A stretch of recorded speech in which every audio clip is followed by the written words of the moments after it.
Today, it's Madden NFL football.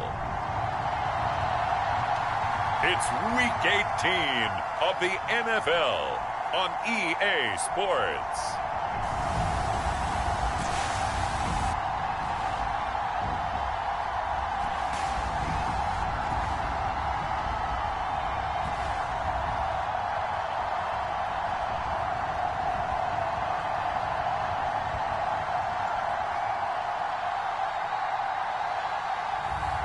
It's the Tennessee Titans taking on the Baltimore Ravens.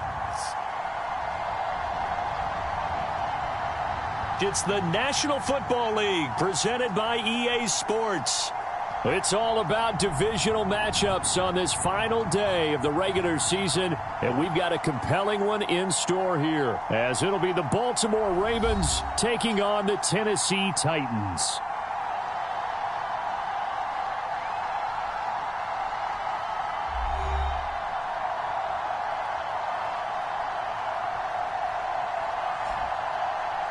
With Charles Davis, I'm Brandon Gaudin. Charles, we take a look at this Titan Ball Club entering play. They come in losers of 2 straight, so they're trying to right the ship here a little.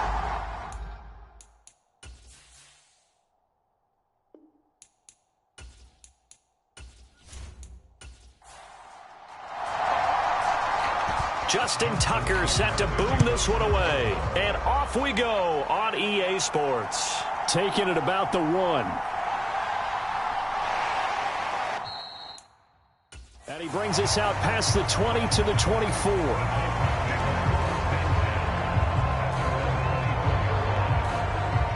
So the Titans set to go to work for the first time. They're led by the #1 overall pick in the 2021 draft, Trevor Lawrence. And he's had a great season so far throwing the football. Very likely could go over 4,000 yards with a good performance here. And even in an age of passing first, that is no small accomplishment. Let's go.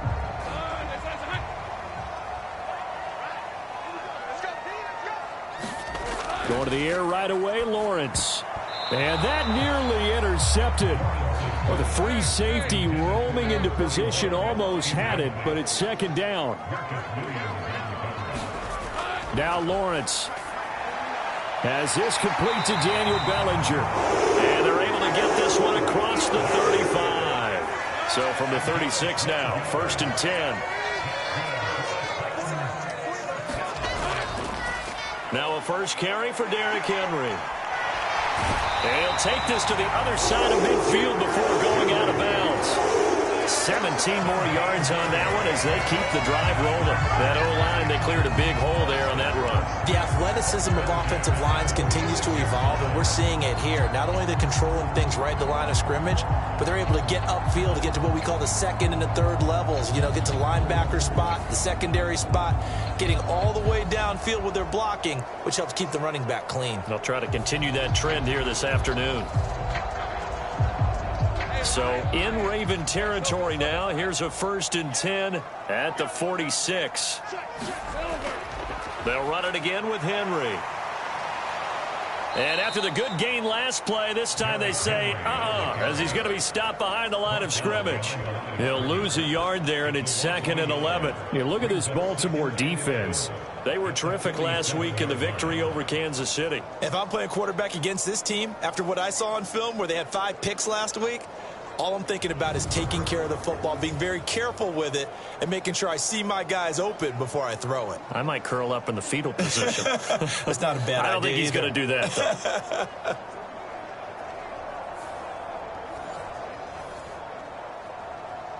though. Looking at a 2nd and 11 now after the loss.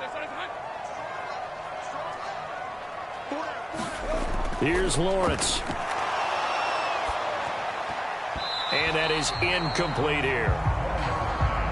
An incomplete pass on that last play, and that means they'll need to come up with something here on 3rd down. Out of the gun, it's Lawrence. And able to catch it on the left sideline, but they're going to rule him out of bounds. So it'll be incomplete, certainly one they'd like to have back as it brings up 4th down. You get a sense of what this game plan might be. They think they can take a few home run shots against this defense. They tried it there on the opening drive, but that ball's incomplete. On fourth down on is Corey Bojorquez to punt. He punted 4 times in the loss last week as he gets this one away here. This one will sail out of bounds. It'll depend on the spot here. And the side judge says that went out at the 7-yard line. Let's go old school there. That's absolutely a great coffin corner punt. Someone's put some time in working on that, hasn't it? Seems like every year these guys get better and better. It's amazing how they can command that football through the air. Yeah, they used to actually practice with hula hoops where they place them and try and put them there. Now a lot of guys use barrels on the sidelines to try and put the football in one. Here we go. Here we go. 52 blue.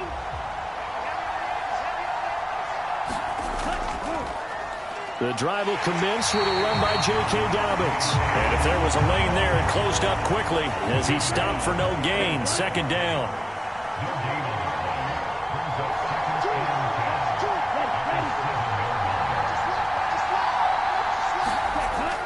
They'll look to throw. That ball caught. It's Mark Andrews, the tight end. It's a big play there for Baltimore. 51 yards. And normally when you think about huge field flipping plays like this, it's that shifty slot receiver, that burner on the outside. Not here. That's a tight end doing work down the field. Where's the oxygen mask? He's going to need it after that one. A big, big play. So forget about being backed up. Here's a 1st and 10 all the way across midfield. A give up the middle to Dobbins. Looking for a seam, but finding none. He'll get back to the line of scrimmage, and that's it. Here's 2nd and 10.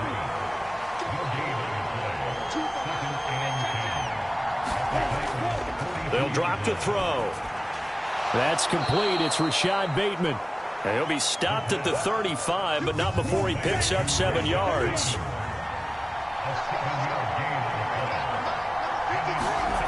On 3rd and short, they'll try and pick it up through the air. They set up the screen for Dobbins.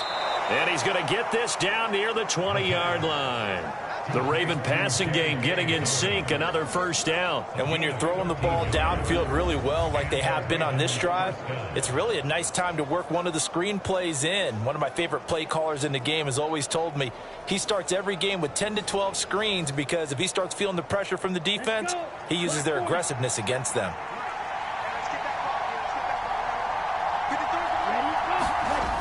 They'll look to throw here on 1st down. He's got his man. It's Andrews. And they'll get him down after a pickup of 8. 2nd and 2.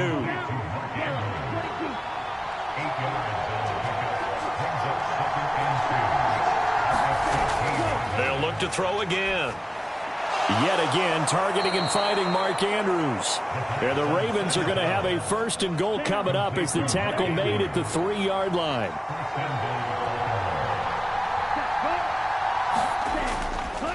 Dobbins going to be hit and met at the line of scrimmage. They get him down at the 3. They'll go again from the 3 here on 2nd and goal.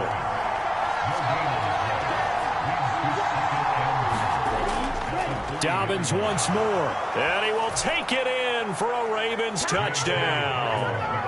J.K. Dobbins with his 14th rushing touchdown on the year. And the Ravens go nearly the length of the field and finish it off with 6 points. So both sides of the football contributing here early. Their defense forces the punt, and then the offense takes it down the field and punches it in on the short touchdown run. And, Brandon, that's good complementary football, and that's what they're going to need if they want to get out of here victorious. Justin Tucker for the extra point.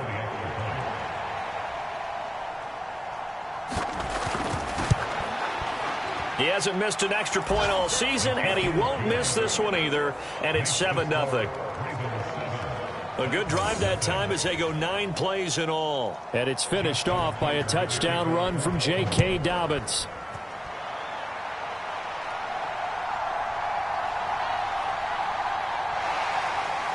And not much happening on the return as he'll get this to about the 23.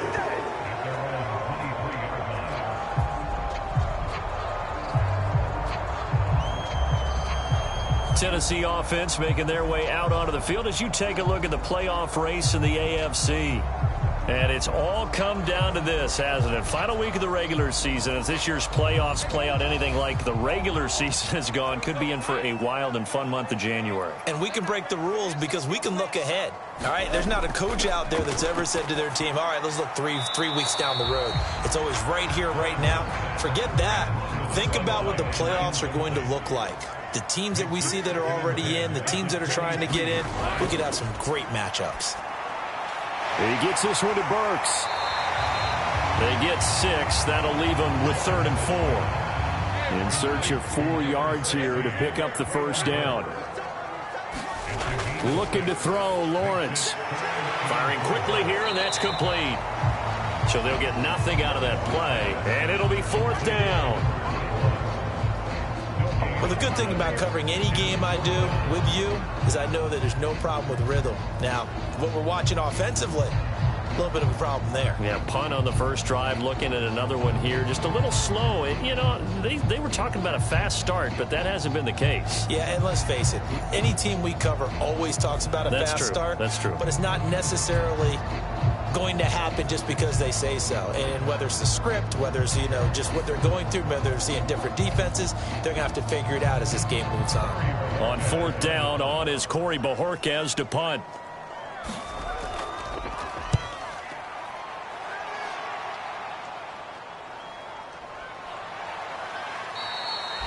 A 40-yard punt, 5 yards on the return. And the Ravens, they'll take over. J.K. Dobbins leading the way as the offense returns to the field. A tough challenge here in this one. We'll see if he can duplicate the numbers on your screen that he put up last week, up over 100 and a touchdown. We were watching tape to prepare for this game. One thing you noted that I totally agree with, great complementary piece in the last game. They're able to throw it pretty well. He ran it exceptionally, and they hope to continue that same formula in this game. Complimentary with an E, not an I. That's my English teacher right there. He'll try again with the arm here on 2nd down. And he'll be out of bounds just shy of the 40. Big yardage there on the scramble. It gets him a first down. I am willing to bet that he got a monster grin on his face when he saw what was happening. Man coverage were so committed to denying a big throw that it pulled attention away from him, and he had an easy lane to hit, and hit it he did.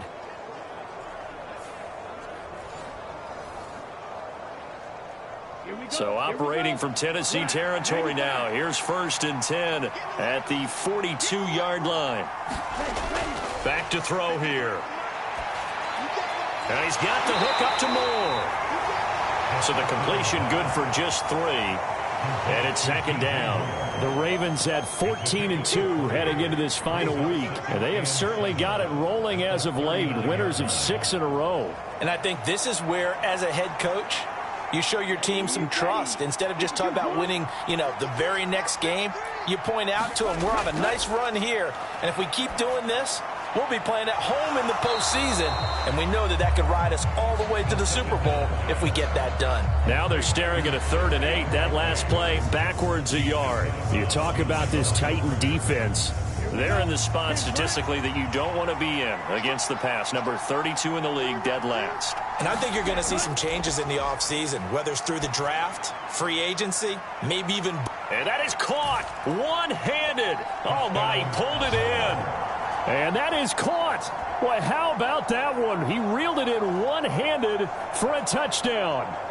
Well, there was a little extra pressure with that one because it was 3rd down. He didn't care. He snagged it with one hand like it was routine. The key is to make a play in a tough situation. Doesn't matter how, and in this case, one-handed gets it done. Terrific play for us to watch.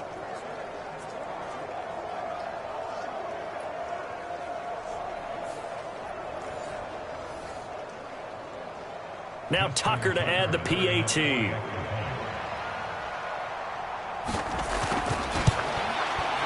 And we'll see if this rain affects the team's decisions going forward, but they kick it here, and it's good. The drive summary that time, 5 plays. And it's capped off with a Ravens touchdown.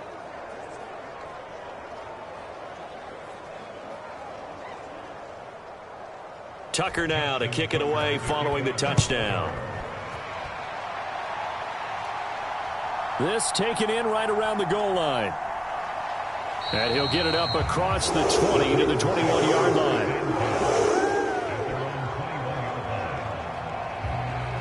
Here's Tennessee ready to begin this drive offensively.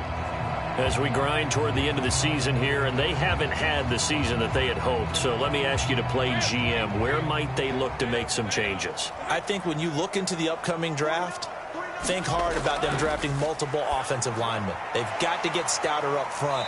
And as a GM always tells me, Charles, this is a big boy league, and big people always end up winning games for you. It'll go as a gain of 4, and that'll bring up second down. Now, this defense for the Ravens, they were terrific last week in the victory over Kansas City. And how'd you like to be the quarterback reviewing the game tape from last week and seeing this defense on the spot on almost every snap? If the ball was in the air, they took it away. If the ball was popped free, they picked it up. 5 takeaways in last week's game. And that's going to be incomplete. So after the second down incompletion, they'll come up now against a 3rd and 6. Here's Lawrence to throw. Oh, he tries to force it in, and it's intercepted. Picked off by Marlon Humphrey. And they will finally put it into the return, but not until he takes it back all the way inside the 10-yard line. So problems with errant passing continuing. Remember, he threw 2 picks in the loss last week, and now another here in this first quarter. And sometimes, partner, this is the result of a quarterback who's simply trying to do too much. Feels like he's trying to make up for what he did last week, and he can't do it all on one throw. Suddenly, it's 1st and goal after the interception. A quick change in the situation here. They'll run with Dobbins. And he'll take it into the end zone for a Ravens touchdown. J.K. Dobbins. His 2nd TD of the game and 16th on the season. And the Ravens are able to strike quickly to add on to their lead. But Charles, what a start here for them in this game. Still in the first quarter, a sizable lead, and pitching a shutout on the other side is their defense. The game plan is certainly in effect, isn't it? Working awfully well on the offensive side of the ball. They keep compiling points, and the defense playing with a lot of confidence and shutting them out thus far. A good hold in these wet conditions. The point after is up and good, and that makes the score 21-0. Well, they got the ball in great field position. One play later, boom, end zone.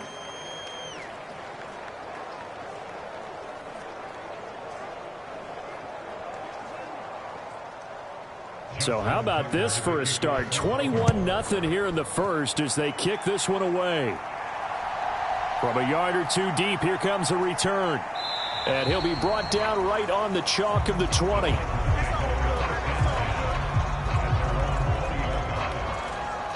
The Titans offense now, they get ready to do battle again here.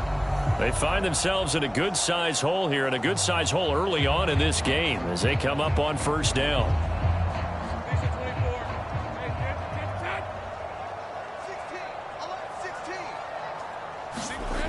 Trying to shake off the interception from the last drive. He'll look to throw. And that nearly a turnover, but it's incomplete. Oh, fortunate to retain possession there, and it's 2nd down. Pretty fortunate there. The interception that ended the last drive, and then boom, the first pass here almost picked on this drive. Yeah, I think you could definitely call him to question his decision-making here in the first half. Certainly not the best of decisions there. Oh, and his early struggles continue. Here's another one intercepted. Picked off by Marlon Humphrey. And they'll set up shop in enemy territory at the 45-yard line. Well, they're certainly not giving much help to their defense, are they? Because for the 2nd time now, that D has had to run back out on the field early after an interception. And remember, on the last drive, the opposing side took it in for 6 after that interception. Now the Baltimore offense heading back out onto the field. But Charles, they're really stringing these possessions and scores together early. We're still in the first quarter, but if they can score again here, look out. Yeah, and as you taught me when we're broadcasting games, one word we're supposed to avoid, and that's blowout. But that's exactly what's going on here. Down 3 possessions just the first quarter. That goes beyond any worst-case scenario we might have thought coming into this game. And another touchdown here, that should eliminate any hopes for any type of a comeback. Give him a gain of 5 on the completion, and that will bring up second down.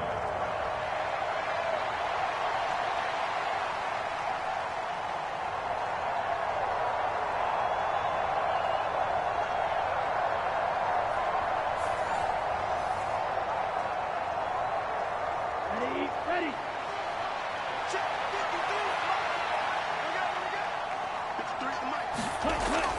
Now they'll throw here out of the gun. Looking left side, and he's got a man. That's Flowers. And they're able to get this one past the 30 to the 25-yard line. 70th catch for him on the year, and like so many others, this goes for a first down. On the counter now, it's Dobbins. Credit him with a 1-yard gain there to make it 2nd and 9.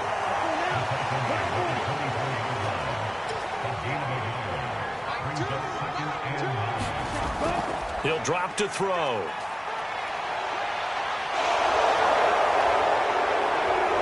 And he is into the end zone for a Baltimore touchdown. 24 yards as his guys are able to push that lead out a bit further. Boy, CD, what a start for them. Still in the first quarter. They're absolutely blitzing them. All the points that they put up, I'm not sure what you say on the other sideline right now. I think it's as simple as this, partner. The way that they're playing, there's no limits on what this lead could become. Tucker now for the extra point.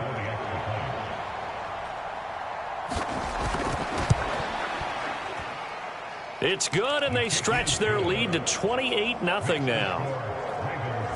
So that drive, 4 plays. And the finishing touch was that nice long run into the end zone. So this not what we expected. 28-0 here in the first as another kickoff is away. And here comes a return from just beyond the goal line. And that decision to bring it out ends up not being a good one. Costs him about 5 yards as he's tackled at the 20. And here comes Tennessee as they get set to take the field. They've got to be absolutely reeling right now. Couldn't have expected to be down this big, this early. But that's the spot they're in as they come up to try again here. On 1st and 10, it's Lawrence. He finds his man complete. It's Phillips. And he's got it past the 30 before he's hit and dropped.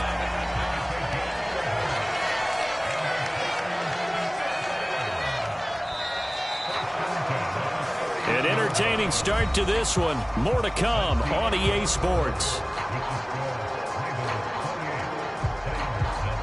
Ready for the second quarter from Tennessee, and it's the homestanding Titans in possession. Line of scrimmage, the 31 now on 1st and 10. A shotgun handoff to Henry. And he tries to power forward, but he will not get back to the line of scrimmage. Officially, it's a 1-yard loss. That's going to bring up 2nd and 11. Another example right there how this defense really is winning the entire game at the point of attack. Yeah, right there at the line of scrimmage because they are dominating it. It allows their interior guys to get upfield and spill into the backfield. So how are you going to combat that? You know, because they bring in your tight end, keep him in. Your running backs, they have to step forward. Bottom line, your offensive line has to block them first to give yourself a chance. Now here's a throw that's complete. And able to break one tackle, but then quickly brought down. But a nice little gain. The Titans on 3rd down. 0 for 3 to this point. They could use a conversion. They're up against a 3rd and 1 situation. The pressure gets to Lawrence, and he'll go down. David Ojabo in there to get him for a loss of 9 yards, and that also leads to 4th down. 3rd and 1, they opt to pass it, and the one thing happened that could not happen. They took a sack. Yeah, I just wonder, is that an indictment of their offensive line? Did they think that they couldn't move them enough to pick up a first down there? Or was it analytics? Did they think about it that way? In any event, they'll be studying that in the future. Here's Corey Bojorquez now.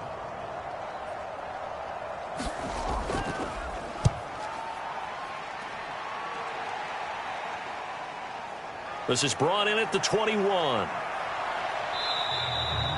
It'll be a 44-yard punt. The return goes for 8. And it will be 1st and 10 as they take over. The Ravens heading out on offense as we look at the playoff picture in the AFC. And right now they're in that number 2 spot. They would love to hold on to that, but obviously first things first. They want to clinch the division. And that's what everyone plays for. Win your division first, guarantees you a spot in the playoffs, but still a nice spot to be in. Not as good as it was when the number 2 seed meant a first-round bye. That's all changed with the new playoff system, but still a nice spot to be in.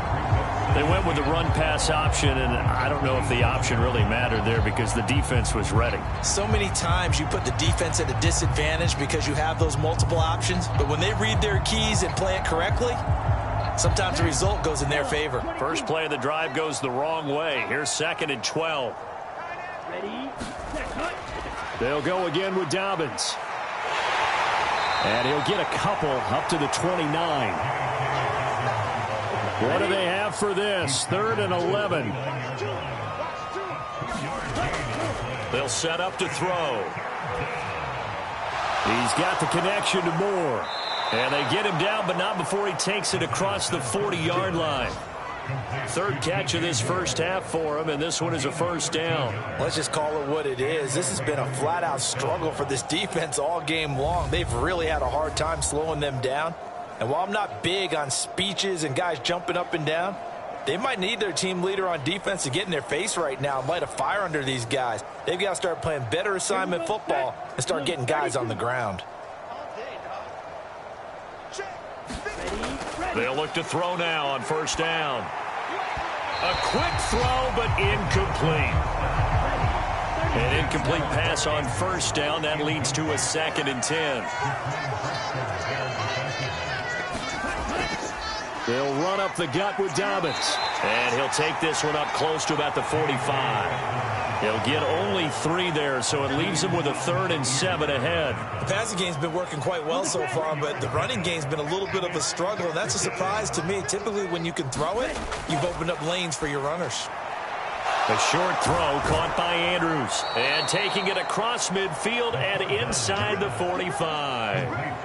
12 yards there as they keep this drive rolling. It's another first down.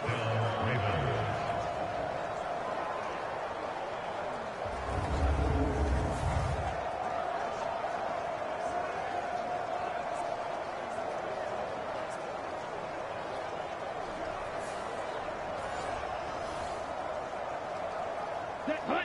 50, green. Mike, watch screen. 53's the Mike, 53. Set, cut. Off the play fake, he'll look to throw. That's complete to his receiver, Bateman. And he's dropped right at the 40. Gain of 3. 2nd and 7.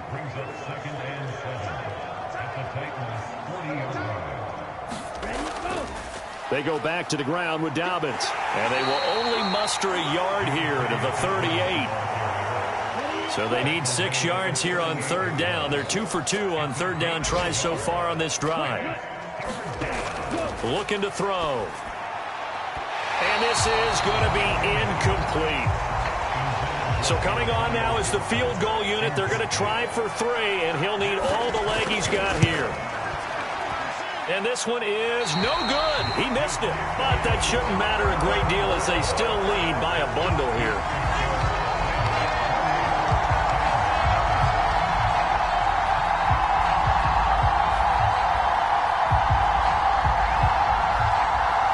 Here's Tennessee ready to begin this drive offensively.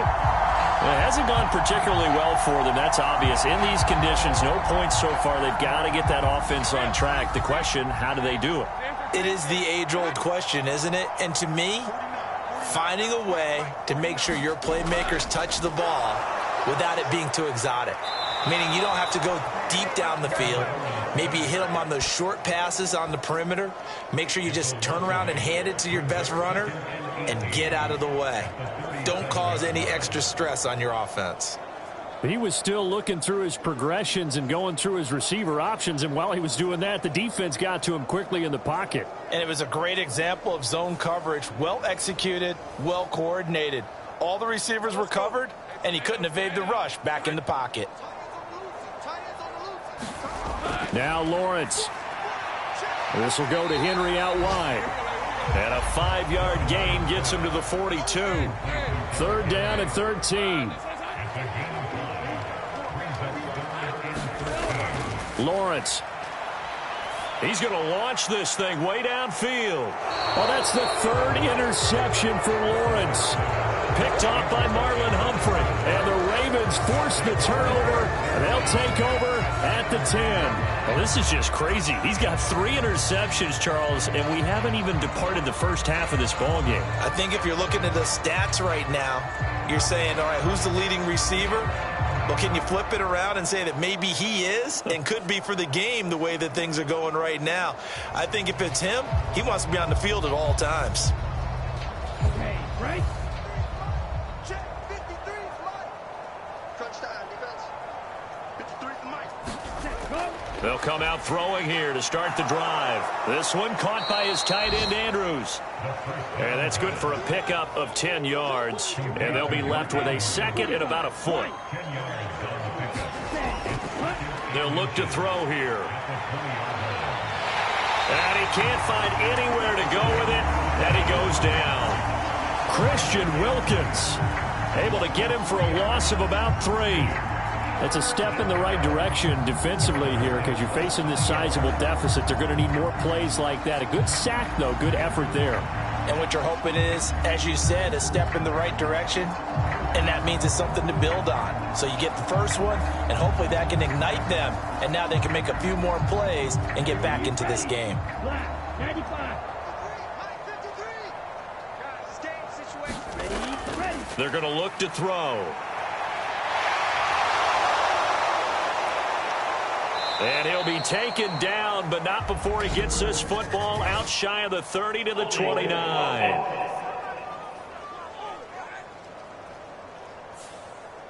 On the double. So following the holding call, what can they do here on 3rd and long? Trip is here. Mike, 53. Go. He'll look to throw. And able to get it across the 20 before they get to him. Opted to run for it. The decision a good one. Picking up the first, getting 14 yards on the scramble. With nowhere to throw it, decided to scramble, and a nice job, CD. Got the yardage that he needed. Yeah, and his teammates are certainly going to appreciate that effort, even if his coaches don't, because they would have wanted him to slide and protect himself. But he chose team gain over personal protection. Here we go. 52 blue. Cut, go, cut. On 1st down, he'll drop to throw. Now that'll be tipped and intercepted. Desmond King picks it. So they will set up shop. Excellent field position in the red zone at the 19-yard line.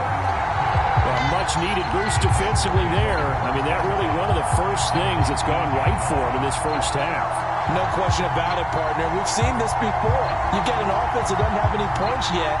Go out and make a play on D. Then you head back to the sideline saying, we got you the football back. Now we'll see what you can do with it. So here's a 1st and 10 now down inside the 20. Trying to shake off the interception. He'll look to throw. Oh, he dropped it. And that's pretty indicative of the way this one's gone. So now 2nd and 10 after the incompletion on 1st down. Lawrence will throw. That pass taken in by Burks. That'll leave them with a 3rd and 2 coming up. They got 8 yards there.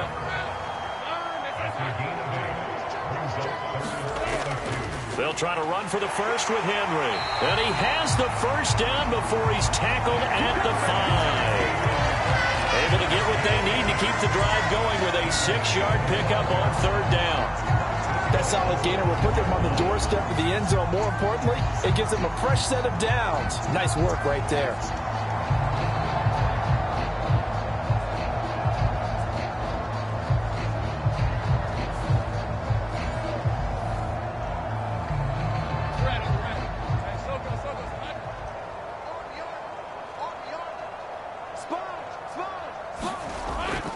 They'll try and run for it with Henry.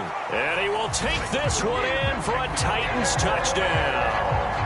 Derrick Henry, his 17th touchdown now on the season.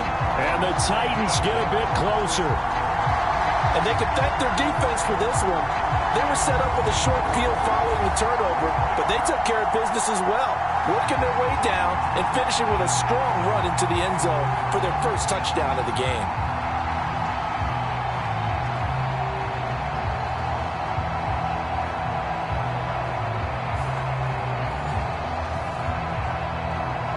Harrison Butker is on for the extra point.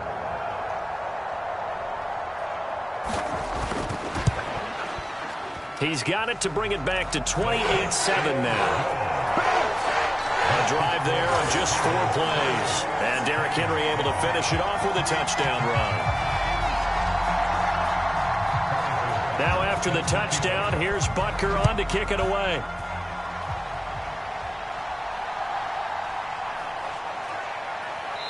And he'll be tackled just shy of the 25.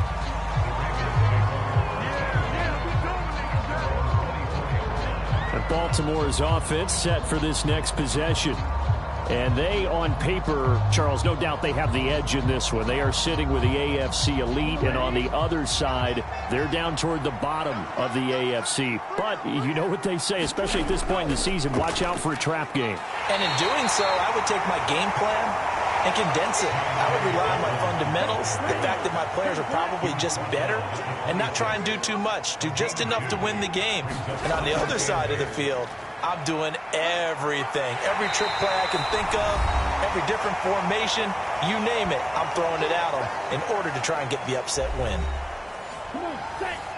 A reminder that coming up in 2 minutes' time, we'll check in with Jonathan Coachman from Orlando. He'll have highlights and analysis of this first half of play. Pass taken in by his big tight end. And he will have a Ravens first down as they're able to convert by plenty there on 3rd and 1. That's a big conversion there on 3rd down because they did not want to give the ball up here late in the half. They'd love to take the clock all the way down and score. This will definitely help the cause.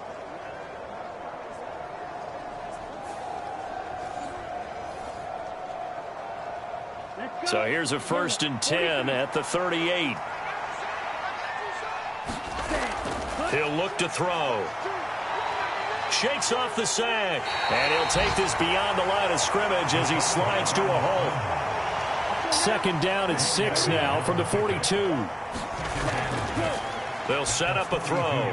A short one there, caught by Likely. So give him 5 yards there on the pitch and catch. And it'll leave him with 3rd and a full yard to go. Now the Ravens going to use one of their timeouts as they'll stop it with just over a minute to go before halftime. They'll look to throw for it on 3rd and 1. Oh, he had him. He was open, but he couldn't get it to him. It's incomplete. 4th down, and out comes Jordan Stout here to punt. Kyle Phillips deep for Tennessee. And a great job here. This is going to turn out to be a beauty. This is marked down at about the 3-yard line.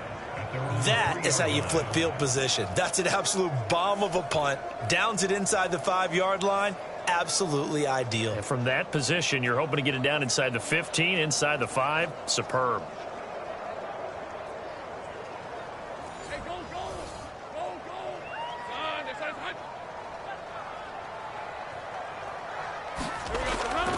Now a first carry for their fullback. And they're going to stop him right at the line of scrimmage. Just no cutback lane to be found whatsoever.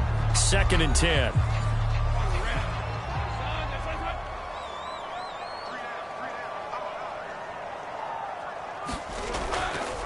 Henry up the middle. And he'll get this up past the 5 to the 7-yard line.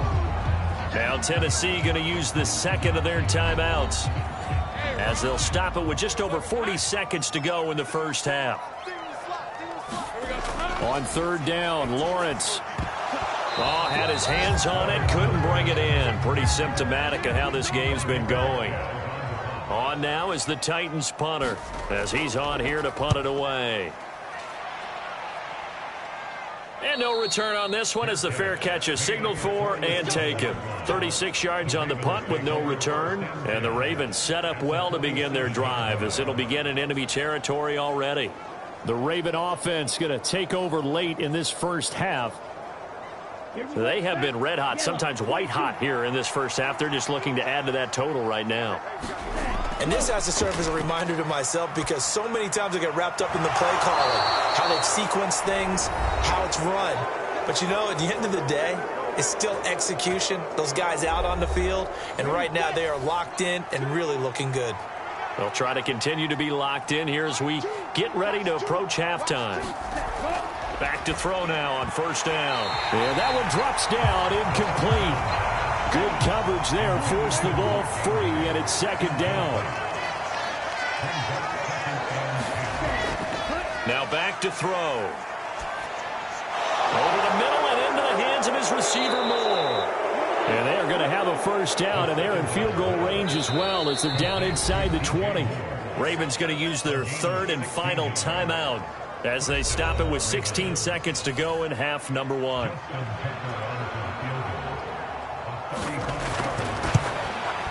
Tucker's kick is good. And that will extend their lead even further.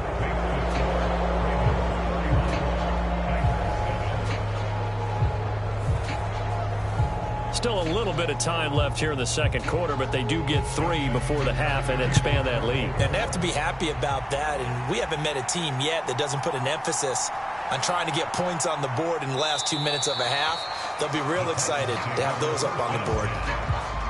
Tennessee offense about set and ready to go. And with 10 seconds left, not really enough time to put something together. They'll indeed try to run it out as they start on the ground. And he'll just push his way forward for a few as the clock will run. So we have reached halftime here with the visiting Ravens out in front. As we'll send you down to Orlando, we check in with Jonathan Coachman for our EA Sports Halftime Report. Coach.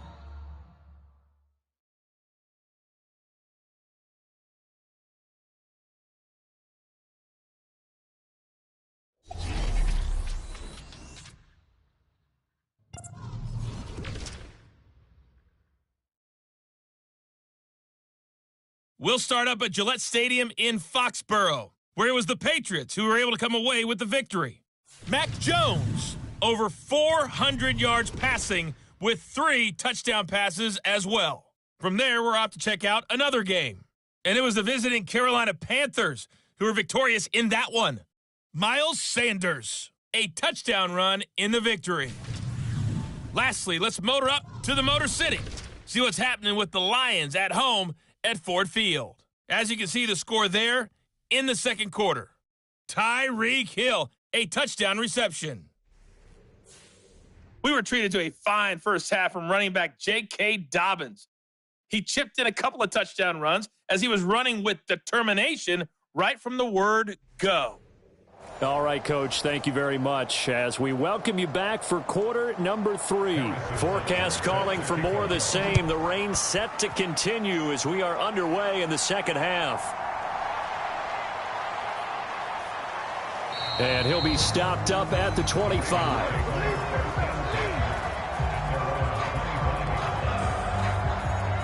Out come the Ravens now. They'll go on offense first here in this third quarter.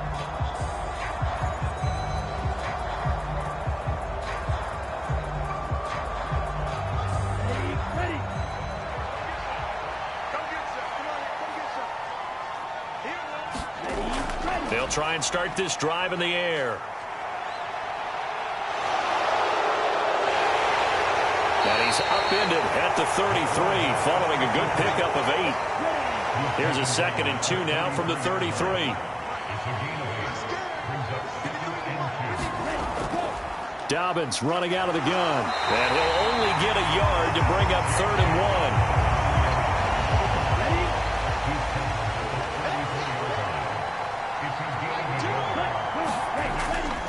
Back to throw. That is caught. And able to get this one across the 45 before he's brought down. Instead of a 3rd and 1 run, they go pass and they get 12 yards out of it.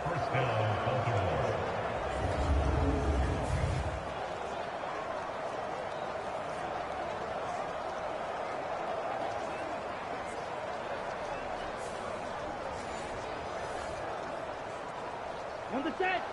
Watch two. Watch two. Watch the slant. Watch the slant. Watch the slant. Now on first down, he'll drop to throw it. That one into the hands of Flowers. And they're well past midfield, just a yard or two shy of the 40. So first and 10, and if they score on this drive, might have to start digging in our second half blowout material. They'll look to throw. Throw left side complete. That's more. And they'll wind up getting this one all the way down inside the 20. 23 yards, the final tally.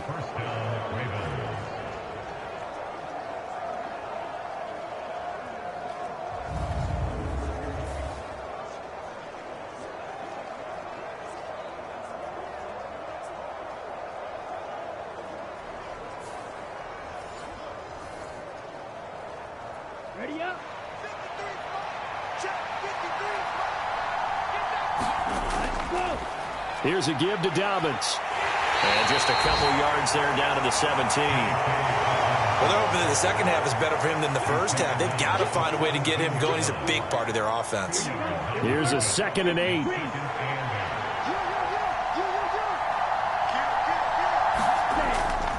Option play, and they'll hand to Dobbins. And he was able to shed one tackle, but could not get away from there. This will be the 8th play of the drive here. 3rd and 4. They'll drop to throw. Work in the middle of the field, and he's got a man complete. And in for the Ravens touchdown. Zay Flowers, his 2nd touchdown of the afternoon. And the Ravens take the opening kickoff of the 3rd quarter and drive right down the field to extend their lead.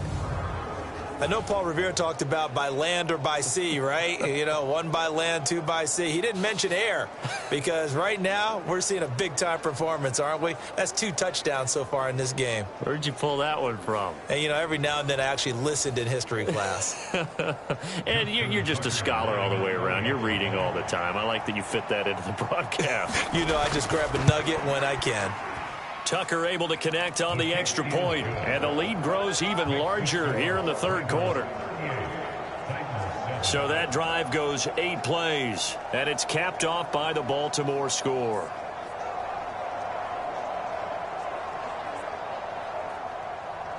Tucker now to kick it away following the touchdown.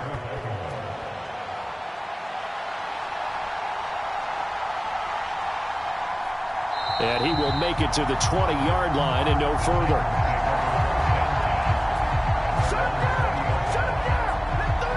The Titans offense gears up for their first possession of the second half.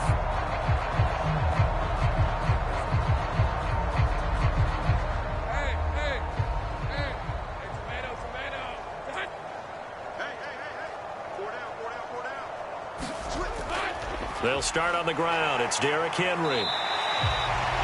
Give him 5 on the carry there, and it'll be 2nd down.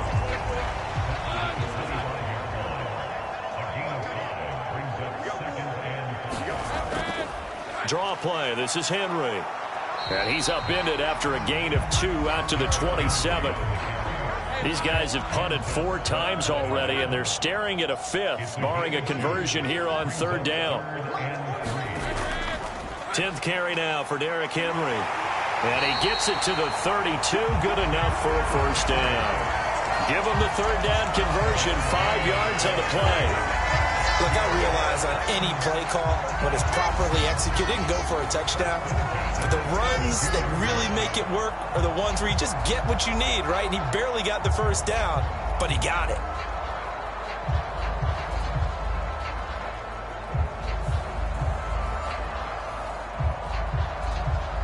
From the 32 now, here's 1st and 10.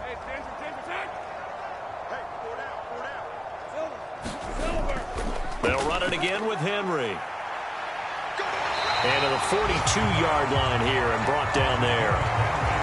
Options galore here, 2nd and a few inches.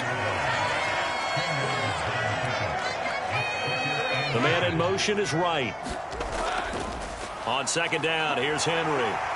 And he'll be brought down just shy of midfield at the 49-yard line. 7 yards there and a first down.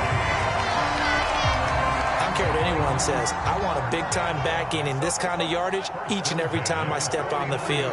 A tone setter, these guys are hard to find. Throwing on first down, but this one winds up to be incomplete. And there's another stop. One of the league's best defenses is certainly bringing it again this week. So after the incompletion on first, now 2nd and 10. Inside handoff, Henry. And he's going to be down close to a first down at the Ravens' 44. They're trying to keep the drive going. This will be play number 8. It's 3rd and 2. And they'll let their fullback try and push the pile. And he will be very close to a first down, but I see the closed fist of the referee, and that means 4th down.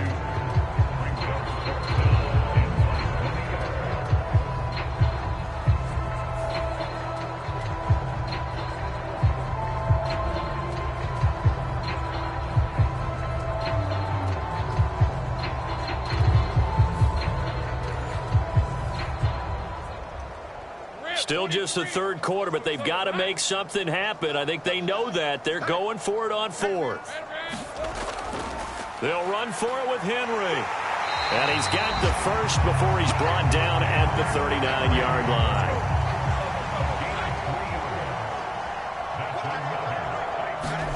And now they'll throw it with Lawrence.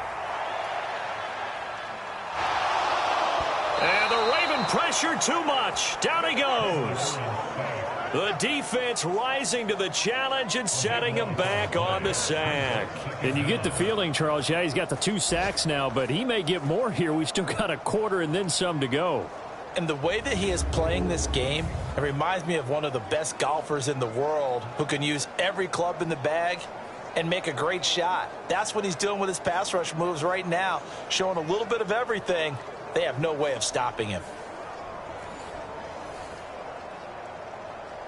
Now that after the sack, it'll be interesting to see what they have planned for 2nd and 23. And that didn't fool anybody. He's going to be dropped in the backfield. Just a 1-yard loss that time, but that's not what they needed. Now they're dealing with a 3rd and long. When a draw works, it can be a thing of beauty. But when it doesn't, oh, it can be ugly. And in this case, loss of yardage ugly.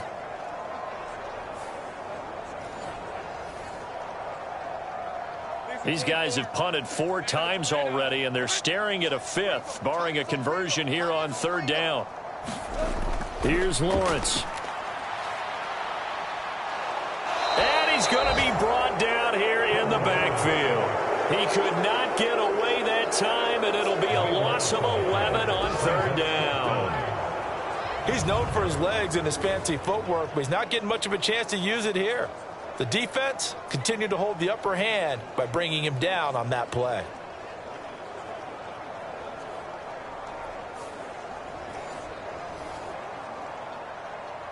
On now is the Titans punter, as he's on for the 5th time here today.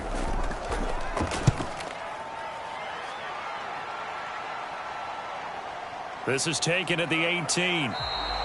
Call that a 41-yard punt, 6 yards on the return. Out comes this field general once more, leading his offense back onto the field. How do you think he personally is evaluating his game so far? He was pretty good in the first half, been good so far here in the 3rd quarter. He's got to like it, right? Not looking for the dramatics here. Not trying to set the world on fire in terms of stats. It's almost like you're driving. Hands at 10 and 2, alert for anything out there, watching for trouble on the road, and making sure you get the team home. The bus driver. See if he can drive the bus here again on this drive. And he slings one that's incomplete. Not his best throw there, but where we sit right now in the 3rd quarter, he's had a pretty good game throwing the football. He certainly has, and it's not exactly at the point where we're doing 4-minute offense yet. But they've got to think about, I'm not going to say milking the clock, but understanding clock management here on out. And they work this well upfield across the 45. That 3rd down conversion good for 23. Well, I certainly don't want to pile on, but this defense has just not been up to the challenge in this game, and this continues as we see here. Coverage, not been very good, soft in spots. There's an easy throw and catch for another 1st down.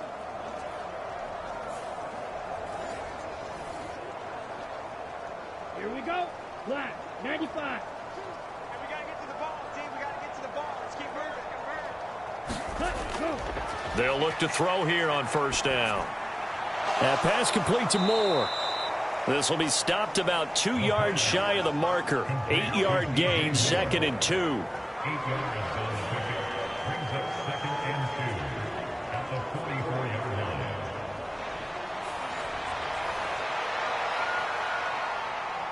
From the 44-yard line, here's 2nd down and 2. A shotgun snap and a give to Dobbins. And he'll go down shy of the 40 at the 41. Come on, stay, Black.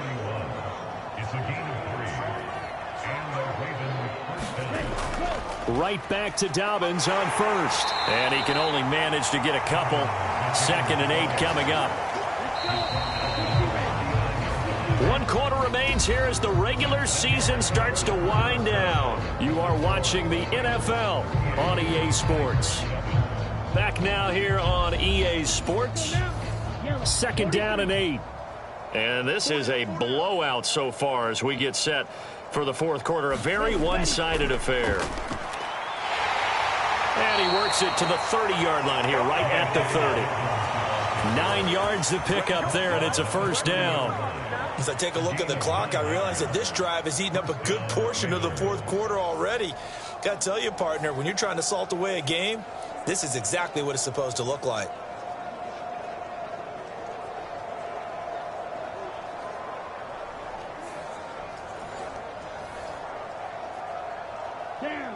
So 1st and 10 now from the 30. They'll go again with Dobbins. 53 yards rushing for him now in the ball game. From the 23, here's a 2nd down and 4.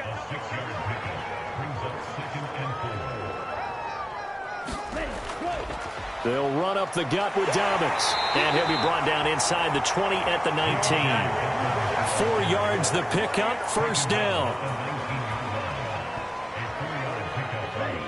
Yellow, 22.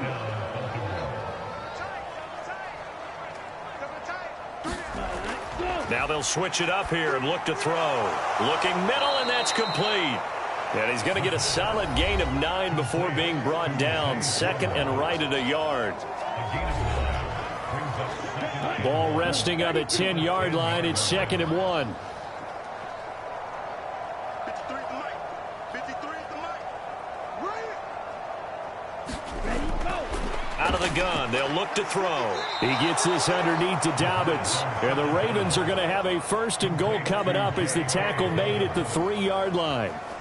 We often talk about understanding the playbook, understanding progressions, and understanding what the defense is doing. We saw all of that on that play. Great recognition and understood where his running back was going to be. Found a way to have him leak out underneath, hit him with the football, and they picked up the first down. Dobbins. And a nice job to break free of 1 tackle, but it slowed his momentum somewhat, and he's taken down right after. So the ball position now at the 3. Here's 2nd and goal. Gibson will get down close to the goal line, but not in, as he'll be marked down at the 1. They follow up the first down 1-yard run with a minimal gain of 2. 3rd and goal as they look to pour some more salt in the wound. Elliott will take this into the end zone. It's a Ravens touchdown. So the 2nd down run didn't work. They run it again on 3rd down and get in. I wasn't sure if they might pass it, Charles. We know that they like to mix it up down here around the goal line. Yeah, almost felt like the offensive line said, forget mixing it up. Let's call our favorite running play over our best blockers, and let's get this one in.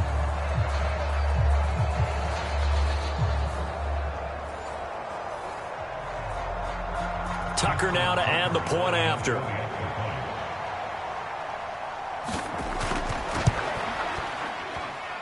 Now this one was over a while ago as they just add on to their big lead. That one was an extended drive, 14 plays all told. And it culminates in a touchdown run by Ezekiel Elliott.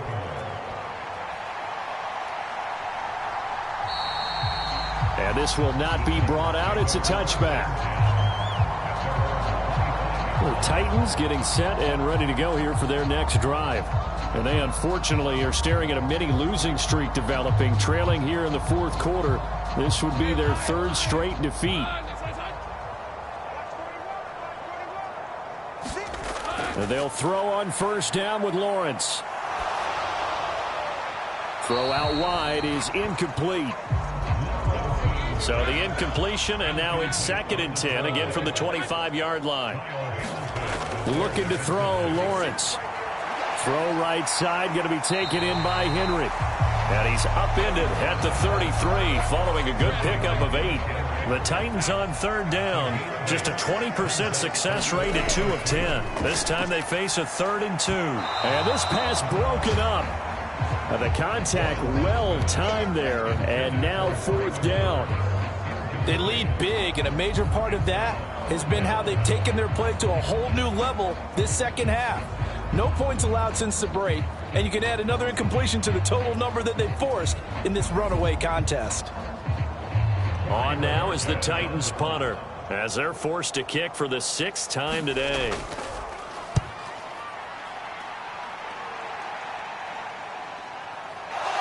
Shedding the tackle. They call that a punt of 38 yards officially. And out will come the offense as they take over. Zay Flowers and the Raven offense back onto the field. And I know that they've double-teamed him a couple times, but not a ton. Whatever they're doing isn't working. He's up over 100 yards. We'll see how they adjust. And when they do that, they weaken their defense in other places as well. And how many times have we done games where we've seen a guy have a big game like this, but it's usually not by himself, is it? Right. Usually it opens it up for other people to have big games as well. Azeez Al-Shaair in to make the stop. Certainly a nice job there by the defense rallying to the football and getting him on the ground, but I think the play gets made by the defensive front, because if they can't get upfield, their job is to go ahead and get low, almost get into a ball sometimes, stack things up, and make it difficult for the runner to find a hole. On 3rd and short, they'll try and pick it up through the air. Over the middle, complete. That's more. And this won't be enough. Stopped a yard short after a gain of 3. 4th down.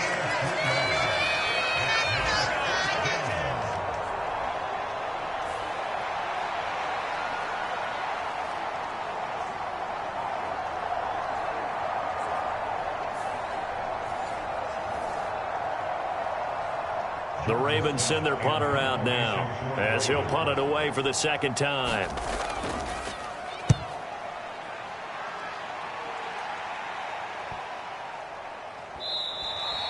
Yeah, he was looking for the checkup bounce, didn't get it. That scoots all the way into the end zone now for a touchback. The Titans now just about ready to take over.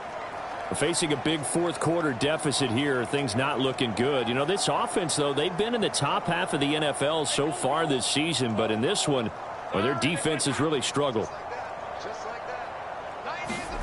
Now Lawrence on first down. And this complete to Henry over the middle. And he'll be brought down right at the 30 here. So not quite a first down just yet as they come up on 2nd and less than a yard. Here's Lawrence to throw. And he's got his man on the out route. And able to get this one across the 45 before he's brought down. 2nd catch for him today, and it'll wind up a first down. Well, I mean, look, obviously there's no 20 or 30-point play in that playbook, but they can try to end things here on a positive note despite trailing big, and that looks like what they're trying to do here by pushing the ball downfield. Well, let me go with the heavy cliche then, partner. Just control what you can control right now, and all they can control here is how their final plays develop. Back-to-back good plays have them on the move on first down. Now Lawrence. It's complete. Burks. And he's able to take it across midfield before going out of bounds. From the 46, here's 2nd and 3. Out of the gun, it's Lawrence. He dumps it off for Henry. That might feel like a little bit of a lost opportunity there for the offense because the defense brought pressure that time. And sometimes against that, you can get out to your running back, and it could turn into a big gain downfield. But what a nice job they did getting to him quickly and holding him to a short gain. And he'll be taken down, but he does have first down yardage.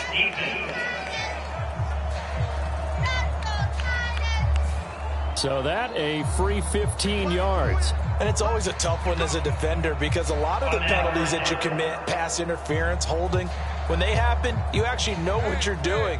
But a face mask penalty, a lot of times it's inadvertent, but it still costs you the same amount of yardage. Lawrence's throw is on target to Burks. And able to break one tackle, but then quickly brought down. But a nice little gain. They'll wind up getting 7 on the play, and it'll be second down. A shotgun handoff to Henry. Trying to find a lane, but instead he'll get back to the line of scrimmage and no more. 7th play of the drive now as they come up on a 3rd and 3.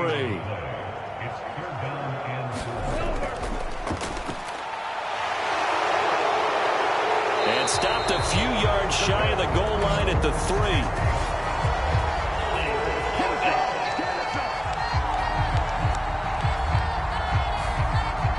So that flag obviously takes away the good yardage that they had on the play. And talk about a momentum shift because we can visibly see this celebration shifting from one. And his pass is intercepted for the 4th time today. Picked up by Charvarius Ward. And the Ravens are going to take over at their own 11-yard line. The utter domination here just continues. This defense, I don't know what more we can say all around about their performance. Well, it certainly feels in this game like maybe they're facing a Canadian defense. 12 guys on the field. It feels like there's an extra on every snap because they have really struggled to make headway through the air. Come on, set. 52 blue. Ready. The drive will commence with a run by J.K. Dobbins. And a nice gain there as he'll be taken down just shy of the 20. Coming up on the final 2.5 minutes. And boy, has it been fun to watch this offense operate. Quite the display, and now they look to polish it off. Now Dobbins again on 2nd down. And they'll bring him down at the 27-yard line. 80 yards on the ground here for Dobbins, and a 1st down coming up. Offensive linemen are famous for doing their job no matter who's carrying the ball. But when they have the confidence that the person carrying it can break off big-time runs, that makes them block just a little bit harder. Just 2 minutes remaining here in the 4th quarter of what has been a one-sided affair. So it's Raven football here as we welcome you back. And they have just about put this one on ice as they've got it here, 1st and 10. And he'll take this up near the 35, maybe the 34. 2nd down and 3.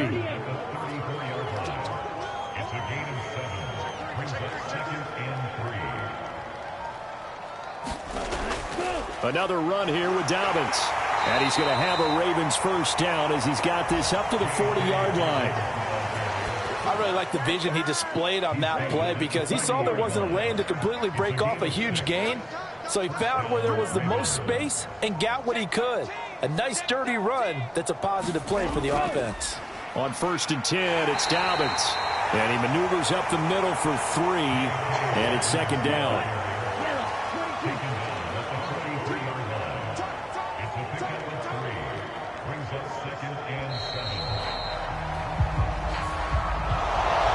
Charles, a lot of happy faces heading into the tunnel as this one ends, and understandably so. Not only did they get the win, but boy, their offense was on fire in this ball game. And partner, I have no idea what the top speed is on one of those high-end sports cars. What's the top gear you can get into? This offense, they certainly were there in this one, huh? Everything clicking for them in this contest, the kind of performance that they're going to cherish. So for Baltimore, they finished the regular season with another win, their 15th against just 2 losses. And now they'll have the week off as they get set to go after a Super Bowl title.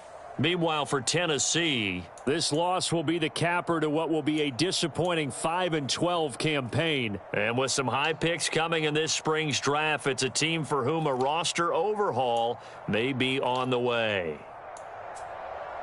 I'm Brandon Gaudin. Certainly have to thank Charles Davis, my broadcast partner, and our entire crew. We'll catch you next time right here. It's the NFL on EA Sports.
today. From M&T Bank Stadium in Baltimore, Maryland, it's the AFC Wild Card Round on EA Sports.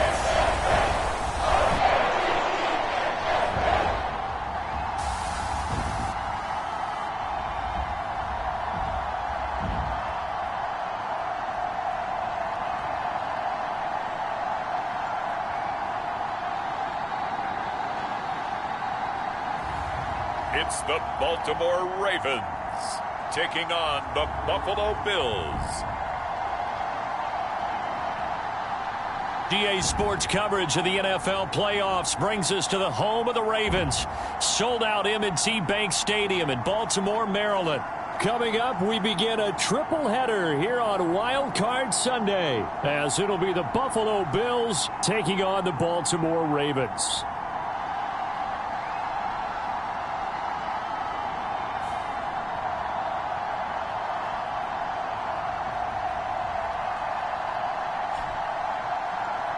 Hello, everyone. Welcome to the postseason on EA Sports. Alongside Charles Davis, I'm Brandon Gaudin. And, Charles, that's really all I need to say to get you fired up. It's the postseason on EA Sports. And no one's more fired up than the guys who are going to be playing in this game.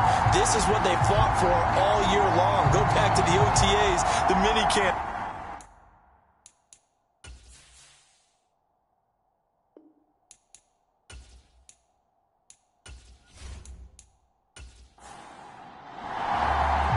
Strap in, the first of 3 on this Sunday. What a day we have in store. Super Wild Card Weekend on EA Sports. No run back here on the opening kickoff, as we'll start at the 25. So here come the Bills on offense for the first time.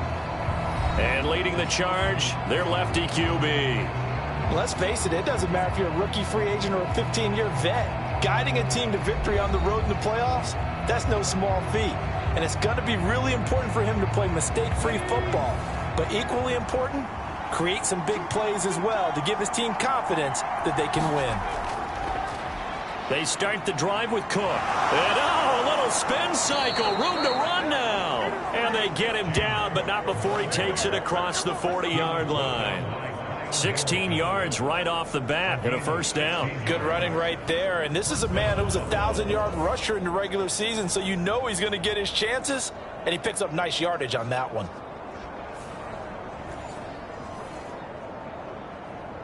One play has him up past the 40 already, and another 1st and 10. From the shotgun, he'll look to throw. That's caught by his tight end, Dawson Knox. And he'll be taken down, but not before he works it past the 50. He had over 100 catches in the regular season, and now he's got his first catch of this wild card game. First down, here's the run with Cook. 5 yards is the tally on first down. That brings up 2nd and 5.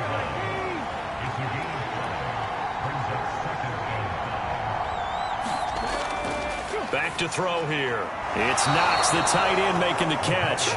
And Knox is going to have a Bills first down as he's inside the 40 to the 38-yard line.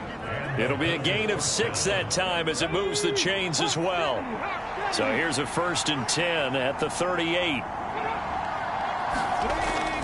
They'll try the middle with Cook. Knifes his way forward here, but just 3 yards on the play. 2nd down.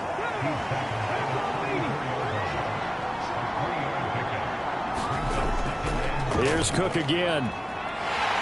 Takes this to the 32, maybe the 31. Defensively, they rally quickly after the broken tackle.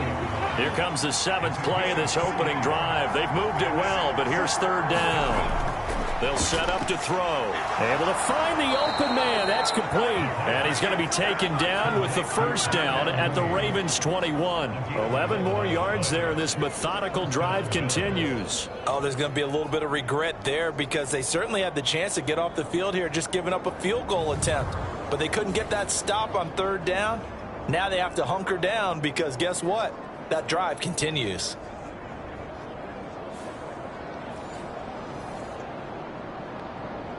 Ready? Stop,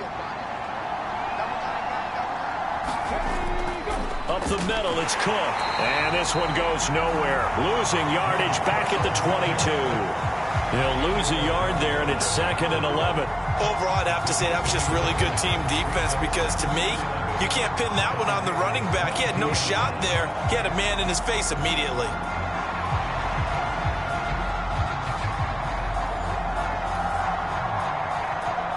Maybe just a slight detour on what's been a strong drive. Here's 2nd and 11. Looking to throw. Finding Knox there, complete. And he'll go out of bounds in the red zone just inside the 20. Here is 3rd and 5. They'll look to throw here. He's got his running back out of the backfield. And the Bills are going to have 1st and goal as they try to finish off this drive with 6 points. Well, no question, this is exactly how they wanted to start this football game. And nice pass there, and now they're set up beautifully, Charles, to finish this off with a touchdown. Yeah, but they've still got to finish it off, partner, and that means they've got to execute at this stage of the field. So we've seen many teams march it right to the goal line and not cash in. They've got something dialed up here that puts it in the end zone. So 1st and goal and an opportunity for our first points in this wild card game. They'll run with Cook. They'll get this halfway home from the 8 to the 4 on a gain of 4. 2nd and goal from inside the 5. Again, it's Cook. And not a whole lot there as they'll get him down at about the 2. This opening drive has taken him to the 2, but now they come up on a 3rd and goal. They're going to look to throw. And this is caught for a Bills touchdown. Justin Jefferson, a 2-yard touchdown grab. And the Bills will strike first here in this wild card matchup. Forget about the storylines of being intimidated in the playoffs on the road. I mean, that was pretty clinical right there. Yeah, they didn't treat it like it was a playoff game in January, did they? No. That felt much more like, hey, we're back in August, running a few drills in the practice field. They seem unaffected by what they're facing in this one.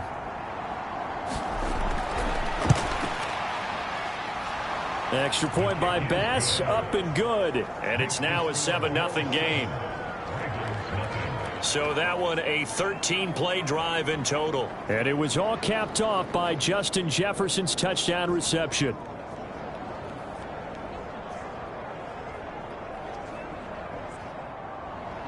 After the touchdown, Bass to kick it away.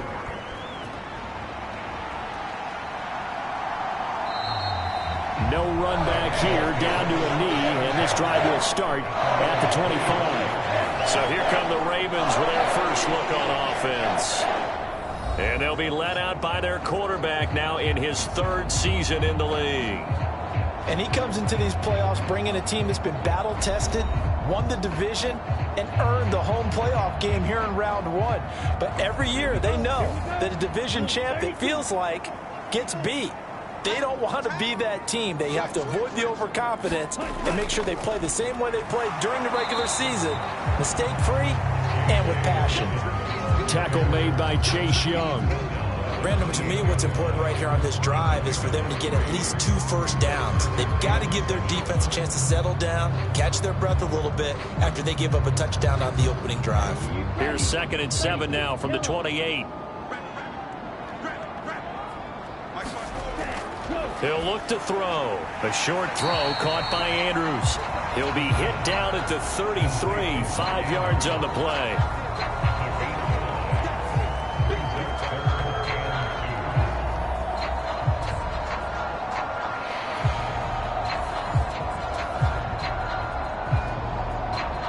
They need 2. Here's 3rd down. They'll try to run for it with Dobbins. And getting this just shy of midfield, they'll spot it at the 49. And now we won't see a play on 1st down. We're going to get a timeout instead. So as they talk it over, we step aside. On 1st and 10, it's Gibson.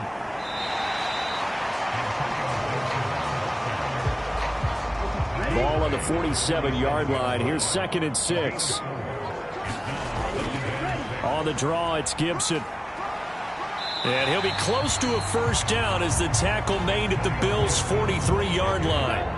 This is 3rd and 1. Very likely 4-down territory, even if they don't get it, though. They'll run with Gibson. And good work there in open space. And he's got this all the way down now with the 3rd and 2. They picked up 5 yards last time. Now they double it and get 10 here. And this is what you want to do in the first half of a playoff game. Get the running game established. He was a big part of their run to a division title. So they're going to rely on him to carry a heavy load here in the playoffs. It rips off a nice run there.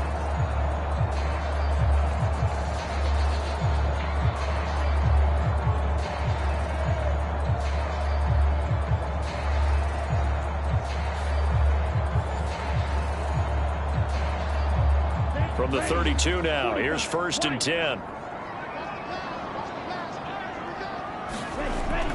They'll go again with Gibson. And not a whole lot of room to operate there on the first down run. He gets maybe 3. Here's 2nd and 7.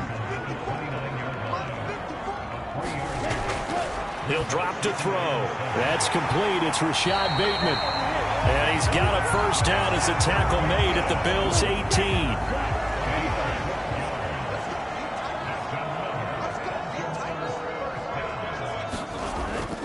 Straight ahead, Gibson. And brought down, but not before they get it inside the 10 to the 7. 11 more on that one, and another first down.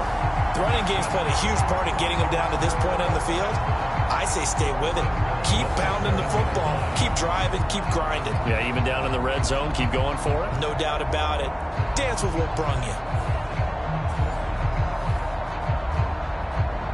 1st and goal, and a chance to get that initial touchdown right back.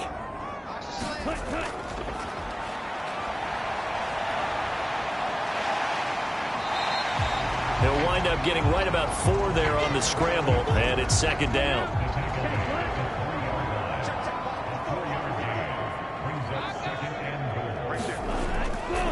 Now a toss left side for Dobbins. And he'll get in. Touchdown, Baltimore. J.K. Dobbins, a 3-yard touchdown run. And the Ravens are able to match the opening drive touchdown against them with one of their own. And this is where you're hoping you can catch the defense with too many men in the box. You line up in a jumbo set and pull people close to the line of scrimmage and in tight. And then it was all about closing off the angles of pursuit on the strong side and hoping your guy can win the race to the outside. And that time, he takes the toss and follows his lead blocker right into the end zone. Justin Tucker for the extra point.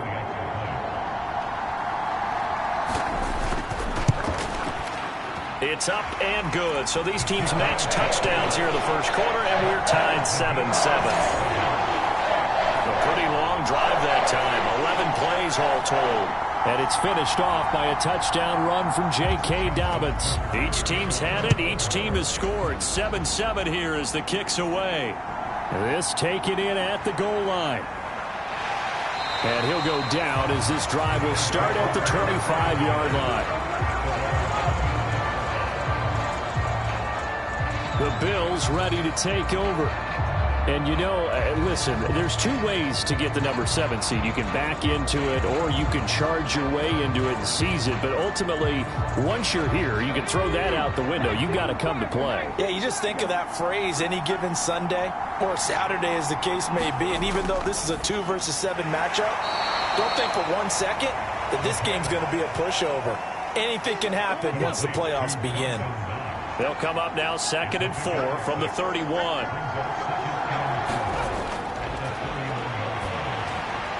Meanwhile, the throw here is complete. And they get him down, but not before he takes it across the 40-yard line.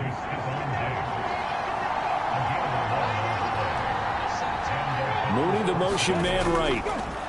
A fake on the jet sweep as they run with Cook up the middle. And he's going to be met at the line of scrimmage and taken down. No gain on the play there. 2nd down.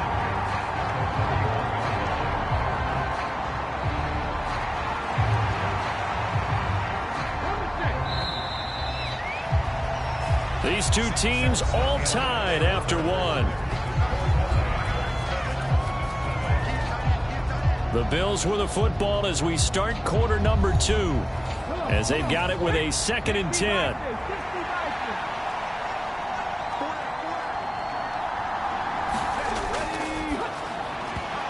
Throwing quickly there, but it's incomplete.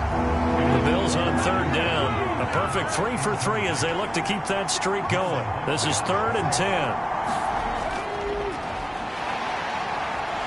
And he goes down. The Ravens able to get to him. Looks like a 9-yard loss, and it also brings up 4th. We said it before the game, and I think it's still apparent. If these guys are going to advance in these playoffs, they're going to have to wreak some havoc coming off the edge. Yeah, wild card round. They told us the wild card could be that defensive pressure. They showed it there.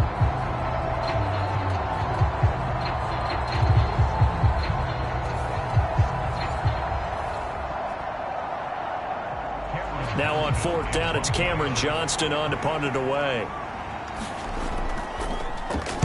And he'll get this away into the icy winter air.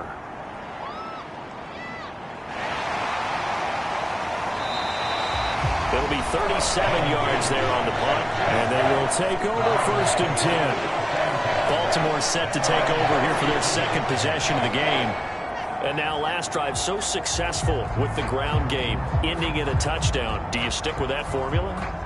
That would be the #1 thing you would think of, but so many guys now would look at it and say, we've got them set up so well for play action, now's the time to take a shot. Yeah. But, you know, there was a big-time coach in the state of Ohio who once said, if you throw the ball, if you put it in the air, 3 things can happen, and 2 of them are bad. He would have kept it on the ground. Okay, was it a breakdown in protection? Did the running back not pick him up? What does it really matter? Sometimes it's just a great play made by the defense. Big-time sack.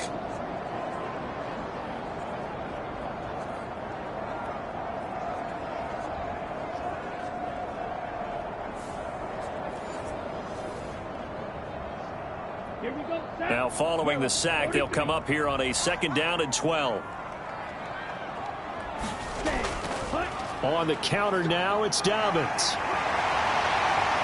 And they bring him to the ground just shy of midfield. They get 14 on that one. That's good for a Baltimore 1st down. Solid running there. And, CD, we hear so much about what it takes to win in the playoffs. Most people like to include having a strong running game in their assessment. And with this man in the backfield, this group has a strong running game without a doubt. Oh, I absolutely agree with you there because in terms of yardage, he's a top 5 running back in the league. And in terms of impact on a game, not many better than him. And when they're flowing and he's carrying the ball consistently, they're tough to beat. And just 1 yard here from the 49 to the 50. Now 2nd and 9.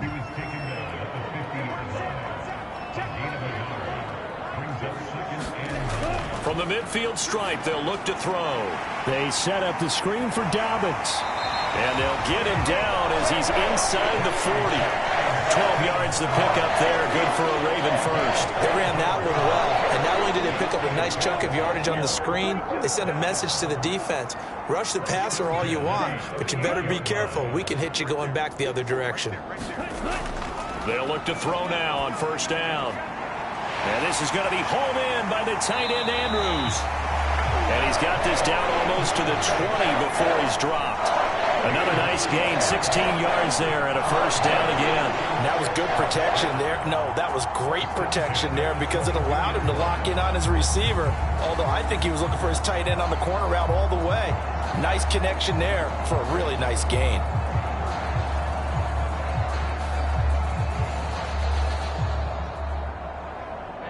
Ready. 32.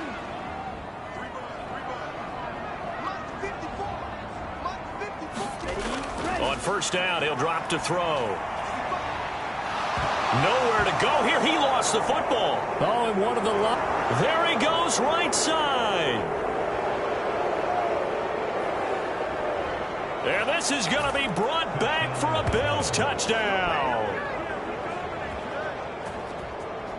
So the defense forces the fumble. They get the score, and a guy on defense becoming offensive there, Charles. And you know they love that. Any guy on defense loves to pick up the ball and have it in his hands and try and score himself. In this case, that's exactly what happened. He'll be singing in the shower postgame.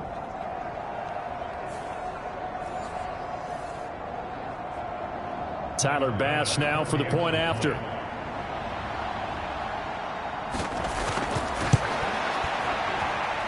And he's got it. It's now a 14-7 ball game. The scoop and score, always an exciting play in football, and we witnessed it there, grabbing it off the ground and then rumbling it into the end zone for 6. So here's the kickoff now as he'll get it again following that fumble return for a score.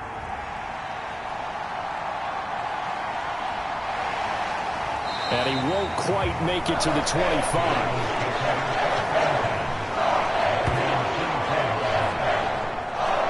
Baltimore about ready to go on offense. And that last possession, really a gut punch. You seemingly had it working. You were in the midst of a very strong drive, then suddenly the fumble, and you're watching the back of a defender's jersey as he brings it all the way in the other direction. There's not much more I can add to that. I thought you summarized it perfectly, partner. You just got to regroup and start putting another drive together. That's all you can do. And the result here, a pickup of 8. Leaves him with 2 to go on second down. He'll look to throw. And he will slide to a stop. He does have the first down. That one goes for 8 yards. Certainly not the way they drew it up in the playbook, but that's why they love this guy back there. He sees things breaking down, and he's more than capable of finding an escape route and still getting a decent gain. Back-to-back good plays have him on the move on first down. A give. Dobbins trying the right side. Taken down at the 42. A big part of a middle linebacker's job is being able to take on blocks and then go make plays. But the best ones, they have those big guys in front of them playing defensive line to hold blockers off of them and allow them to flow sideline to sideline and make the big hits. From the 42-yard line, here's a 2nd and 8. Now back to throw. And he will find the open man. It's DJ Moore. That's good. The completion there for 7 yards. And that will bring up 3rd and 1.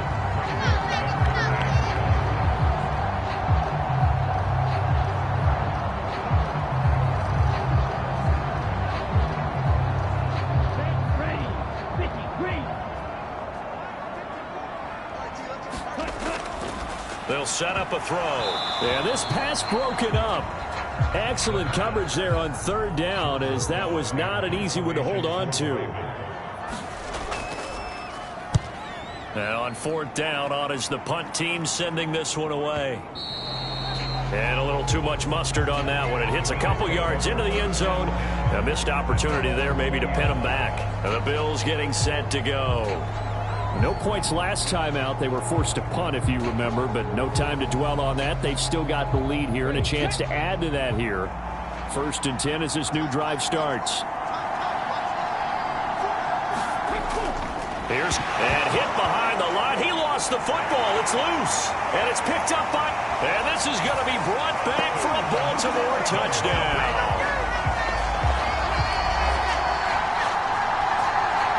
So the big fella gets on the scoreboard with a return for a touchdown. Good thing he didn't have to go too far, though. You know the trainers were very happy about that. Imagine having to go get him in the end zone, escort him to the bench, and give him the oxygen. They were loving the fact that he got in without having to run very far. Now Tucker to add the PAT.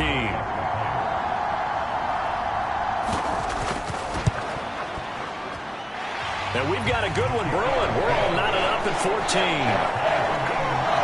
So not only the cough up, but then the pickup on the other side, the scoop, and the score the other way. The fumble return for a touchdown.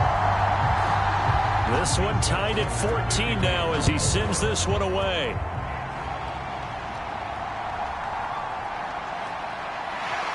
And able to get this across the 20, but not much further as he's dropped at the 23-yard line. James Cook running back out now. Looking for a bounce back. Had the fumble a moment ago that went for a touchdown the other direction. See if he can get back in rhythm. And you have to be very careful about having too quick of a hook with really good players. I did a guy's game in high school where he fumbled 3 times in the first quarter. Finished with over 300 yards on the night. Later ended up in the NFL. If you've got a talented back, give it back to him. Now 2nd and 5.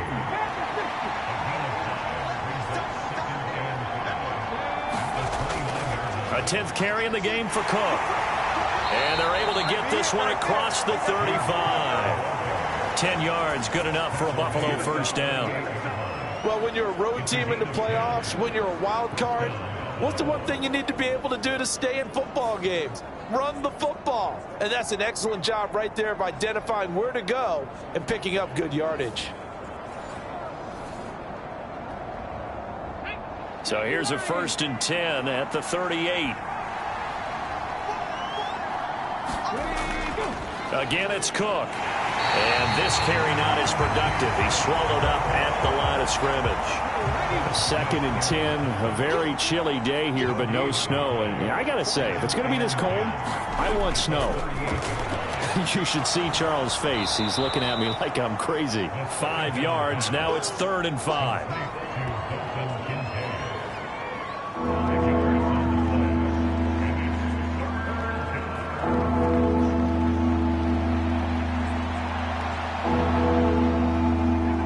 They'll need 5 on this play to move the sticks. Back to throw. That is caught and able to pick up the first across midfield to the 47. It goes as a gain of 9 and it moves the chains.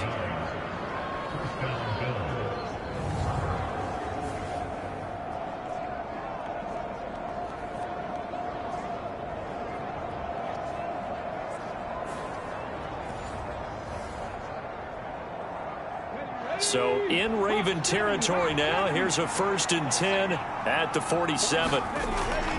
Back to the ground. And he loses the football a second time. And it's picked up by the Ravens. And his crew will take over at their own 45-yard line. Second time in this first half now, Charles, that he's coughed up the football. And both times, I think, they were in spots where he's got to think about covering up the ball. He's got to revert to his fundamentals in those practice drills where they carry it through traffic. He's not out in the open field where he can swing it a little bit, cover it up, and take care of it. And now Baltimore gets set to take the field. As we eat closer and closer to intermission, Charles, remember last time out they punted. They would love to get points here, especially if this is going to be their final possession of the first half. Yeah, and this is what close games feel like because the pressure is on both sides, but sometimes the pressure is a little bit higher on the team with the slight edge because they're trying to hold on to that, trying to increase it. Let's see how this one continues. And he'll get it down here to the 43. 51 yards rushing for him in this first half as he has certainly carried over his regular season success into the playoffs. And once again, leverage wins. The offensive line, lower than the defensive front. They moved them and found some good space for the guy carrying the ball.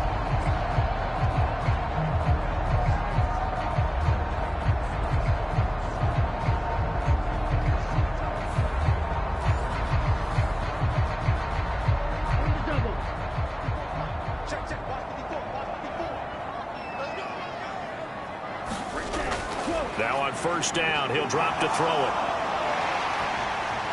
Now a loose football. The ball comes out. Now this is picked up by the Bills. And his guys will take over at the 30-yard line.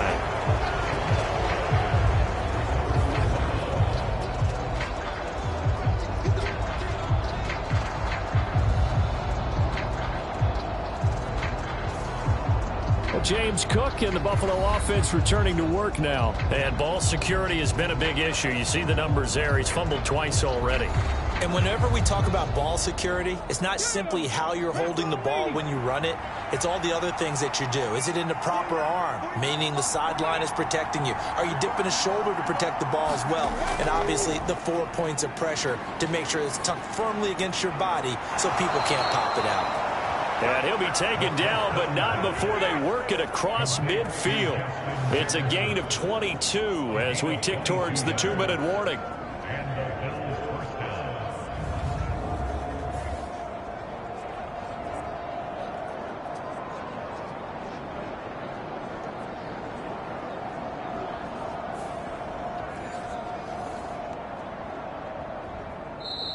2 minutes to play here in this first half of the NFL playoffs.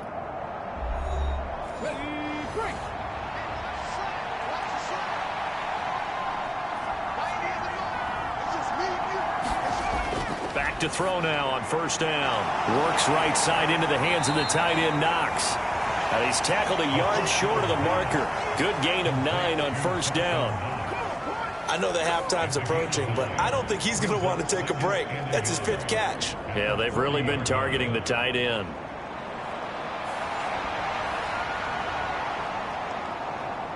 Just need a yard here. 2nd and 1. They'll drop to throw. He's got the connection over the middle to Diggs. And Diggs will have a Bills first down as the tackle made at the 31-yard line. They get 9 out of that one, and as a result, the drive continues.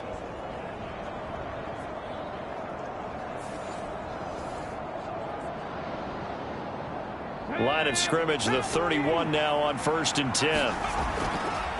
Off the play fake, he'll look to throw. That is incomplete. 2nd and 10. They'll stick with the passing game as he looks to throw. That'll leave him with a 3rd and 2 coming up. They got 8 yards there. Now the Bills are going to use the first of their timeouts, as the stoppage will come with a little under a minute to go in this first half. 2 yards still to go. 3rd down now. They'll look to throw again. Work in the middle of the field, and he's got a man complete. Now the Bills will use the 2nd of their timeouts as they get the stoppage with a little over 50 seconds to go in the first half. From the 13 now, they work on 1st and 10. Again, he'll drop to throw. Now a quick throw there, but it's going to be incomplete. Here's 2nd and 10.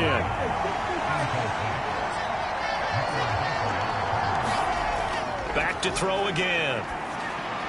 The left side caught by Diggs. He'll get only 3 there, so it leaves him with a 3rd and 7 ahead. They'll look to throw. Got his man complete over the middle. It's Cook. And oh, he's just going to be short here, barely. Maybe by a half a foot. It'll be 4th and inches.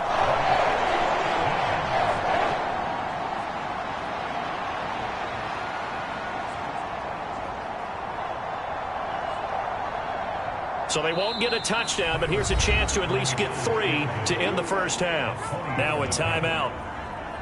7 seconds left in the first half. So on 4th down, out is Tyler Bass in the Buffalo field goal unit. From the right hash at a bit of a tight angle. The kick by Bass is good. And the Bills have come back to regain the lead.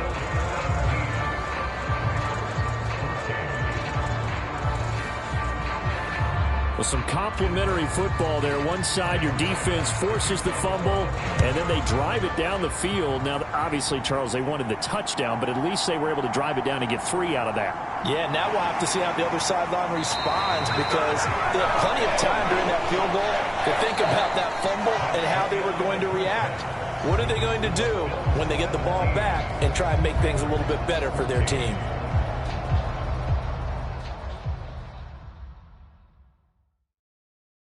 All right, Brandon, thanks very much. We'll get back to you and Charles in a minute. But first, time to give the folks at home a look at what's going on around the NFL.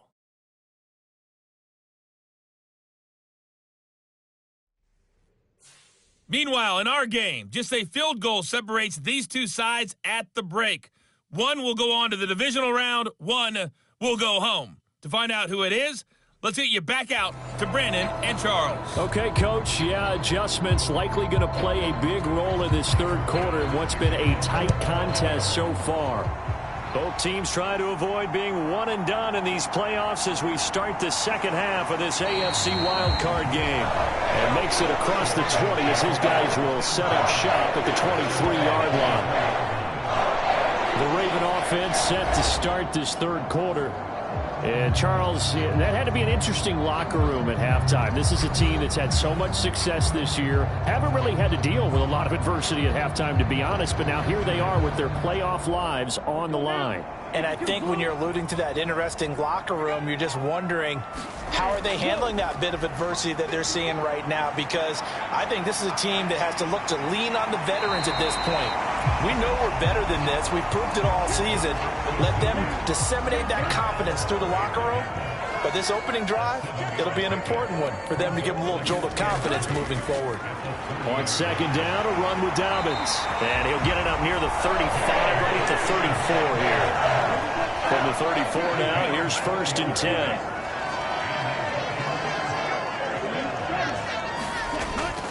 Out of the gun, they'll look to throw. Firing quickly, but it's incomplete. Now a 2nd and 10.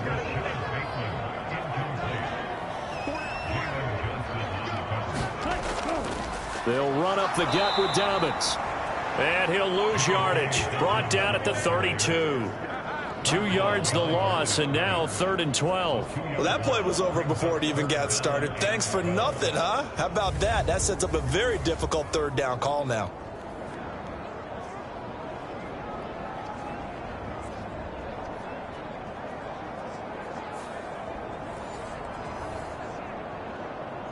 Ready. 3rd and 12. 43.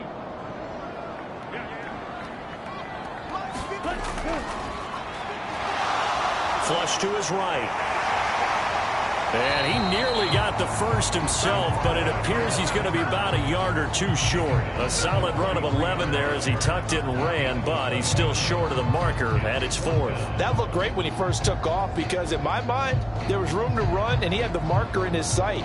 But I certainly didn't expect him to close so quickly, and neither did he. They got to him just in time, and now that forced him to make a decision with his 4th down call.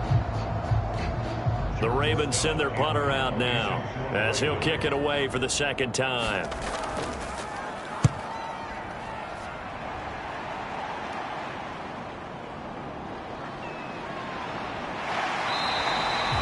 It's a 42-yard punt, but 8 on the return. And the Bills will take over the football with a 1st and 10. Now we take a glance at the offense as they work their way back out for their first possession of the 2nd half.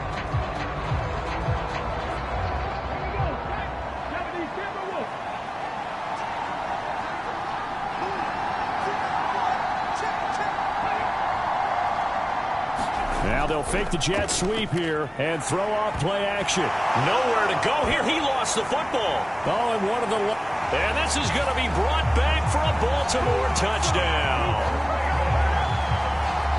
So a big turn of events there. This defense makes the play. They return it for the score, and now they have the lead. So much for ball security for the offense. Playing with a lead in the 2nd half. They give the ball up, and all of a sudden they're behind. Big-time fumble.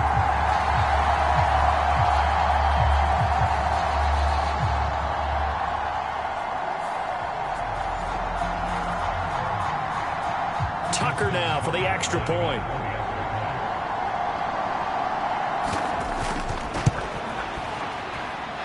It's up and good to make it 21-17. The scoop and score, always an exciting play in football, and we witnessed it there, grabbing it off the ground and then rumbling it into the end zone for 6. And you can bet they're preaching 2 hands on the ball here as the kick's away following that fumble return. And he brings us out past the 20 to the 24. Here's the Buffalo offense now as they get set to take over here. And let's just say they're going to be looking to start over on this drive. A few moments ago, they were in the exact situation, but their first play led to a fumble that was returned for 6. Yeah, you definitely have to have a short memory to play in the NFL. You got to remember what you did wrong so you don't repeat it, but you can't dwell on it because then you will repeat it, and that's what you don't want to do. And the Raven pressure too much. Down he goes. Montez Sweat. He's the one that got home and takes him down for a loss of 9. They tried to go with a little play action there, but nobody on the defensive side bit. Yeah, they adjusted in time and in a big way and ultimately got the sack. On offense, Sometimes you're running play action just to set up a certain blocking technique. In this case, none of it worked.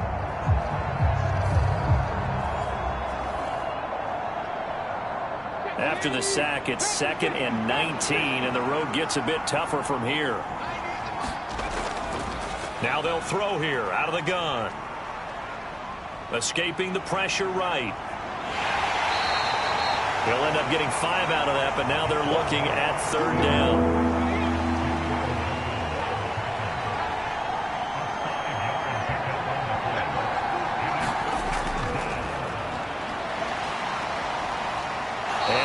His way past the line of scrimmage and then slides to a hole. Here's Cameron Johnston now as he's on to punt for Buffalo.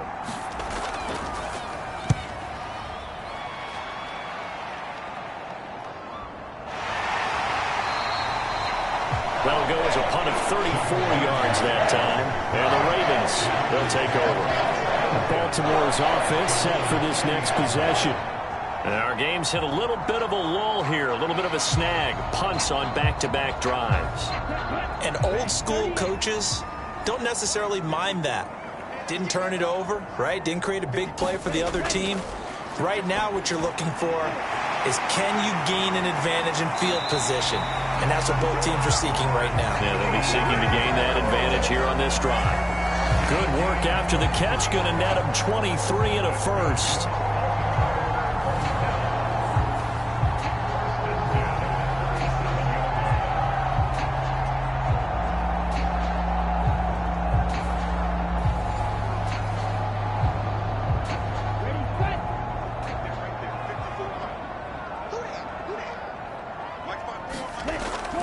A give up the middle to Dobbins. A good gain of 9 before he's brought down at the 28.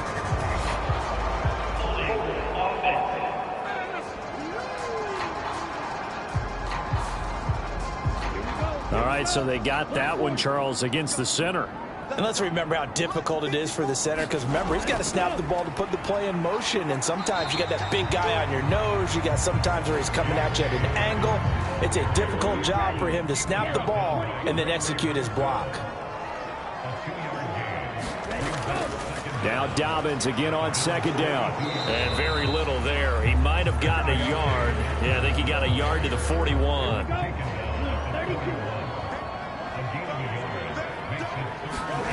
Now on 3rd and long, they'll look to throw. A short throw caught by Andrews. They pick up 10, but it'll still lead to a 4th down.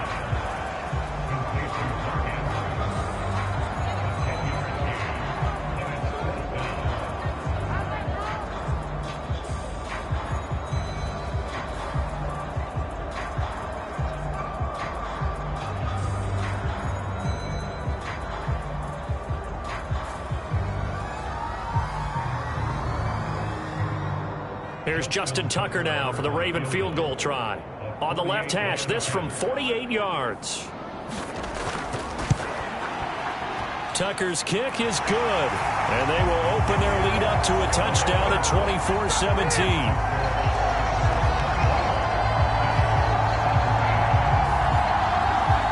So a good snap, good hold, and right down the middle. Never in doubt. Just the way you used to hit them, partner. You mean like kicking the ball? Exactly. Well, that was in high school. Doesn't matter. I don't care what level. You hit them, they go through. And he'll be tackled just shy of the 25.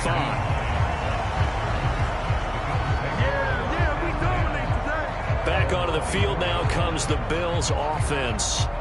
These guys definitely hoping for a better showing than their last appearance. They couldn't really even move the football much beyond the shadows of their own goalpost, Charles. We'll see if they can get a better, more sustained drive going here.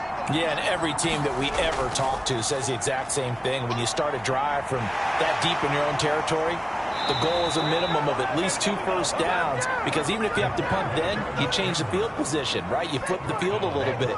They didn't get that done. This time they want to string together a nice drive and help themselves out.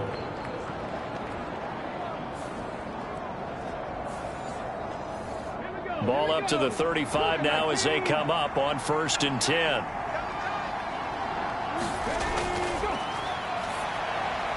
Throw left side to Kincaid.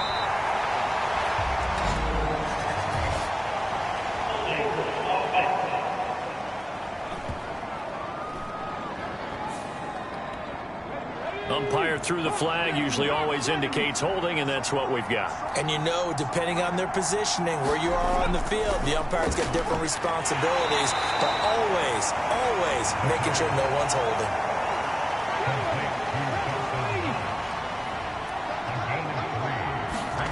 Second and long. This one brought in by Jefferson. They'll wind up getting 10 back as that sets them up for third down.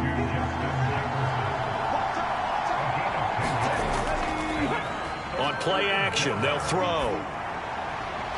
And a quick throw here, that's complete. And he'll be taken down, but not before he gets into enemy territory. 7 catches for him now, and this last one, a first down. But when you hit him on the move like that, and he's able to get into open field with a full head of steam, oh, boy, it's going to be tough to get him down. Yeah, there was a big window. They're lucky they did get him down. So in Raven territory now. Here's a 1st and 10 at the 46.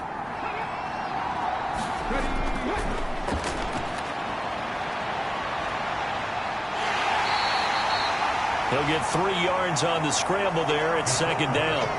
Brandon, once that one broke down, there were only so many options left for him to take.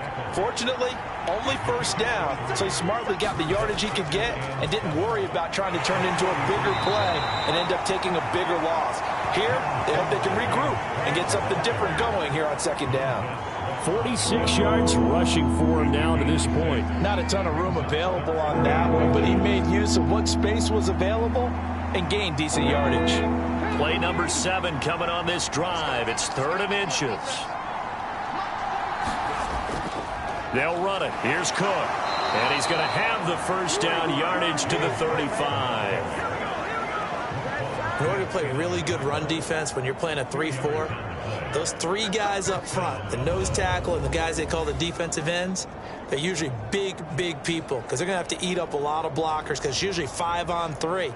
And when they do their job well, guys who play on the inside, those inside linebackers, they're able to just roam and hit.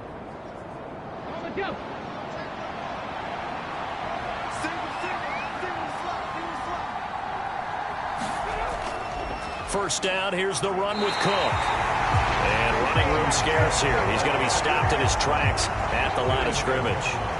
3rd quarter, wild card round. Thanks for being along for the playoff ride with us. Here's 2nd and 10. Give him 5 on the carry there, and it'll set up a 3rd down.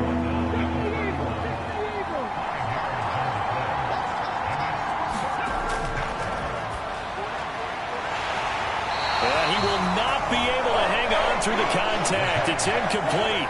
The coverage strong, and now it's 4th down.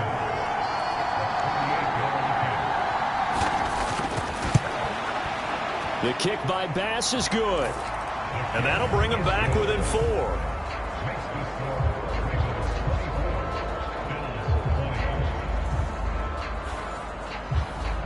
So the field goal there caps what winds up to be an 11-play drive. Well, Parker, that's a lot of offense to run there to only get 3 points. So I just wonder, are they going to recycle those plays because they were successful in getting 3? Or do you go to another section of the playbook trying to find ones that get you into the end zone and get you 6? Baltimore about ready to go on offense.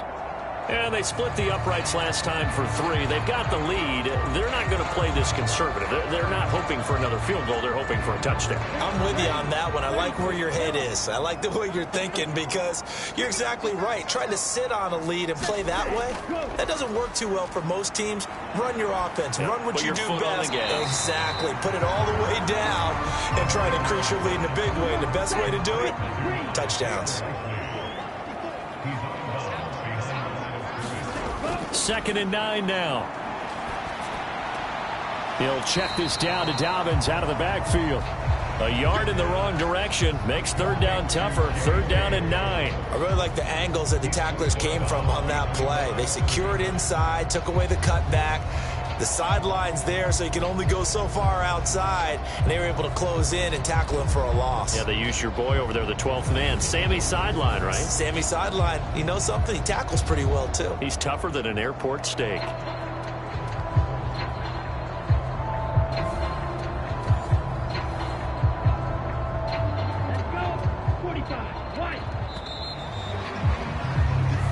1 quarter remains for the right to survive round 1 here in the AFC. We'll return with more after this. This is the NFL, and it's on EA Sports.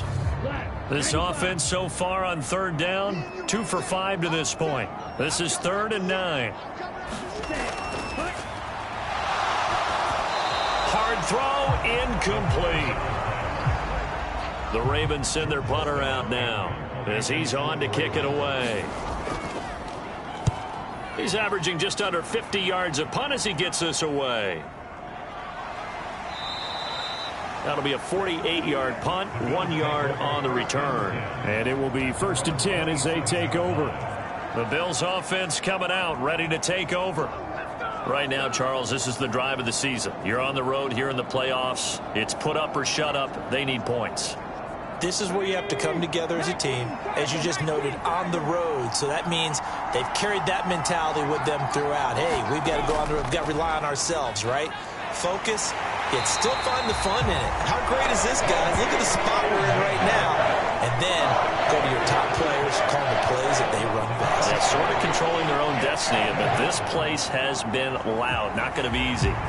And they brought the pressure there just right up the gut, didn't they? Yeah, they certainly did. And, you know, when you've got so many different responsibilities as an offensive line, you got to deal with the nose tackle, the 2 defensive tackles or ends, and then sometimes you just can't account for everyone. The linebacker slipped free.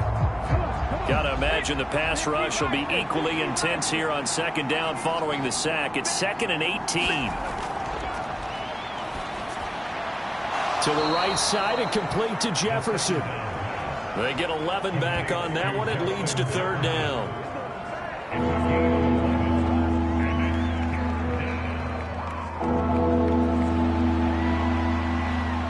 Here's 3rd and 6.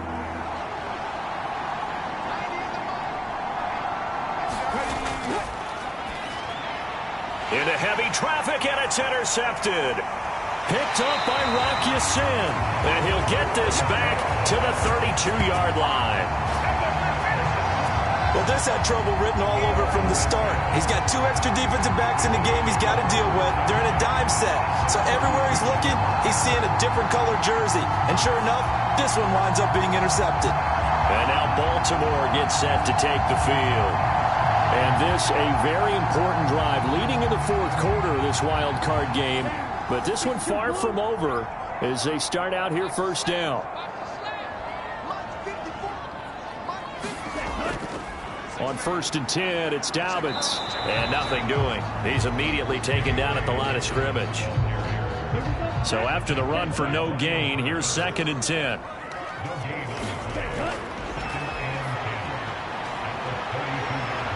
And only able to get 2 here. Stopped at the 30. Kudos for the defense from me on that one because they were prepared the whole way for him to try and escape and hit them for more yardage running it. I like the way they stayed zeroed in on him and kept him contained when he pulled the ball down. I think he was fortunate to get what he did on that run. Going for Bateman. He's got him on the out route. Yeah, this defense rallies, and they stop him short of the 1st down right near the 24.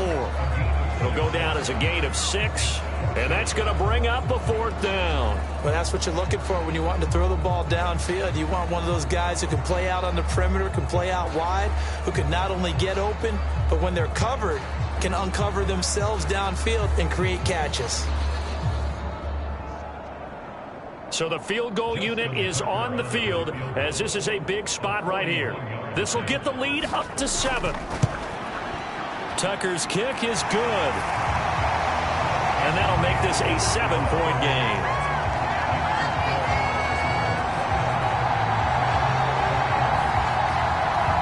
Well, they got the turnover in great field position, but unable to do anything with it.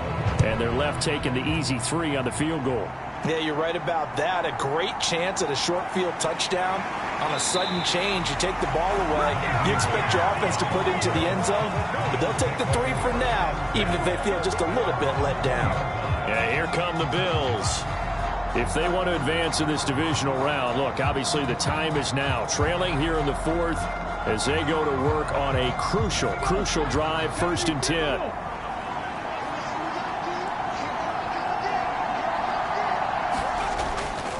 They start the drive with Cook. And he's got room. And he's going to get this one across the 30-yard line. Give him 13 yards on the opening play of the drive and also give him a first down. We'll definitely see some open running lanes, and he's taking advantage of it right now, but that shouldn't be a surprise. Defense has the lead. They're playing for the pass first.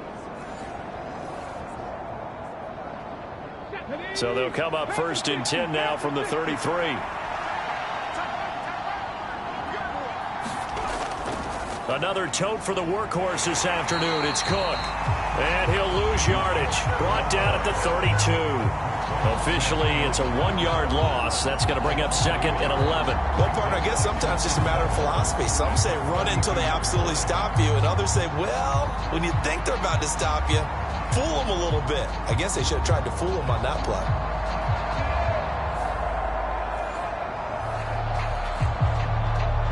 So after the loss of a yard, they'll look to push forward here on 2nd down and 11.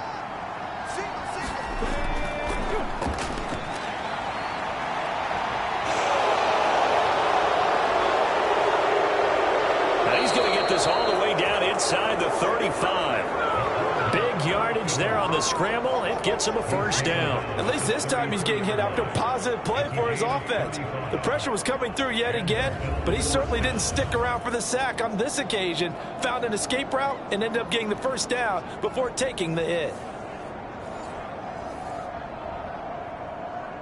So the big play changes the complexion of things. Here's 1st and 10 just outside the 30.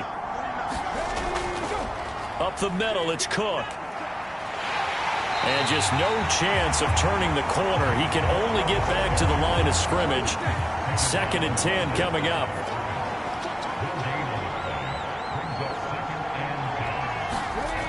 Now they'll switch it up here and look to throw. Little pitch and catch to the tight end, Knox. They do get a couple, but they'll be left staring at a 3rd and 8 coming up. Well, the strategy was evident there. Get it to your tight end and make it a one-on-one play with a cornerback. Who's usually going to win that one? The tight end, but not there. Not in this situation. How about the corner defeating that logic and making a really nice tackle? On 3rd down, he'll drop to throw. And that is incomplete. So on 4th down, out trots the kicker in a big spot here. This one from 48 yards away. The kick by Bass is good. And that'll bring him back within 4.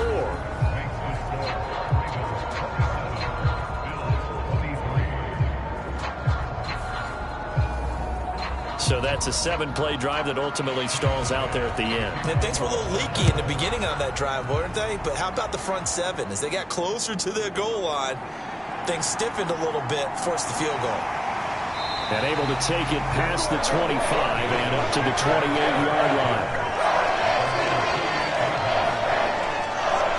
The offense for the Ravens returns to the field. They have the lead, obviously, late in the game. I guess the good news for them is if for some reason they would make a mistake, a field goal does the opposition no good. Everyone loves to have a little bit of a cushion, and that helps you immeasurably. But the bottom line is, do all the things that you're taught in order to close out the game. Don't even let that become an issue. Yeah, but still a one-possession game. This one not fully over yet. They went with a dime look on defense. 2 extra defensive backs on the field and covered up essentially every blade of grass. That allowed them to disrupt the play. So now they'll come up on 2nd and 10, once again from the 28. Back to throw here. Toward the center of the field, but it's incomplete. The Ravens on 3rd down, lacking much success, just 2 for 7 to this point. This is 3rd and 10.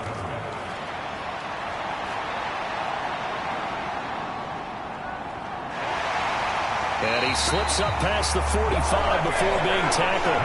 The coverage may be too good that time as he breaks away for 19 with his legs and a first down. Well, there you go. Save your best scramble of the day for a big-time situation in the 4th quarter, picking up the first. You don't want to use it up early, right? You want to make sure you save it for that exact moment, that key time.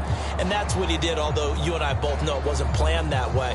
But what a nice job using his eyes, scanning the field, and realizing when it was time to exit the pocket and go. They go play action here on first down. A full 5-yard loss that time. It's going to make second down pretty tough.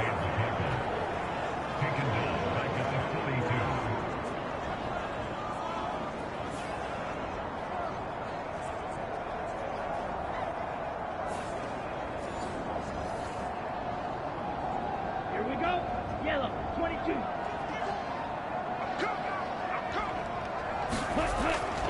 They'll try to draw here with Dobbins. And he'll push his way up to about the 44 here. Third down and 13.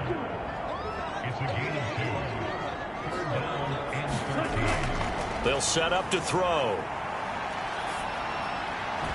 And that nearly the pick that they needed. He couldn't pull it in, though, and it's fourth down. The Ravens send their punter out now, as he'll punt it away for the 4th time today.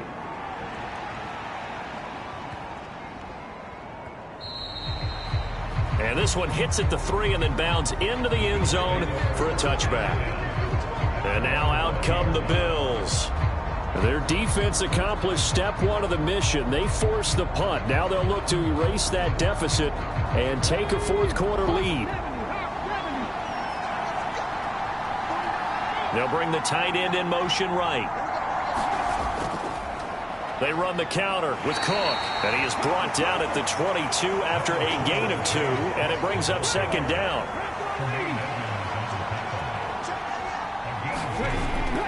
From the shotgun, he'll look to throw. That's complete to Mooney. Big gain of 5, and this will wind up being a 3rd and 3. They'll try the middle with Cook.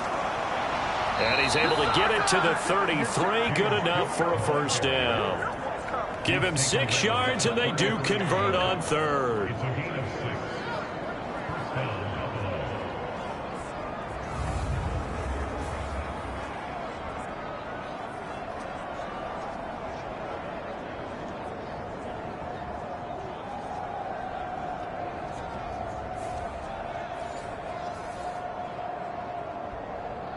So they'll come up 1st and 10 now from the 33.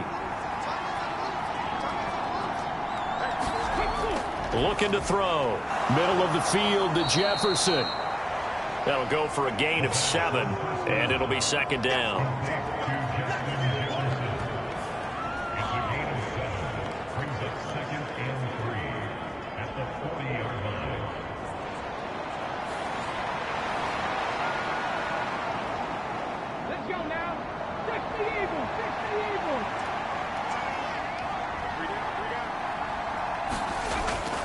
They'll look to throw here. Swinging this out wide here for Cook. And he'll be brought down right at the 45-yard line. 4th quarter, down to the final 2 minutes, and we've got a 1-score game. So it's Bills football here as we get you reset. They come up on a 1st and 10, desperately needing a score here on what could be their final drive. That's complete. It's Cook. And he's out of bounds just before the midfield stripe at the 49.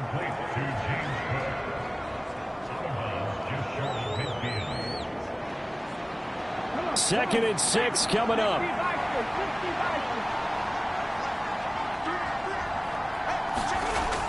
Back to throw. Oh, and that's going to sabotage their comeback plans. It is intercepted. Picked off by Roquan Smith. Well, you knew you had to take some chances here with the clock winding down, needing a touchdown to win it, and that one might have just sealed their fate. Yeah, and that's the nature of the 2-minute drill. The offense trying to go downfield and make their plays. But defenses, they're sitting back watching everything that they do, but not too far back. They want to be in position to make a play on the ball, and that they did. Come on, set. 33, yellow.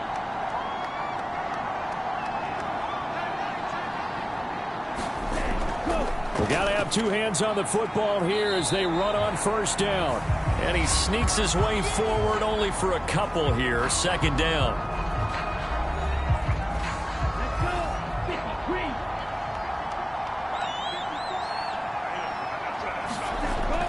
He's going to get it again. Just looking to get forward and protect the ball. Now the Bills will use the second of their timeouts as they'll head to the sideline and talk over what to do next. They'll come up now 3rd and 3.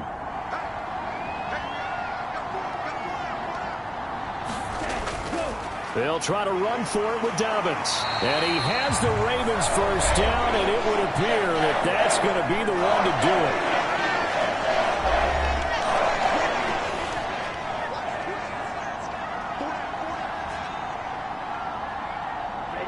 And they'll indeed take a knee. Black, 95.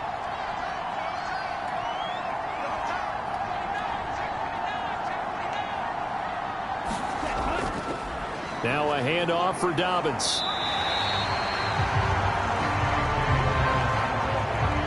I like that run right there, partner. Not the flashiest run, not the one that's going to break for big yardage, but he understands the situation, and taking care of the football, paramount, and he got it done. Nursing that slim lead, you're exactly right. Hold on to that ball. Ready. 10 left.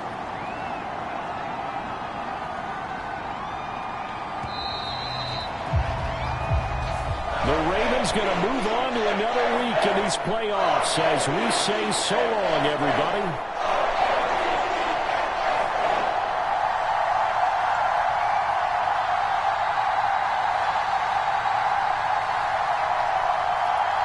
So that'll just about do it for Charles Davis. I'm Brandon Gaudin. You've been watching the NFL on EA Sports. For more, log on to easports.com. The Ravens are victorious here as we say so long from Baltimore.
today. From Levi's Stadium in Santa Clara, California, it's the NFC Wild Card Round on EA Sports.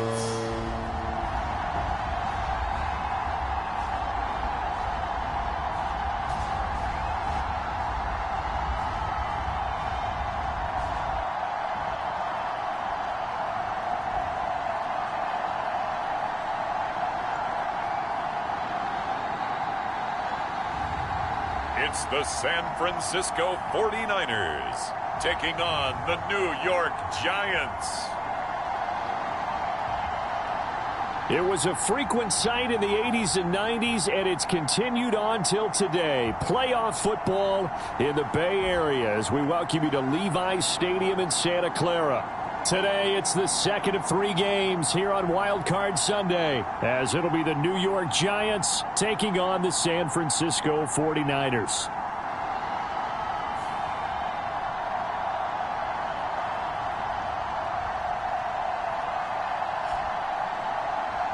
Hello, everyone. Welcome to the postseason on EA Sports. Alongside Charles Davis, I'm Brandon Gaudin. And, Charles, that's really all I need to say to get you fired up. It's the postseason on EA Sports. And no one's more fired up than the guys who are going to be playing in this game.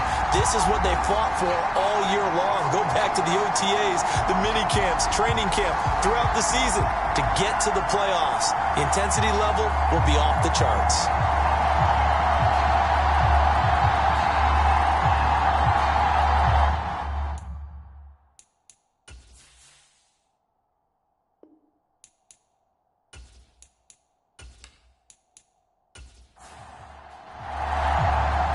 Second of 3 games here on this Sunday. We continue with Super Wild Card Weekend here on EA Sports. From a couple yards deep, he'll bring it out of the end zone. And a good effort on the return there. Gets him across the 30, up to the 33. So here are the Giants ready to start their initial drive of the game. And a glance here at their shifty mobile signal caller. And he comes off of a really good regular season with over 4,000 yards passing. And now in the playoffs, people always ask the question, do you continue to play the way you played in the regular season? Do you turn it loose? Or do you tone it down a little bit? I think you've got to be smart. But make sure you show the defense something they haven't seen before. And he'll be taken down right around the 34 after a pickup of only a yard. From the 34-yard line, here's 2nd and 9.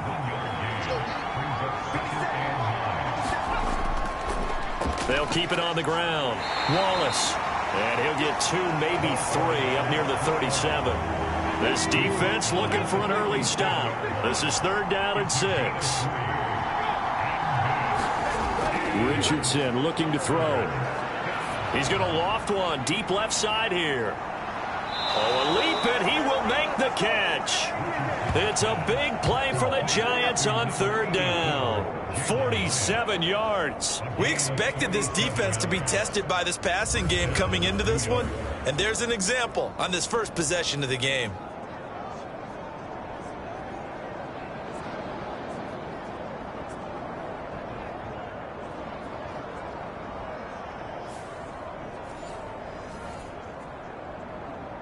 So the big play means just like that, they'll operate from the red zone now on 1st down. Here's Richardson to throw. That's to the right sideline, and it falls incomplete. After the incomplete pass, here now is 2nd and 10. Now Richardson. Now throw right side here, going to be incomplete. This offense was on the move. Now 2 straight incompletions have them looking at 3rd and 10. Richardson looking to throw this. Completed to Hyatt.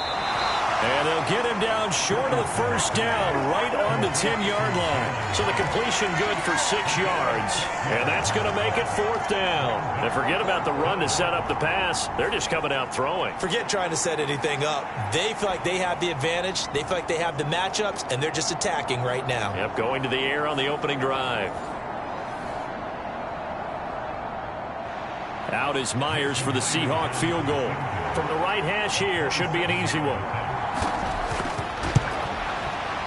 Myers' kick is good. And the Giants are off now to a 3-0 lead.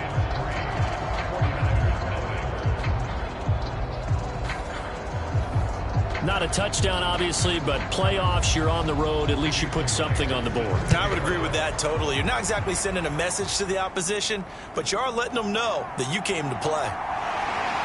And it's a pretty good return here as he'll get this up to the 29.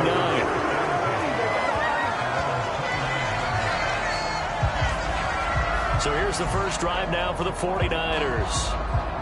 And a look at a guy, definitely got a little razzle-dazzle to him. Can do it with his arm or his legs. Their mobile QB. And there's really no underestimating or downplaying the incredible regular season he had throwing the football. When you throw for over 5,000 yards, that's a monster season. He's got an offense that's certainly capable of doing damage in the postseason as well. But he also understands that defense tends to win championships in the playoffs. He wants to find a way to set that aside and advance his team. From the 35, back to work on 2nd and 4. Now a shotgun snap as they'll look to throw. And he'll be taken down, but not before he works it past the 50. First catch of this wild card game for a 1,000-yard receiver in the regular season. He's got a first down, too.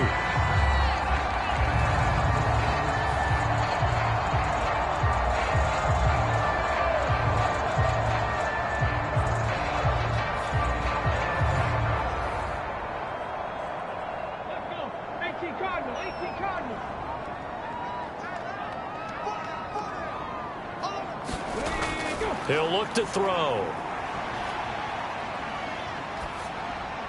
That throw taken in by Jamison Williams. And he's corralled, but not before getting it inside the 35. First catch of this wild card game for a 1,000-yard receiver in the regular season. He's got a first down, too. Well, certainly as a fan, you get a little bit nervous when you see him make those kind of throws. But they work on that in practice more than we know. And most of them now know their limits and know what they can get away with. And there's a completion right there. So they'll come up 1st and 10 now from the 33. They're going to look to throw. Finding Williams once more, complete. And he's going to get this down near the 20-yard line. They'll look to throw now on 1st down. Completes it to the tight end, Kittle. Now this will leave him a yard short. Nice pickup of 9 yards on 1st down.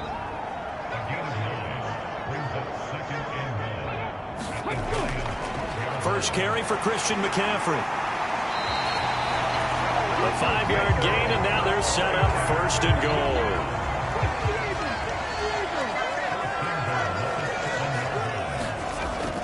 They'll try to run with McCaffrey.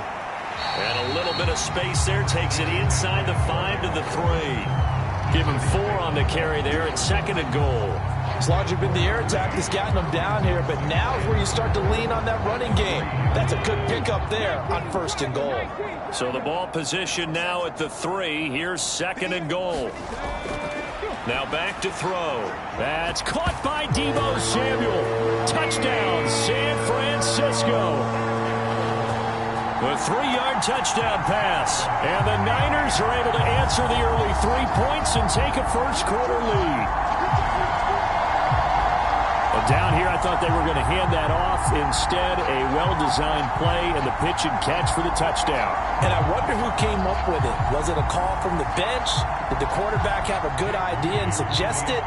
In any event, clearly an effective play call.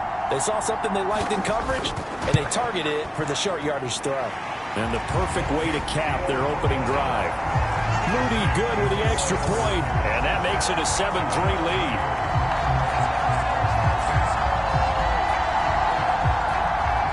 So following the touchdown, here's Moody back out to send it away. This fielded right at the goal line. And he returns this to the 22.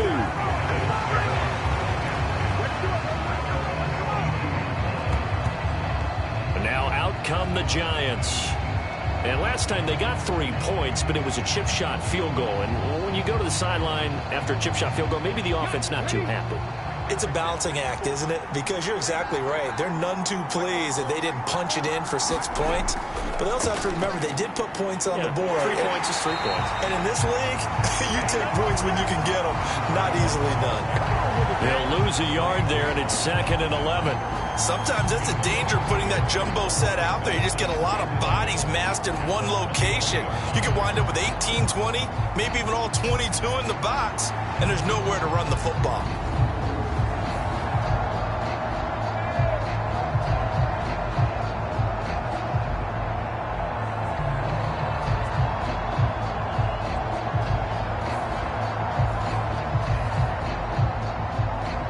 Loss of a yard there to start out. That leads to a 2nd and 11.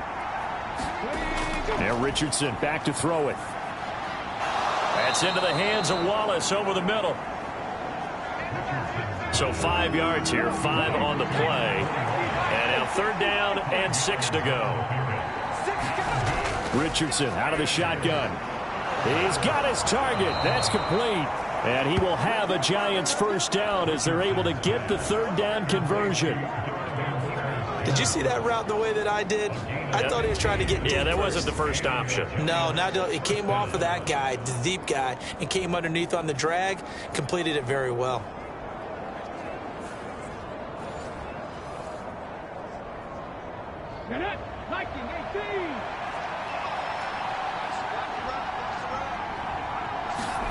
Richardson to the air on 1st down. Going long here for Wallace. And it's incomplete. Took a shot, couldn't connect. Almost feels like anything you can do, we're going to try and match or do better. We've already seen 1 touchdown pass from the opposition. They tried to equal it on that throw.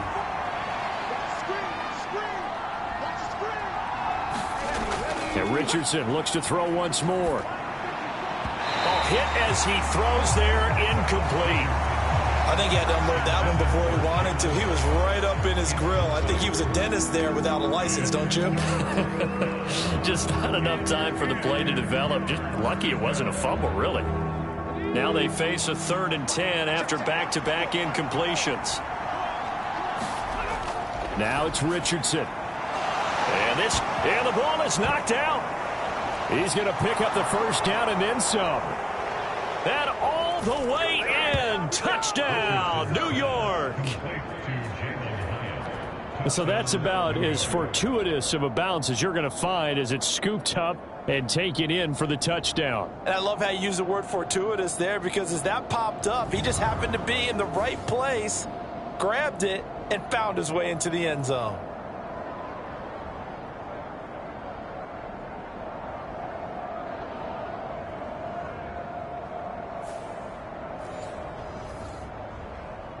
And now, as with every potential turnover, they're going to take a second look at this just to make sure.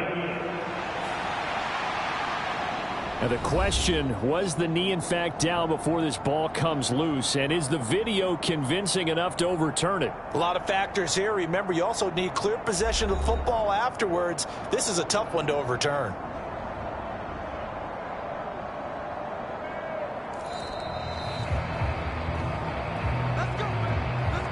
So that one overturned. They say the knee was down, and that will not be ruled a fumble. They'll run on 1st down. It's Wallace. He's got it to the 43 here. Here's a 2nd and 8. Back to throw. Here's Richardson. Got a man open. It's Darren Waller. And this will move the chains again as the tackle's going to be made at the 49ers' 32-yard line. From the 32 now, here's 1st and 10. Now a handoff up the middle. Wallace. And he'll work this forward for about 3 at 2nd down.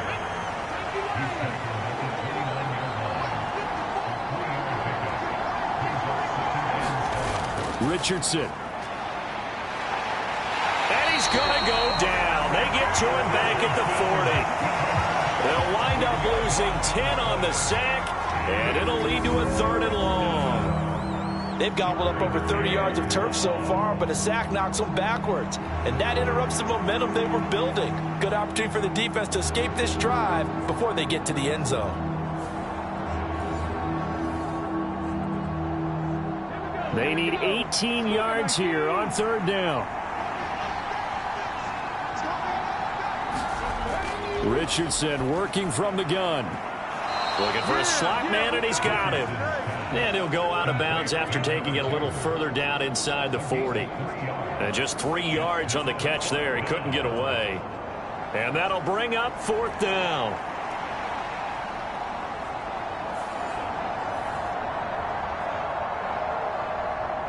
On now is the kicker, Jason Myers, for the field goal try. From the left hash, this from 53 yards out. And that is no good. And that will keep this a 4-point game.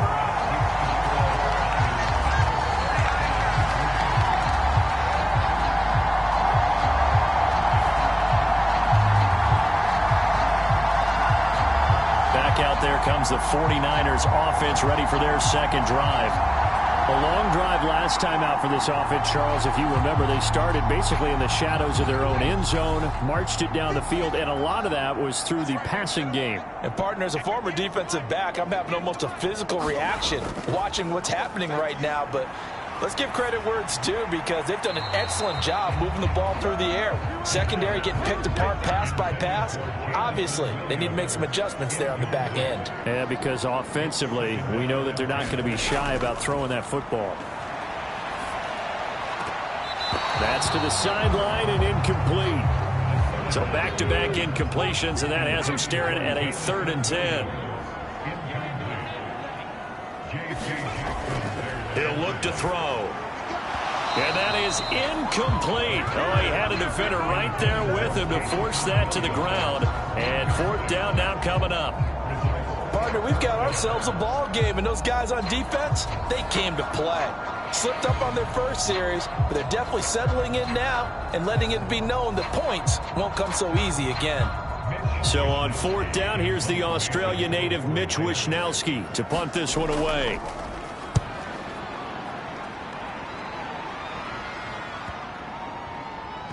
And great special teams work here. This is knocking on the door of the 5. They'll spot it at the 6-yard line.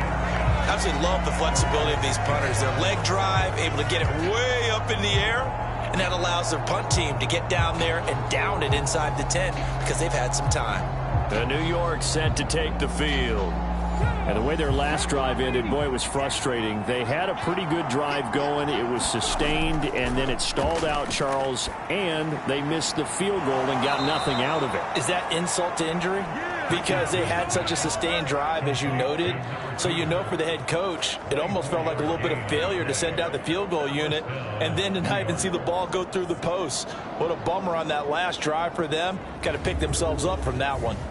And time to give some credit to the big fellas, the offensive line here, because you've got to have good protection on crossing routes because you've got to give your receiver time to work all the way across the field. That time, be able to scan the field, spot his receiver moving left to right, and make a good, accurate throw. Thank you, guys. On first down, it's Wallace. And down he goes, but he takes it up to the 40. 10 yards, good for a giant first down. Correct me if I'm wrong, but I think they had 3 tight ends in on that set. And these guys are punching really well. I use boxing analogies a lot. A lot of coaches have told me that when you line up to run the football, it's 10 fistfights along the line of scrimmage, right? You've got to win your share. These 3 tight ends, they almost always win their fistfights. Back-to-back good plays have them on the move on first down.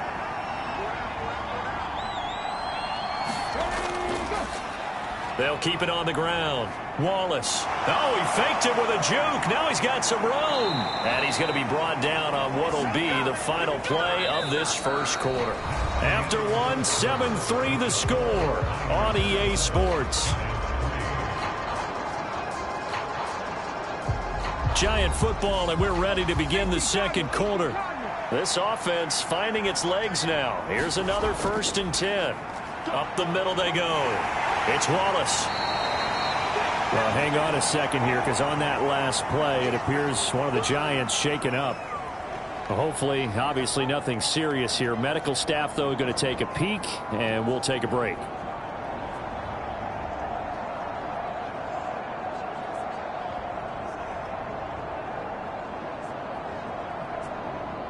Here now, 2nd and 4. Now a handoff up the middle. Wallace. A gain of 5, good enough for the first down. He had to fight for every yard on that run. Shook himself free of a tackle and kept fighting, even with the rest of the defense closing in on him. That's the kind of effort you'll take every single time. They'll run on first down. It's Wallace, and they'll get him down after a pickup of 8, 2nd and 2.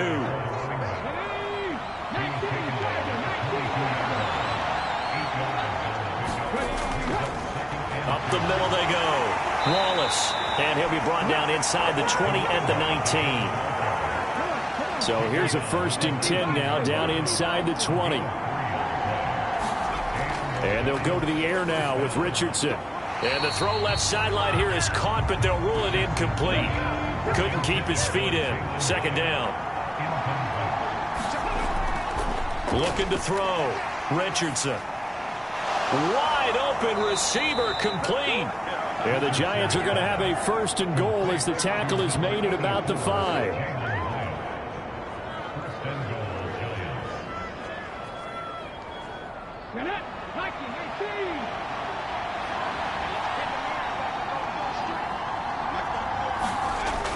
And they'll let the fullback try and take him home.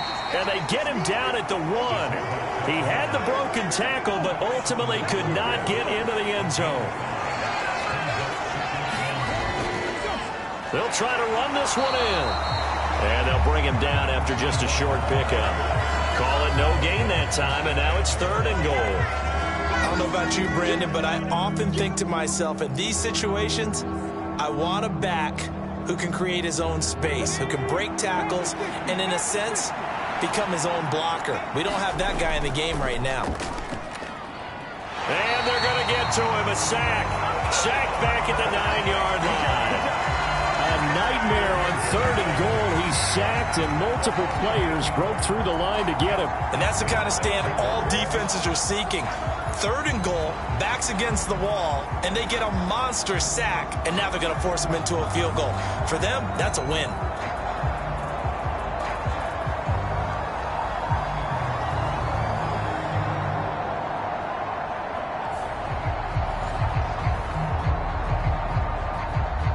Out is Myers for the Seahawk field goal.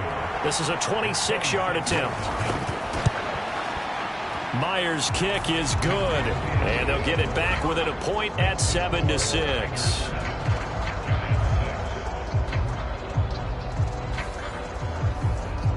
That drive took him inside the 10. Good job defensively to hold him to 3. Yeah, I like how you did that. Give a little tip of the cap to the stop troops there, because they didn't give up a touchdown in that situation, right? Made them kick the field goal. And, yeah, points went against them, but that feels a whole lot better running off the field. And they'll get him down right around the 25, actually the 26 officially, so a net gain of 1 there. The 49ers offense now, they work their way back onto the field. Obviously not the intended goal last drive. They had to punt the football, but still they've got the lead here, and now a chance to add on to that lead if they can get points on this drive. 1st and 10 upcoming. They'll try and start this drive in the air, and he'll dump this off to his running back, McCaffrey. Short completion, just 4 yards, and that'll make it 2nd down.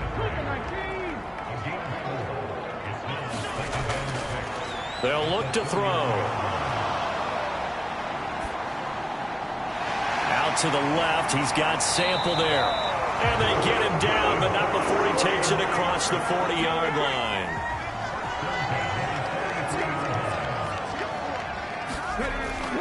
On 1st down, this is McCaffrey. And he's going to get this past the 50 and into Giant territory. Now a 2nd and 2.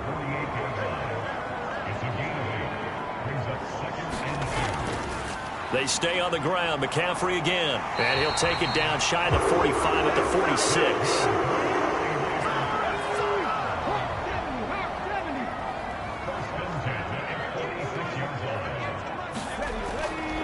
throw now on first down. They'll run the screen with Mitchell. Oh, he's got some breathing room. And he is out of bounds, but not before he's inside the 30. The Niners passing game in sync now. They've got another first down. And at his size, he's a smaller back. You can get him to football. He can kind of get lost, make someone miss. It's good for him. Yeah, it's great for him. I like what you said there. Sometimes he gets lost in the traffic a little bit, but get him out in the open field into some space.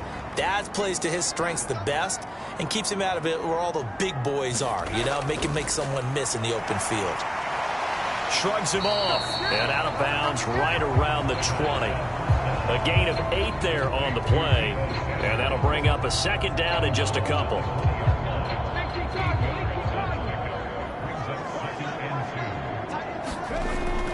He'll drop to throw. That's over the middle and caught by Ayuk. And the 49ers are going to be set up with a first and goal coming up as they get him down at the 6-yard line.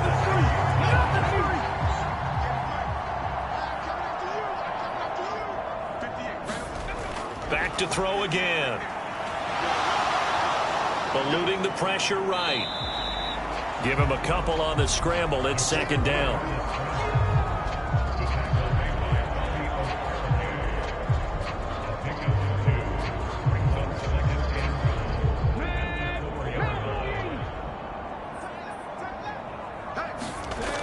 McCaffrey is not going to get a whole lot, maybe a yard down to the 3.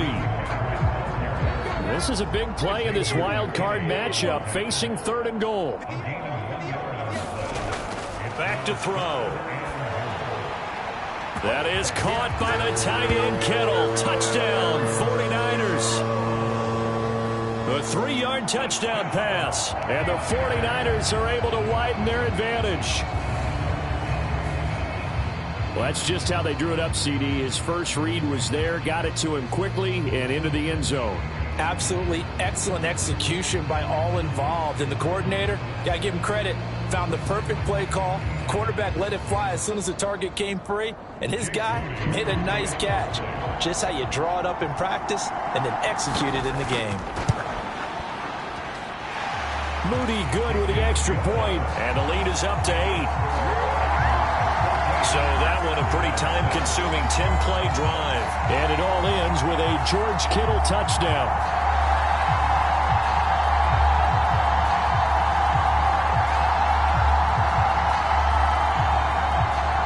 So here's Moody back out there now to send this one away.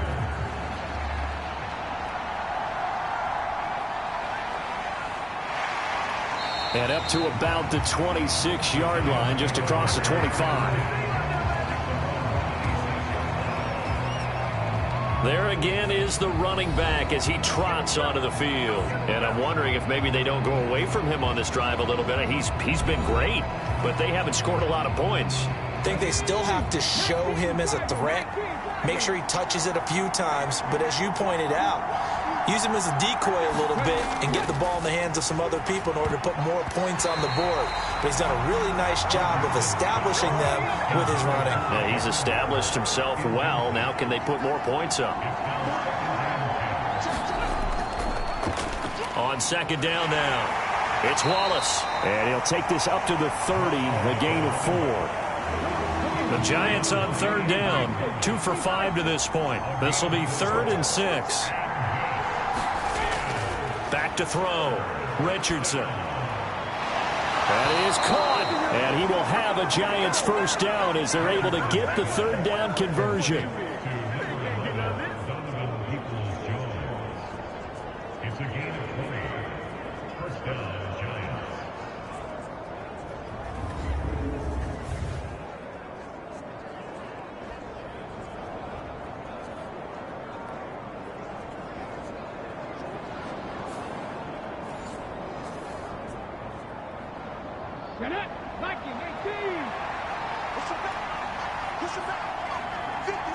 The slot man in motion right. Now they show jet sweep, but instead a run up the middle here. And they'll get him down here at about the 42. Here's 2nd and 3. They'll keep it on the ground. Wallace. And this time he's not going anywhere. They'll get him down right at the line of scrimmage. He got maybe a half yard at most, but officially they'll be left with a 3rd and 2.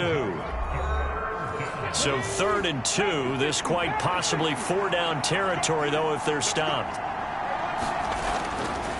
Operating from the gun, Richardson.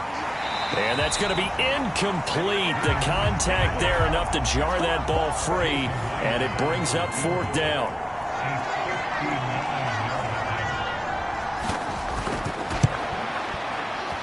And he missed it. It's no good. And that will keep the lead at 8.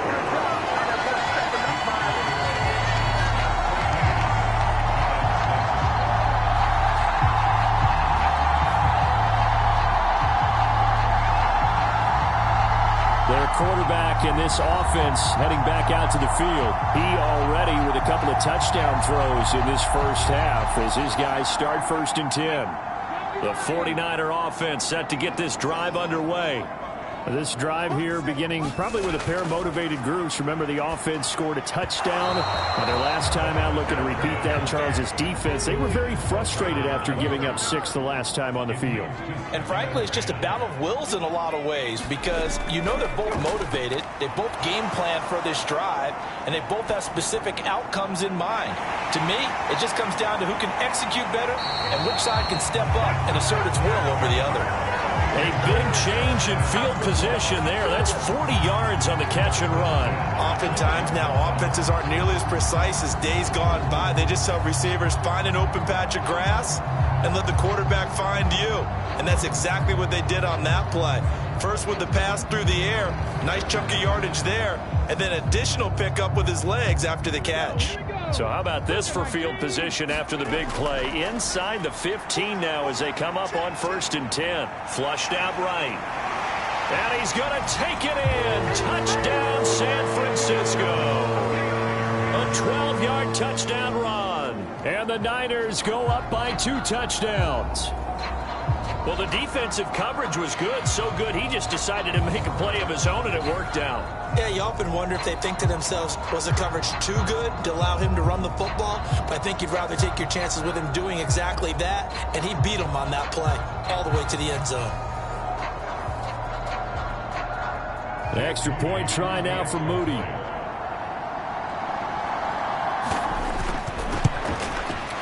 It's up and good, and that'll make the score 21-6. The drive there only spanning 3 plays, and it was capped off by a 12-yard touchdown run.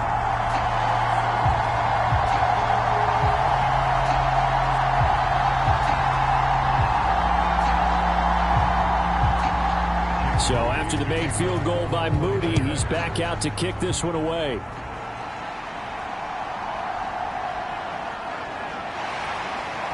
And he won't quite make it to the 25.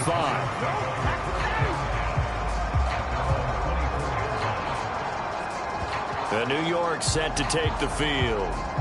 Charles, we'll see what they can do here. Not a ton of time left, but enough certainly to get points out of this drive, and they need them right now because they're trailing. Yeah, this is exactly why you practice a 2-minute drill all through camp and at least one practice each week before a game. A minute left, more than enough time to string a few completions together, reach the end zone, and then make that walk back to the locker room just a little more animated.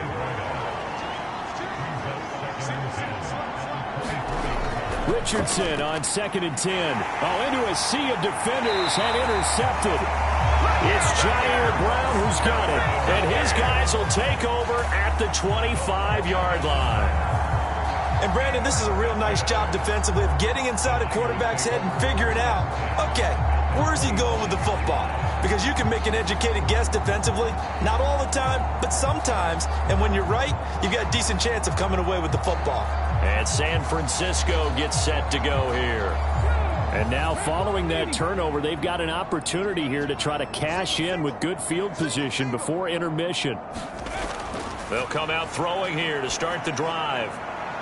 And he will find his man, Samuel. The 49ers now going to use the first of their timeouts as they'll stop it with just over a minute to go before halftime. Now a 1st and 10 at the 11. Back to throw here. He's got it. Touchdown 49ers. Jamison Williams, an 11-yard touchdown. And the Niners continue to show why it pays to play at home in the postseason as they add on to their lead. They have really had their way so far in the first half, but they wanted to continue to build on their lead. They know that no lead is safe in this league, so they decided to try their best to get one more as they headed into the half, and they got it done.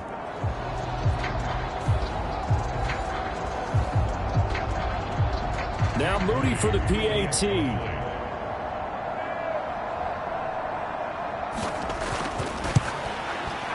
He's got it, and the lead swells. It's 28-6. They had the short field, and they made quick work of it. Just 2 plays to get into the end zone.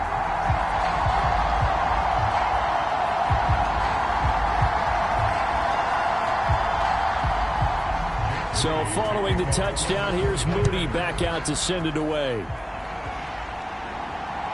Here comes Andrews. Here comes Andrews. And he's up across the 25 and down at the 28.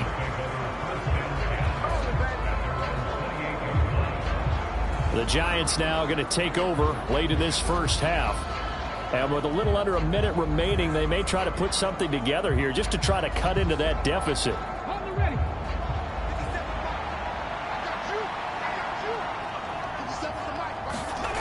They go back to the air here after the INT on the last drive. And down right around the 32-yard line, 4 yards on the pickup. The Giants going to go ahead and use the first of their timeouts as they get the stoppage with a little over 50 seconds to go in the first half. So after the second down incompletion, they'll come up now against a 3rd and 6. Looking to throw. Richardson. And the throw there going to be incomplete. And the Giants send out their punter now as he's on to punt for the first time this afternoon.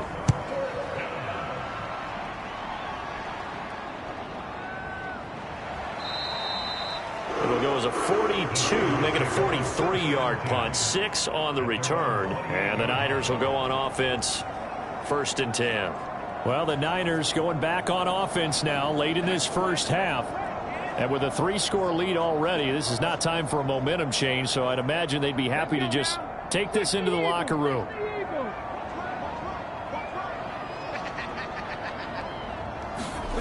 They'll come out throwing here on 1st down. That pass caught. It's Williams. And he'll be taken down, but not before they work it across midfield.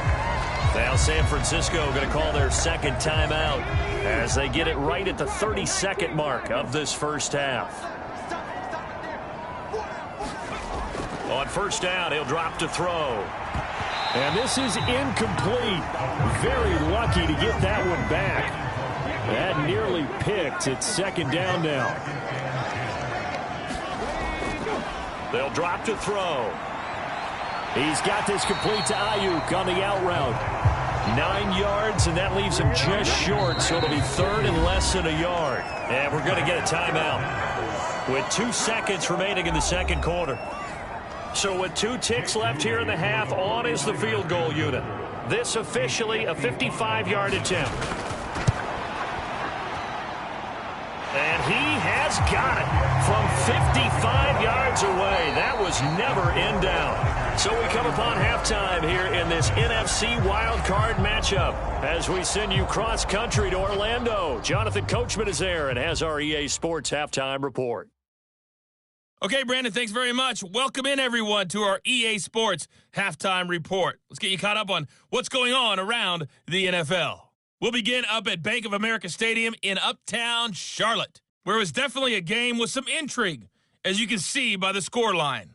Saquon Barkley, an afternoon to remember, 4 touchdown runs.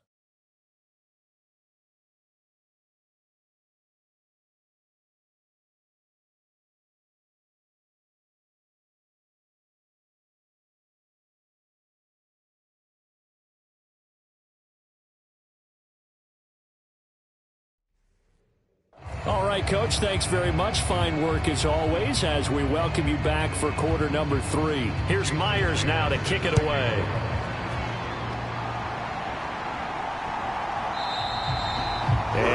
Williams going to sit on this one. It'll be a touchback. The 49er offense set to go to begin quarter number 3. And they have made this look easy. I mean, there's not supposed to be anything easy about the NFL playoffs, but this lead, yes, they're at home, but this has been impressive. And we hear all the time when upsets happen, teams go on the road, that maybe home field advantage isn't all it's cracked up to be. But you and I both know the reality is teams really fight hard to get it. Why? You don't ever have to change routine. Everything's familiar going into the game. It makes things easier, and that has paid off for them in a big way in this contest. He'll try again with the arm here on second down. He'll drop it off to McCaffrey. And he's upended after a gain of 2 out to the 27.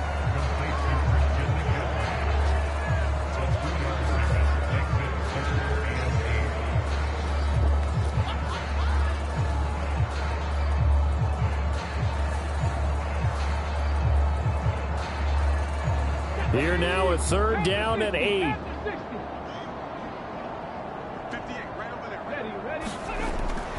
Now they'll throw here out of the gun.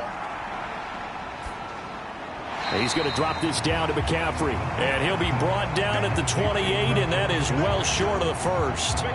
That's going to bring up 4th down, only a gain of 2 there.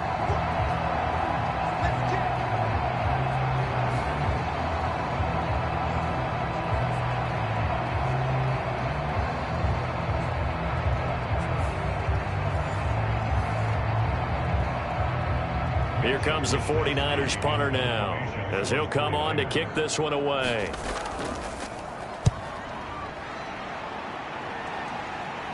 Fair catch signaled for and taken just shy of the 30-yard line. They call it 38 yards on the punt, no return, and it'll be Giant football 1st and 10. Now we take a glance at the offense as they work their way back out for their first possession of the second half. CD, they certainly know the hole that they face as they begin the second half. They have to do what precious few teams have done in NFL history. That's try to come back from a 4-possession deficit. And, partner, you know, as that team gathers, they're saying to each other, you never say never, right? Because if you're on an NFL roster, that's how you have to think. You can always come back and win a ball game.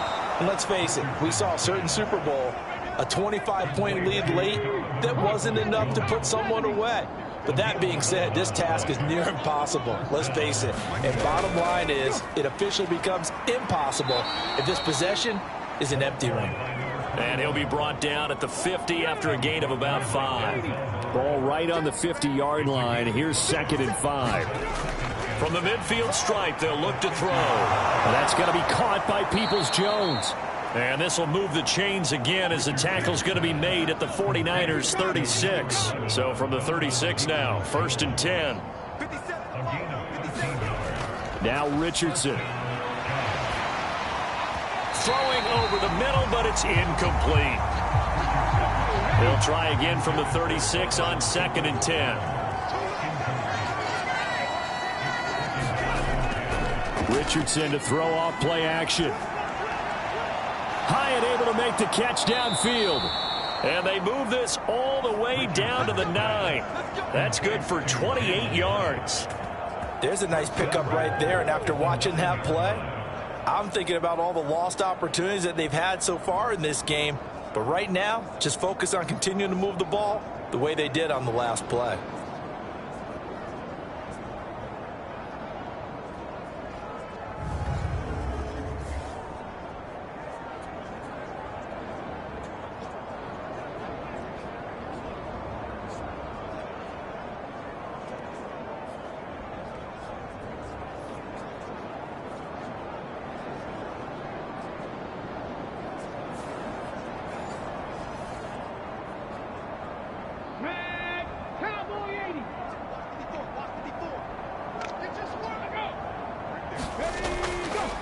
They'll try and run for it on 1st and goal.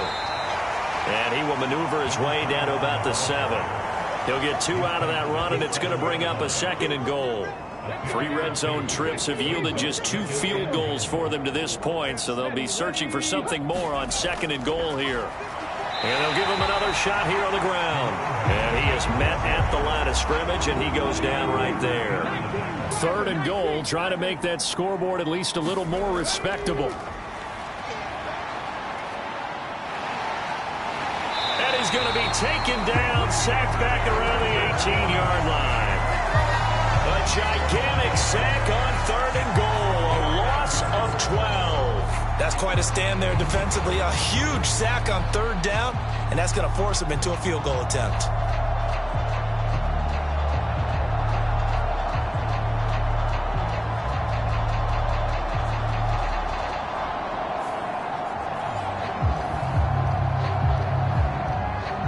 Now it's the kicker Jason Myers for the field goal try. This just a 35-yard attempt from the left hash. Myers' kick is good, and they're back within 3 scores as it's now a 22-point game.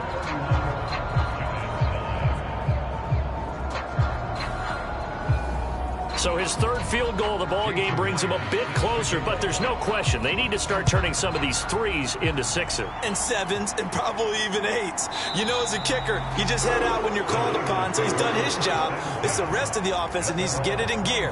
They want to close this gap. San Francisco's offense returns to the field. And Charles, a very uninspired effort. The last time we saw them out there was a quick 3-and-out, then they punted the football. Yeah, and you never want to get stopped so soundly during a series, but what would be even worse now is letting it happen again right here. They've got to get going. Now on 1st down, he'll drop to throw it.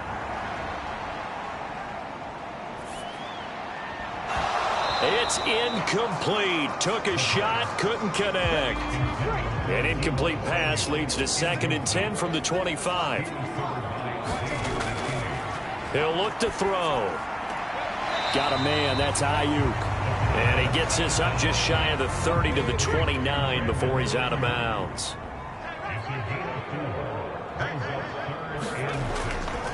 On 3rd down, he'll drop to throw. Connects with Kittle underneath. But he won't quite make it. He needed 6. He got about 5. 4th down.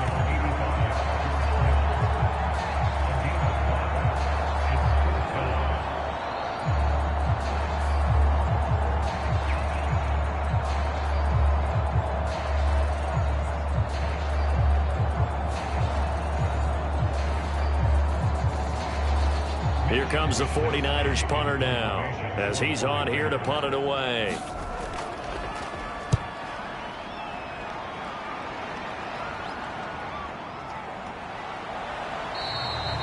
35 yards that time on the punt. And out will come the offense as they take over. Here's the Giant offense now as they get ready to take over here. I kind of feel like they've reached a do-or-die point in this game, Charles. If they're going to try to pull off an impressive comeback, it has to start right here, right now. Yeah, now they've got a final chance to get out of this situation, but they also understand they've got to move the ball and move it fast. In addition, they need to save as much time so they can get 2 more possessions. This 2nd and 4.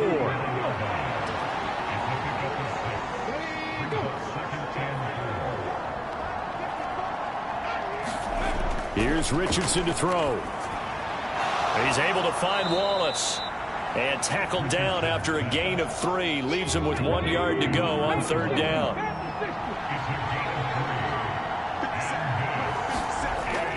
Richardson looking to throw. Oh, that's into a double team, and it's intercepted.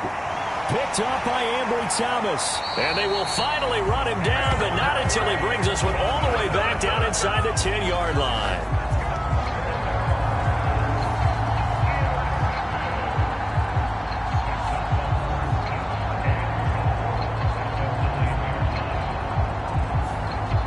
San Francisco set to go on offense once more. And they start in the best of all positions, 1st and goal. Suddenly it's 1st and goal after the interception. A quick change in the situation here. Up the gut, McCaffrey. And he will maneuver his way down to about the 7. It's a gain of a couple, and it'll be 2nd and goal. The play-action fake. They'll look to throw. To the sideline and incomplete. Boy, that was lockdown coverage there. He's scanning for someone to come open. But that was great work to blanket everyone. And in the end, he's just got to throw it away. They'll look to throw on 3rd and goal. Under pressure now, and he's going to go down. Sack back around the 8. Not what you wanted there. It goes as a sack and a loss of a yard. And not only that, now it's 4th and goal. Well, we saw him score on the ground earlier in the ball game. This time, the defense says not so fast. Yeah, that's good scouting and good awareness, isn't it? Because you always have to be wary of him keeping it himself, especially in this part of the field. Because if he doesn't like what he sees, you know he'll take off and try and go for it himself. Jake Moody now on for the field goal. From the left hash, a chip shot here. And his kick here is good. And that will extend their lead even further.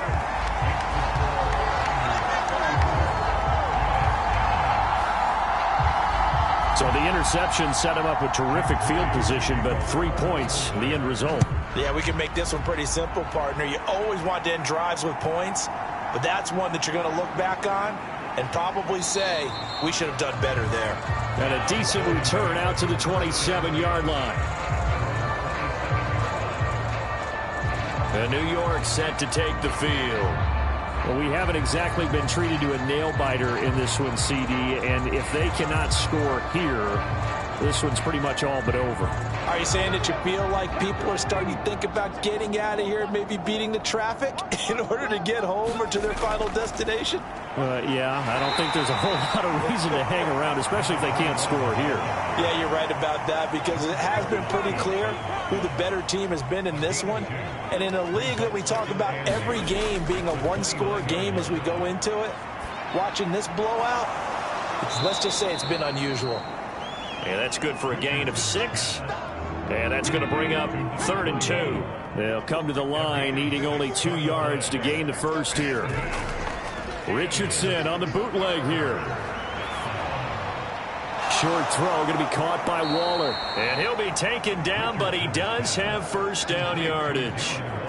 At 5 yards on the play there, as the drive will continue. Good protection there on 3rd down. This is just a simple flip to his tight end outside the numbers, and he's able to haul it in and pick up the first down.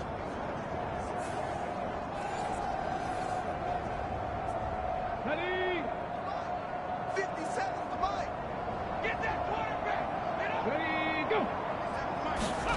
On first down, Richardson. Oh, he dropped it. And that's pretty indicative of the way this one's gone. It's been clear in this matchup which side has been the more physical one. It's been this defense. And here's another example on that last play. Back to the air with Richardson. That's complete to Peoples-Jones. That'll leave them with a 3rd and 2 coming up. They got 8 yards there.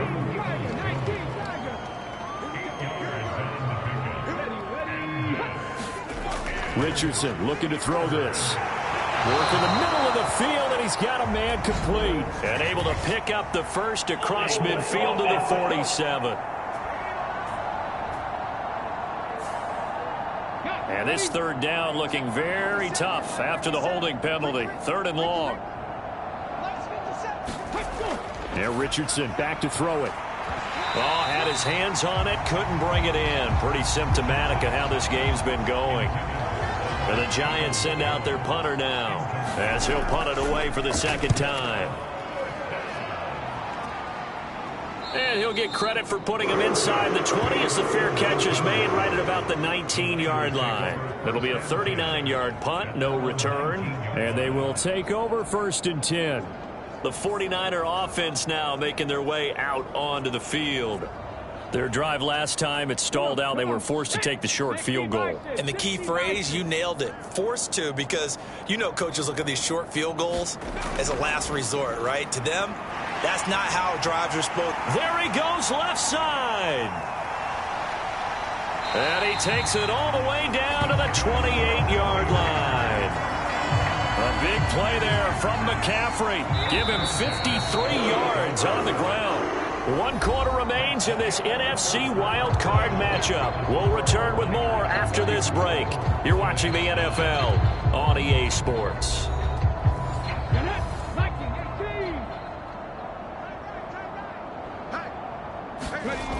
Back to the ground on first. It's McCaffrey. Give him 5 on the carry there, and it'll be second down.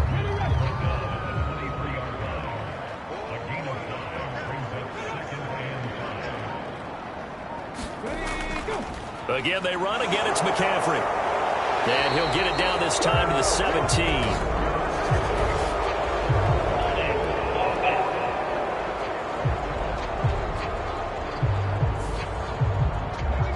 That's on the tackle, Penei Sewell. Back to throw now on 2nd and 10. Open man is Samuel, complete.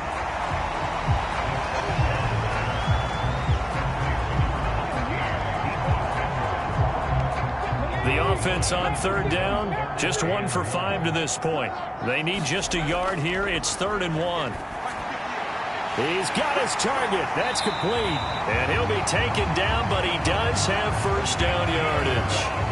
They'll get 9 out of that one, and as a result, the drive continues.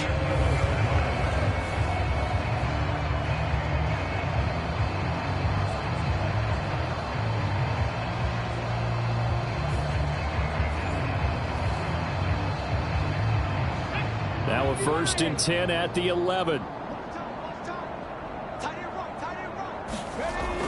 He'll look to throw. And the throw left sideline here is caught, but they'll rule it incomplete. Couldn't keep his feet in. 2nd down. An incomplete pass on 1st down. That leads to a 2nd and 10. They'll look to throw again. That's to the right side, complete to Kittle. 4 yards the gain, and it'll bring up a 3rd down.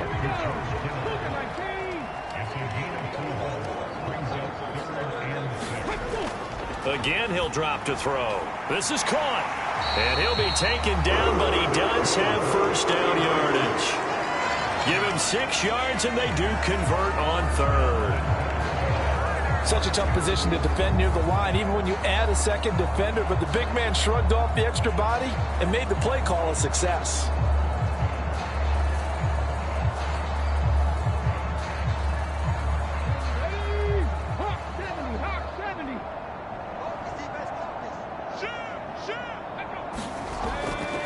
On the ground, McCaffrey. And across the goal line, into the end zone. Touchdown, 49ers. It's a 1-yard touchdown run. And the 49ers have sewn this one up as they add to their lead here in the 4th. And this is where you can't help but think about our friend, the coach, the late John Madden. Because this was his kind of football right here. Line them up and let them get after it down in the trenches. And as a running back, you just need that one crease. One sign of daylight. He finds it, and he barrels into the end zone. Touchdown, coach, just like you would draw it up.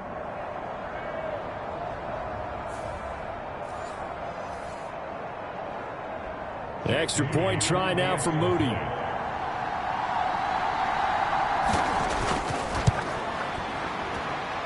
And he's been a busy man, 5 for 5 now as he knocks another one through to extend the lead. So that drive goes 8 plays. And the last play on the drive, the touchdown run from Christian McCaffrey.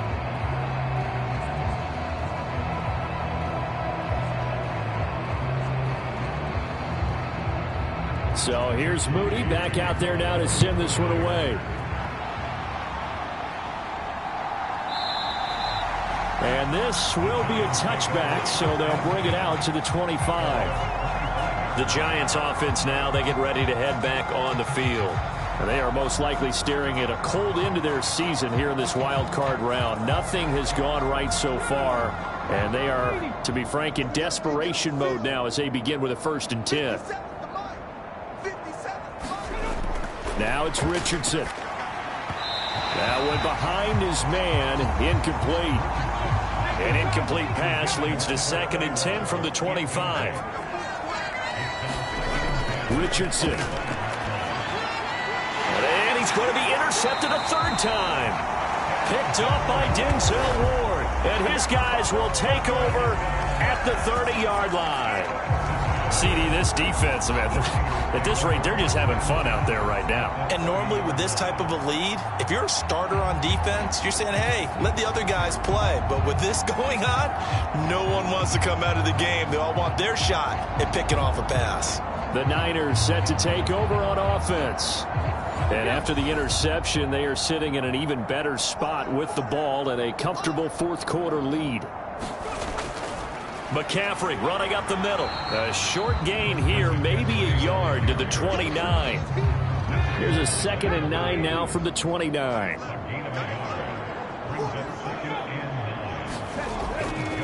This is McCaffrey on the give. And he went backwards. He'll be down at the 30.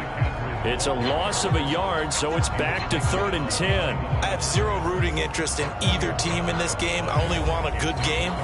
But with all the offense we've seen from them tonight, it's kind of nice to see the defense step up and make a big play. Yeah, I was wondering if they were ever going to get him in the backfield. Nice to see him get a stop.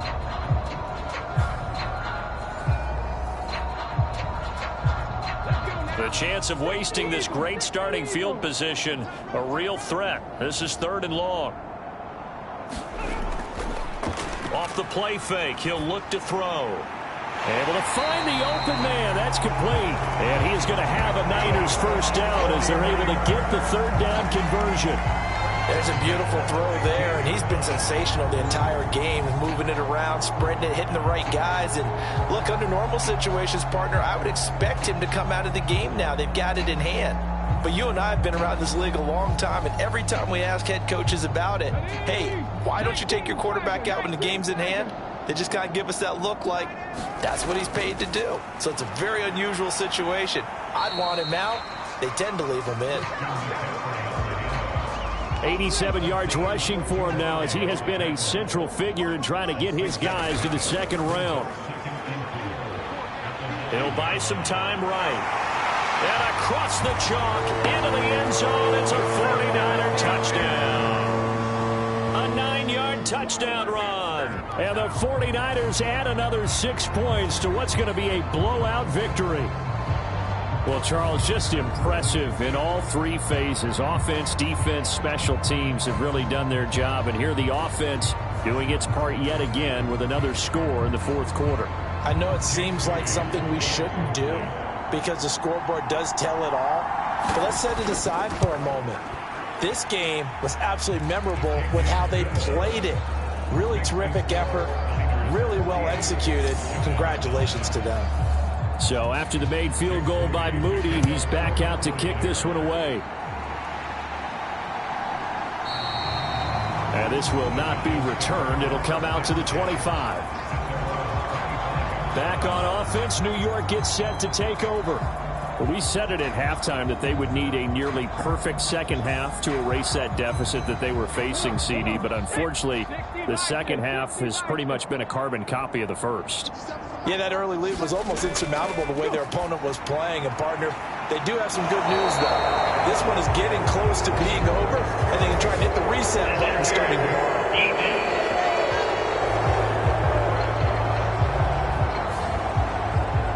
So the yellow flag came out, and that leads to a new set of downs for this offense. 1st and 10. Richardson working from the gun.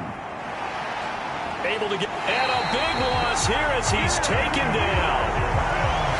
Buried by multiple defenders on the drive's first play. But when this game is done, the credit will go to the consistent pressure on the quarterback as a huge cause of this win.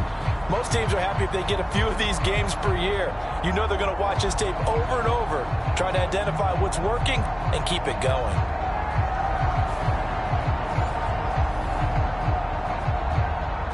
Well, this one from about 2 counties over after the sack. They come up on a 2nd and very long. Back to throw. Here's Richardson. It's a short one here, complete to his tight end. Call it a gain of 3 on the play. And they're going to face an uphill battle here on 3rd and long. Now a shotgun snap as they'll look to throw. Throwing right, and that's complete. And he'll take this to the other side of midfield before going out of bounds. It'll be a pickup of 16. Kyle Shanahan doesn't care much for that last call, so out comes the red challenge flag. Did he keep those feet in bounds? That's the question they've got to decide. And I got to say, watching it in real time, it was awfully close. Yeah, it certainly looked like a heck of a catch because he didn't appear to bobble it, which could complicate things. But even with the benefit of replay, that's pretty tight. Well, here's the call. So the challenge there does not go their way. This will indeed remain a completed pass. And on fourth down, on is the punt team sending this one away. And did they keep it in? They did. They kept it in. It's down to close to the goal line at the 1-yard line. Amazing. Perfectly placed. If that ball goes one extra yard, maybe not even an extra yard, the starting point is the 20. So there is a reason that a lot of punters are also excellent golfers. They know distance control. You know what else they have? Same groove motion over and over. Once they have that down, it repeats under pressure. The drive begins with a run by McCaffrey. And he's able to get this across the 10 before being taken down. They needed some breathing room. He gave it to him. 11 yards and a first down. And in a situation like this, you're in the second half with the lead, trying to get to the division round. They're going to let him do his thing on the ground, and that's a great run there to pick up a first down.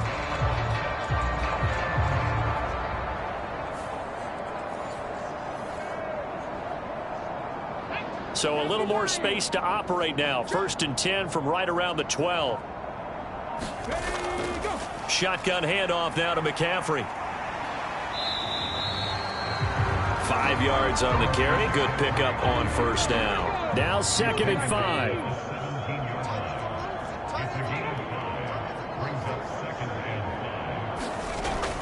From the shotgun to McCaffrey. And he'll go down just shy of the 25 at the 24-yard line.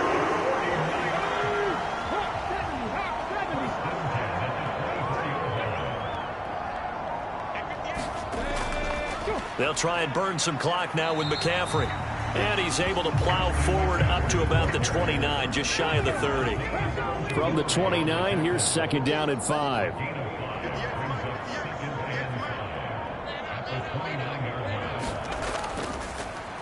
They'll give it up to McCaffrey. And only able to get 2 here, stopped at the 30. And this offense on 3rd down today, they're at 50%, 4 for 8. This is 3rd and 4. Back to throw. That is caught. And they're going to have this across midfield and inside the 45. And we are inside of 2 minutes left in this lopsided affair. So it's 49er football here as we get you reset. And they have just about put this one on ice as they've got it here, 1st and 10. And down inside the 40 to about the 38. 124 yards rushing for him now in the ball game. I like the call there because that was one to take time off the clock and get them closer to getting out of here with a W. In the mind of the play caller, all you want to hear is tick, tick, tick. 2nd down and right back to McCaffrey. And some strong running there as he's down just shy of the 20 on the edge of the red zone. It'll go as a first down for San Francisco on a pickup of 16. It's been an excellent day for him running the football, no doubt, as he continues to soar well past 100 yards. Yeah, it almost feels like he can just grab his briefcase and head home after putting in a full day's work at the office, doesn't it?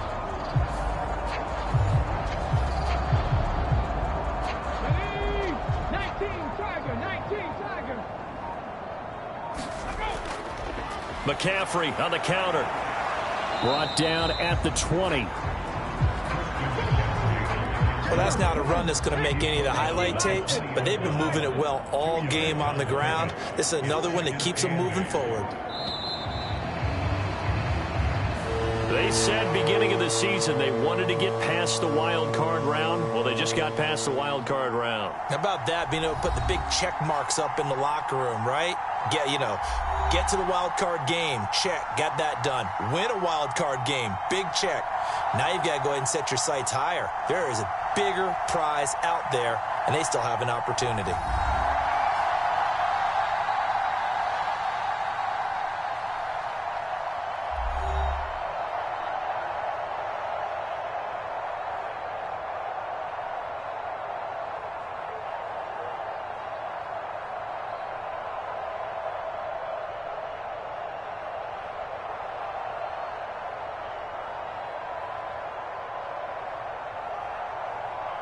So that'll do it for my partner, Charles Davis, and the best darn crew in the industry. I'm Brandon Gaudin. This has been a presentation of the NFL on EA Sports. The 49ers get the win here at home as we say so long from Santa Clara.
Tonight, from Hard Rock Stadium in Miami, Florida,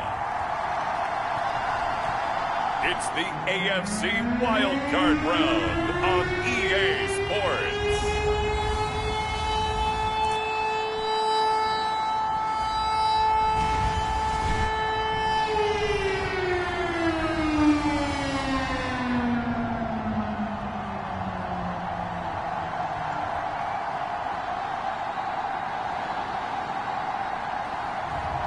It's the Miami Dolphins taking on the New York Jets.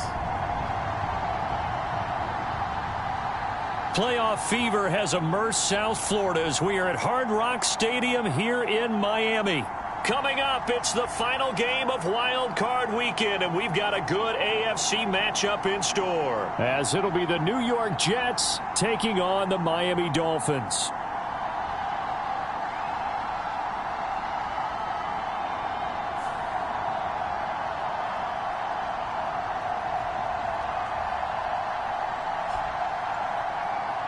Hello, everyone. Welcome to the postseason on EA Sports. Alongside Charles Davis, I'm Brandon Gaudin. And, Charles, that's really all I need to say to get you fired up. It's the postseason on EA Sports. And no one's more fired up than the guys who are going to be playing in this game.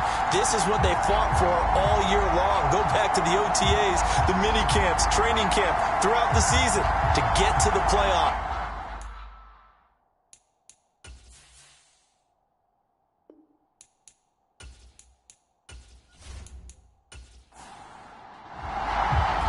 The third of 3 games to finish up this Sunday. We might save the best for last. And off we go here in the wild card round. And they will elect to not bring this one out as our first drive will begin at the 25. So now here comes the Jet offense as they get ready to take over. They'll be led out by the man from the University of Washington. This is Jacob Eason. And we can talk all we want about football being a team game and leaning on different parts and aspects in order to get it done. And that's entirely true during the regular season. Some weeks it's the defense, the special teams, running the football. But in the playoffs, all the pressure reverts to the quarterback, and he has to play well and play at a really high level in order for his team to win. That's caught by his tight end, Evan Ingram. And he'll be out of bounds across the 30-yard line. Now Eason. That's to Amon-Ra St. Brown. His first catch of this wild card game, and it's good for a first down. It's a gain of 6. And the Jets first down.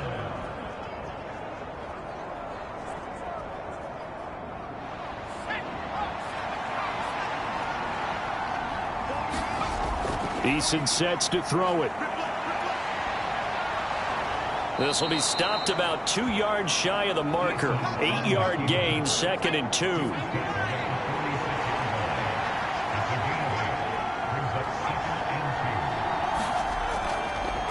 A run for the first time with Bijan Robinson. And he'll get it out to midfield. Looks like, yeah, they'll spot it right at midfield at the 50.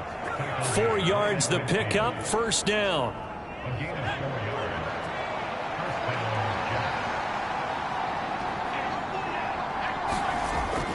They go play action with Eason. He'll let this go deep for St. Brown. And it'll be incomplete. Good job staying with him defensively. And it'll bring up 2nd down.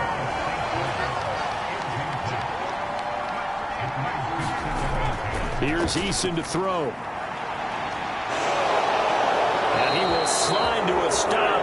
He does have the first down. Give him 10 yards on that one, and that earns him a fresh set of downs.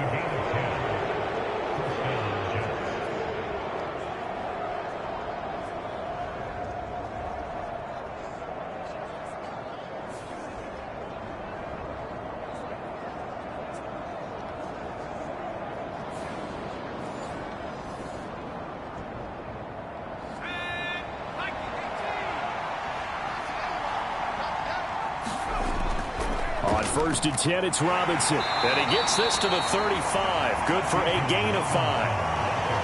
That's a strong pickup right there on first down. And as this drive goes on, we're seeing an offensive line and running game imposing its will. Ball on the 35. Here comes 2nd and 5. Throwing is Eason. The Dolphins get there this time, and they bring him down. Jeffrey Simmons just would not be denied. That's a loss of 7.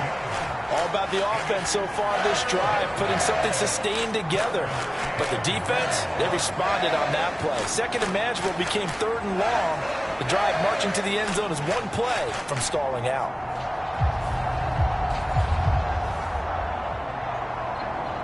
Ninth play of the drive coming up, and certainly not an easy one on 3rd and long. Eason. They'll complete this to Ingram as tight end. And he's not going to get the first down. He had to get to the 30, but he's a yard or 2 short. They'll get 11, but still a little short. 4th down. Interesting decision here. Opening drive, Charles. 4th and short. You're in field goal range. We'll see what they do. I just shake a fist at my offense and say, go get it, guys, because if you can't pick up 4th and short here, we're probably in trouble the rest of the game. Show some confidence, show some aggressiveness, go pick it up. And on their first drive, the offense staying out there. They're going to go for it on 4th. They'll run for it with Robinson. And he's going to have the first down yardage as he's down at about the 30-yard line.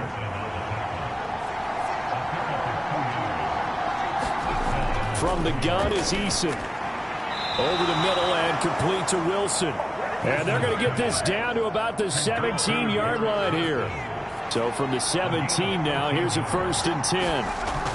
Operating from the gun, Eason. That's out wide here for Robinson. And on this one, he'll get to the 15, right at the 15-yard line. 2nd down and 8. Eason going to throw it out of the shotgun. Caught. It's Wilson. And the nimble footwork gets him just inside the 10 to the 9, but no further.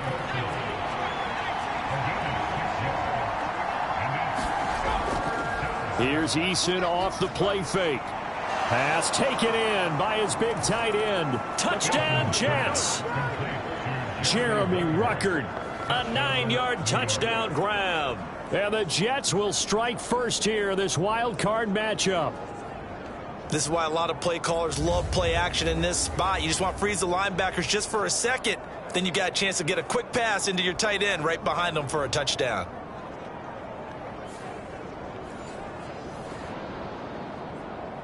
A try here for the extra point.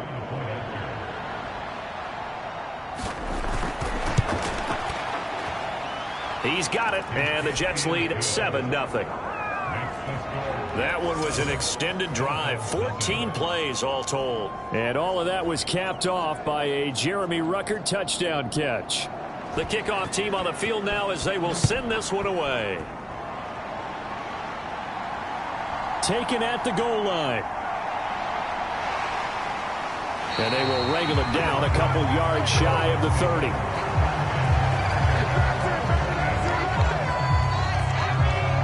So here come the Dolphins now as they get set to take over on offense.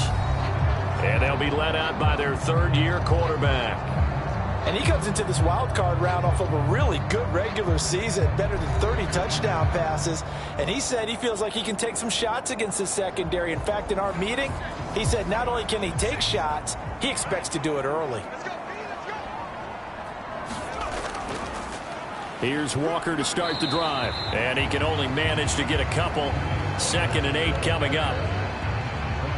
I know we can't hear what's going on in that huddle right now, but I'll guarantee you at least one offensive lineman is saying, my bad, we simply couldn't move them off the line of scrimmage. We've got to do a better job trying to root those guys out of there. Sticking with Walker on 2nd down. And there is nowhere for him to cut back as he's taken down in the backfield. A yard in the wrong direction makes 3rd down tougher. 3rd down and 9. Well, that was not what you would call straight line pursuit for a middle linebacker to make this play. He's got to work his way through the clutter to get to the ball carrier on the outside, and he does exactly that. That's called avoiding the trash.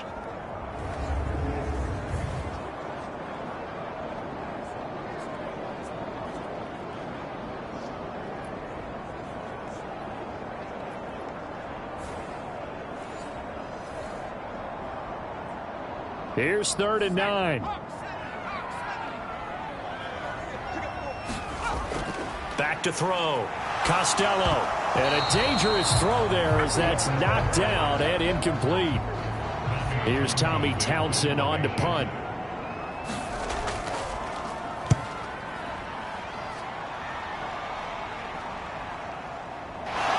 Fighting off the defender. And that'll be a return of 12 following a very nice punt. And the Jets will take over 1st and 10. The offense for the Jets ready to take over. They just did manage to sneak into the playoffs as a 6th seed, so it's a tough road ahead. They know that. They would need to win 3 games on the road in January. But, hey, here's the bottom line. There's 18 other teams that wouldn't mind being in this spot right about now. Yeah, and you had to stick it to them, didn't you? Those 18 who are sitting at home right now. But you're exactly right about that. Your point about how daunting this is well taken, because it all depends on their mindset at this point. How do they break it down so they're not looking at this whole big... Well, he's free going down the left side. It's a foot race. Now he's going to get this all the way down inside the 35. The catch and run pays off for 29 yards. Well, it's almost as if they didn't leave the field after their first drive. They picked right up where they left off. Another good throw there. And this offense, humming here in the early going.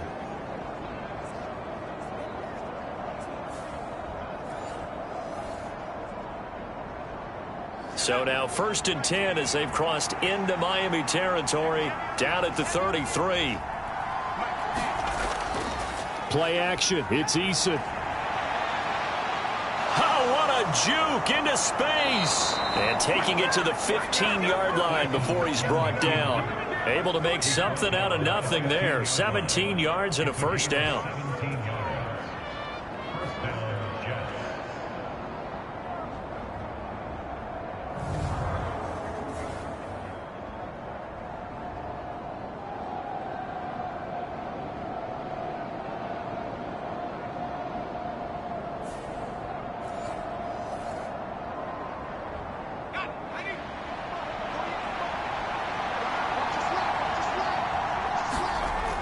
Looking to throw. Eason.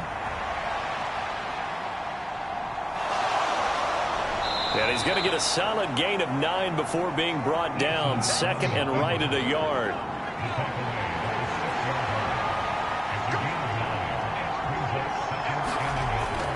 Back to throw. Eason. Nowhere to go here. He lost the football. And this is picked. It's a foot race.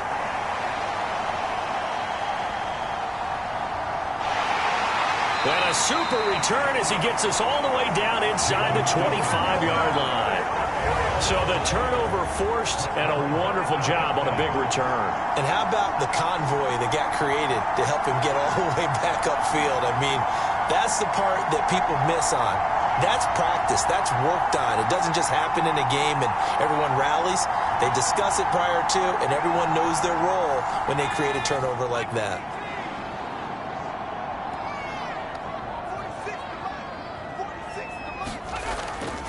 Walker now on 1st and 10. And a short gain here down to the 22. Patrick Jones there on the tackle. They work now on 2nd and 9. Looking to throw. Costello. And this throw incomplete. Now the defender all over him that time, but it's going to lead to 3rd down. Well, that was his first target of the game, and it's going to take at least one more target to get him on the board. Took a nice substantial hit to jar that catch loose from him. Incomplete pass. To throw on 3rd down. Costello. And he's got his man in stride. Complete. And he is going to have the Dolphins 1st down as they're able to get the 3rd down conversion. Zone coverage here defensively. They're going to let their tight end run a drag across the field. This is where a linebacker gets forced to pass him off. That time, the receiver gets lost a little bit, and he's able to make the catch and pick up good yardage and a 1st down.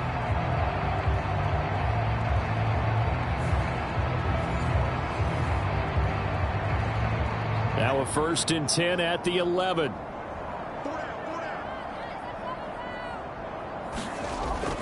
Out of the gun, Walker with it. And he'll be brought down this time at the 5-yard line.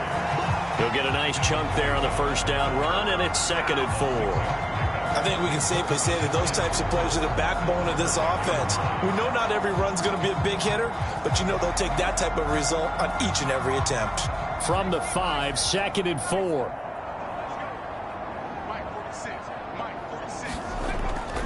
Now a first carry for their fullback. And he will push his way forward down to about the 3-yard line. A couple extra tight ends in the formation here as they line up 3rd and 2.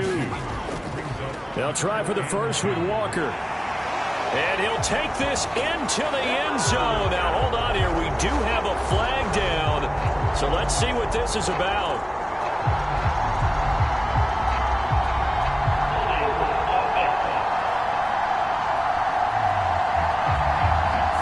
So reverse the celebration. We'll see if they have something else in their bag of tricks. And isn't that always tough to watch when they score and you see the excitement, and then when they realize those points aren't going to count? Can they get it back together and find their way back to the end zone? After 7-0 on EA Sports. Second quarter from Miami. It's the Dolphins with the football as they've got it with a 3rd down coming up. Back to throw. Costello. Quick hitter here. It's complete. And able to break one tackle, but then quickly brought down. But a nice little gain. That one good for only 6, and it leaves him with a 4th down.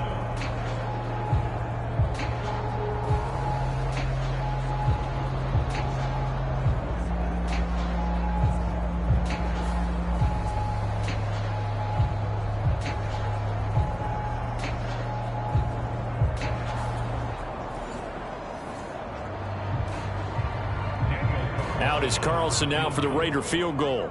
From the right hash, and this one just a chippy. The kick by Carlson is good, and they are on the board, but still trailing. It's 7-3.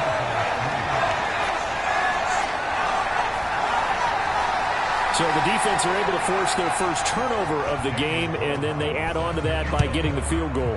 And you don't just want to take the ball away from your opponent, partner. You want to make them hurt as well. And if you don't score yourself on defense, turn it over to your offense and have them put points on the board. And not much happening on the return as he'll get this to about the 23. And New York set to take the field. And so close to hitting pay dirt last time, fumbling down near the goal line. Now, how does that affect their psyche this time around?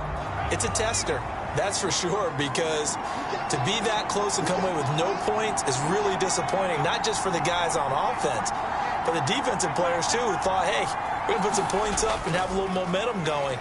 They've got to find a way to just get it out of their minds, let it go, short-term memory, and move on to the next series. And that is incomplete. Oh, the coverage a little too good there, and it's 2nd down. Throwing again, Eason. And he'll take this beyond the line of scrimmage as he slides to a hole. 3rd and 9 here. Looking to throw. Eason. And he lost the football. But it looks like one of the DBs has it. And this is brought all the way back. A fumble recovery and taken to the house for a Miami touchdown. The pass receiver turned into a runner, then he turned into a fumbler, and it goes the other way for 6. I love your description. Although for the offense, they're not too happy about it. But for the defense, what a big-time play for them. Never give up on anything. Sometimes you create your own points. But the receiver, hard to fault him. He's just going for extra yards. That's exactly what you're supposed to do, but you have to take care of the football. Now for the extra point, Daniel Carlson.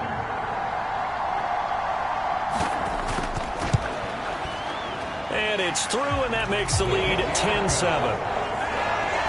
So not only the cough up, but then the pickup on the other side, the scoop, and the score the other way, the fumble return for a touchdown. So here's the kickoff now as he'll get it again following that fumble return for a score. This taken in at the goal line. And he'll be stopped up at the 25.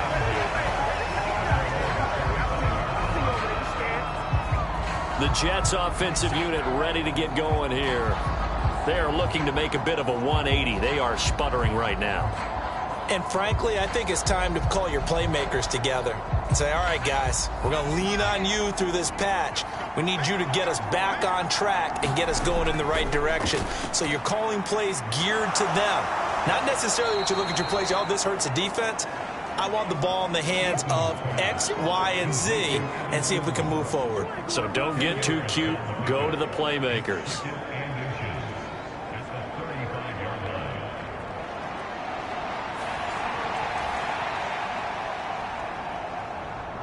In need of only about the length of the football here on second down. Operating from the gun, Eason. He targets Ingram for another grab. His 5th catch tonight, and it's good for a first down.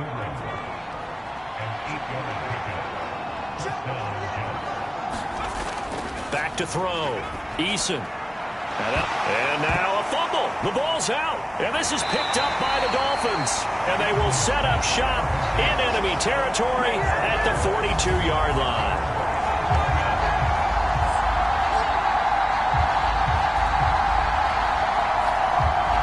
Miami's offense set and ready to go. Well, what do you think? You get the ball off the turnover near the middle of the field. You take a shot here in the first play? You know I'm big on that. I love when I have great field position. After a turnover, I feel like I might have them a little bit off balance.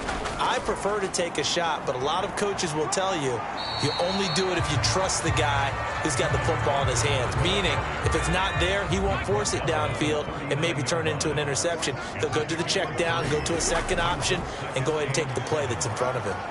And he'll get 4 here down to the 35-yard line. The offense on third down tonight, just 1 for 3 thus far. This time it's 3rd and 3. Looking to throw. Costello, flush to his right. And inside the 20 before he's brought down. I guess no need to force it when you can do that instead. First down, 18-yard gain. On 3rd and short, not only did he get away from the rush and pick up a first down, he picked up a whole lot more than that. And how did he get it done? Evaded the rush, kept his poise, and then how about him directing traffic as he moved downfield to pick up extra blockers? A really nice run. So from the 17 now, here's a 1st and 10. 46, 46. Now they'll switch it up here and look to throw. Touchdown! DK Metcalf from 17 yards out. And the Dolphins had 6 to their lead. A nice connection there, finding his target, and that'll put 6 up on the board. Just like they drew it up in their playbook and reiterated on the sidelines, right? Perfect route, a good throw to the defense. They have no answer for that right there. Carlson on for the PAT.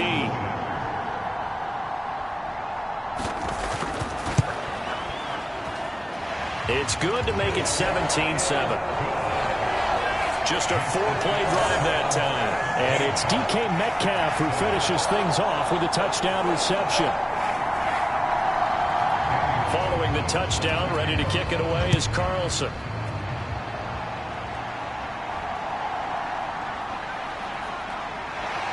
And he takes this near the 25. Just a little pass there. Call it the 26.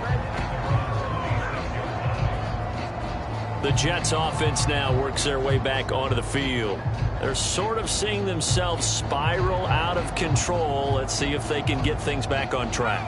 And this is where the coach is walking that line of being calm and really being firm with his team. I had one tell me once, when we were having a tough patch, this too shall pass, this too shall pass. And finally we kept having a rough patch. He said, but you got to do something to make it pass. And that's what they have to do. They've got to get some control back, get themselves reasserted, and calm things down. See if they can get calm and reassert themselves here.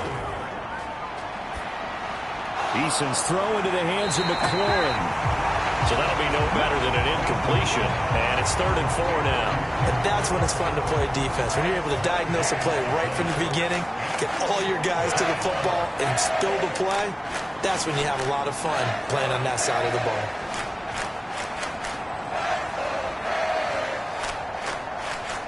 This now a 3rd and 4. Back to throw. Eason, and that's going to be incomplete.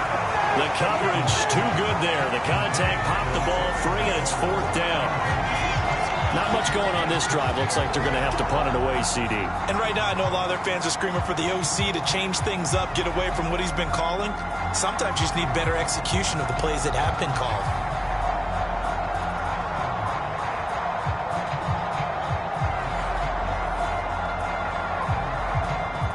On 4th down, A.J. Cole comes on to punt.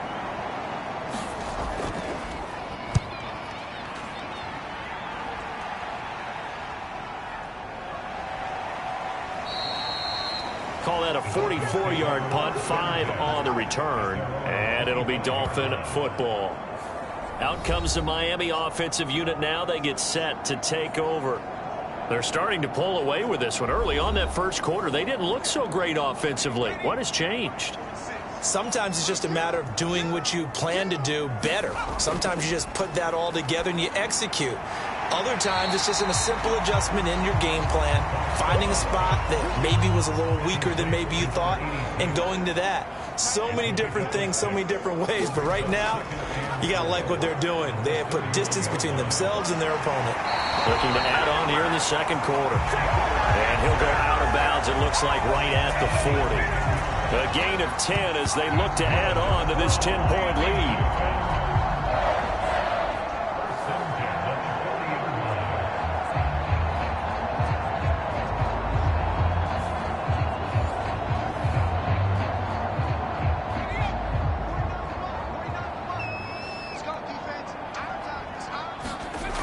On 1st and 10, Costello throwing middle, and it's complete.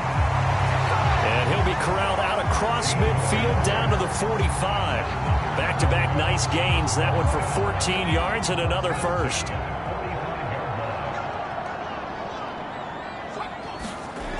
Looking to throw. Costello. And he fumbled it. It's on the ground. But it looks like, and now off to the races down the right side. And a terrific return as he takes this thing all the way down near the 20-yard line.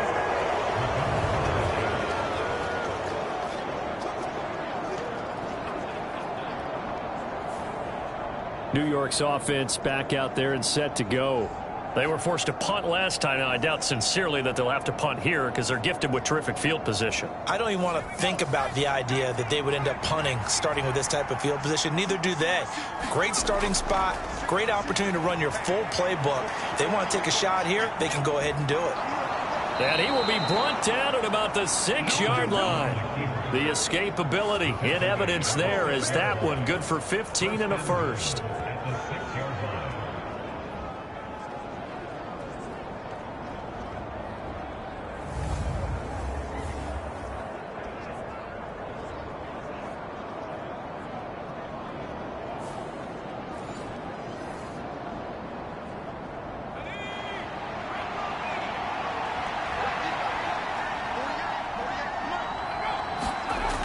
They'll run with Robinson. And he's going to take it in for a Jets touchdown.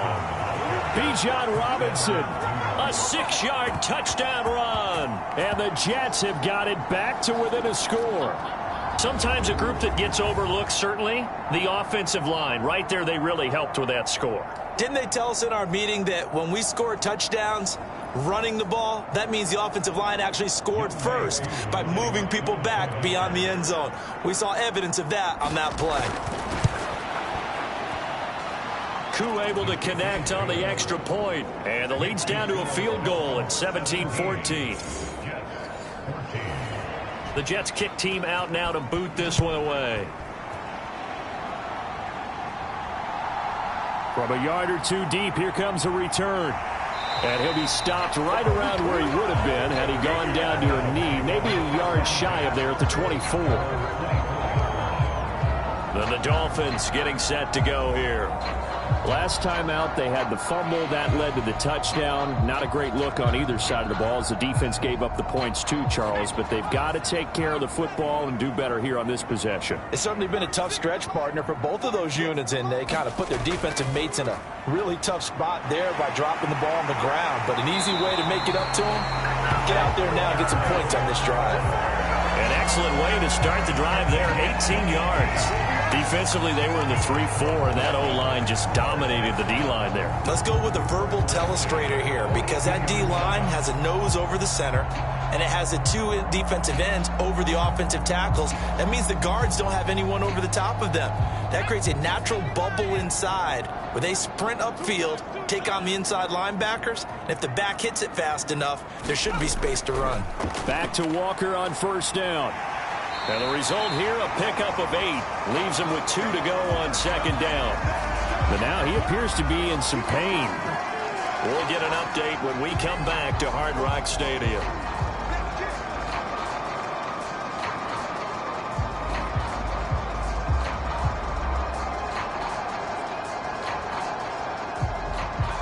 Two yards to go, second down.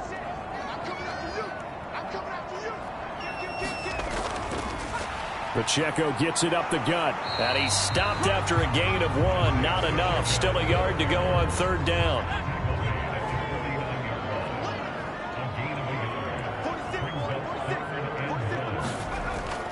They'll try for the first with Pacheco. And he'll take it down shy of the 45 at the 46. A 3-yard gain and enough for the first down. Well, partner, I haven't seen a vote for most popular player on the team. This guy's got to get a lot of votes. He does not care, does he? Totally unselfish, physical runner, doesn't worry about yardage, just keeps moving the chains, being a team player.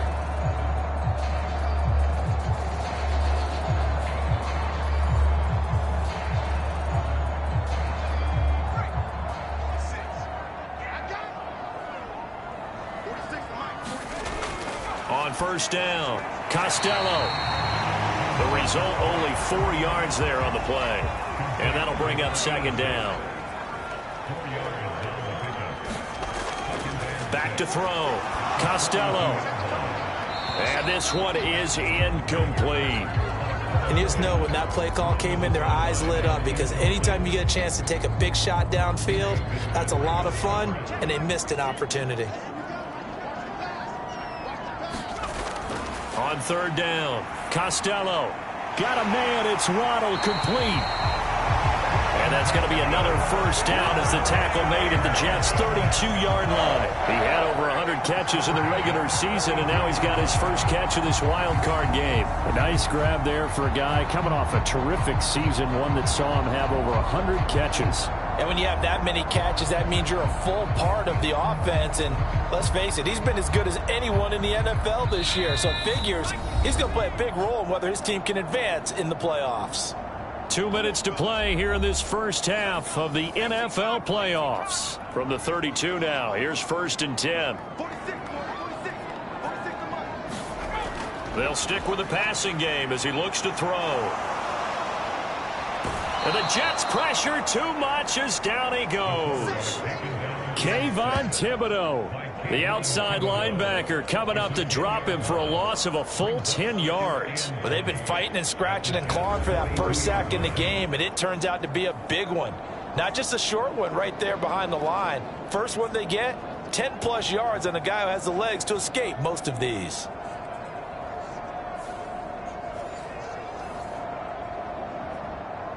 So now 20 yards to go on second down after the sack. Work to be done. Oh, the pressure too great, and he goes down once more. Myles Garrett, he's the one that drops him this go-around, and that pass rush getting strong here. Back-to-back sacks. And another long drive from the offense, but the defense is denying them the end zone. Nothing to show for the last drive offensively. They can't come away empty-handed again.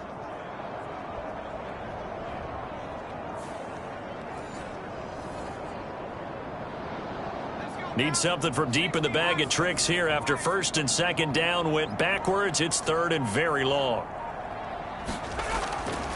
Straight ahead, Walker.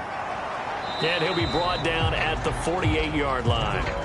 It's a gain of 5 on the play, and it'll bring up a fourth down. Well, the guys who are paid to make the tackles deserve some kudos there, but I think they deserve even bigger ones, because in that situation, they had to be thinking pass. loosened up defense, going to pass coverage. Instead, maybe they surprised him a little bit running the ball, yet they rallied to it and stopped him well short of a first down. Here's Tommy Townsend now as he'll kick it away for the second time.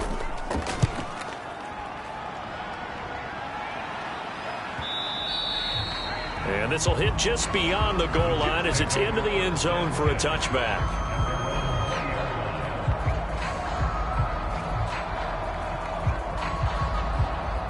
The New York offense taking over for their next possession. And with 10 seconds left, not really enough time to put something together. And they're just going to run it here up the middle. And an anxious moment or two there, but they do get him down. And this offense going to elect to burn a timeout with 5 seconds remaining in quarter number 2. A final shot before break. Eason. And a 6-yard gain gets him right around the 43. So we're at halftime of this AFC Wild Card matchup as we send you up to Orlando to check in with Jonathan Coachman and our EA Sports Halftime Report. All right, Brandon, thanks very much. The last of our 3 games on this Sunday. One more to follow tomorrow night as we wrap up a very exciting 3 days of Super Wild Card Weekend. We'll begin up at M&T Bank Stadium in Baltimore, where it was the Ravens who get the win at home. 27-23, your final score.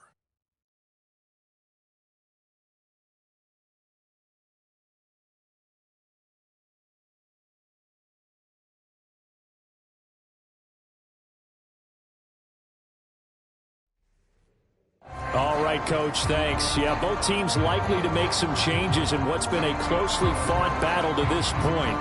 Both teams trying to avoid being one and done in these playoffs as we start the second half of this AFC wildcard game.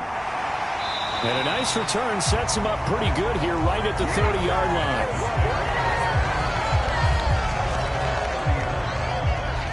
The Dolphins getting set to go back to work here in quarter number 3.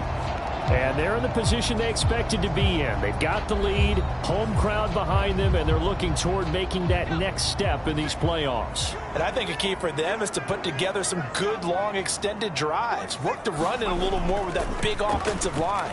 I'm not saying get away from throwing the football. That's still working. But if they run it more effectively, they may get even bigger plays in the passing game. Second and a couple. They run again with Walker. And he'll get up near the 45. They'll spot it at the 44.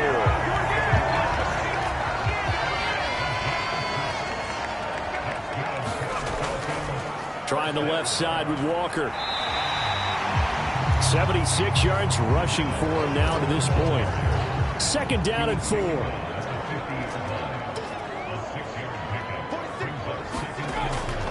From the gun, it's Walker. And he's going to be stopped up at about the 47-yard line.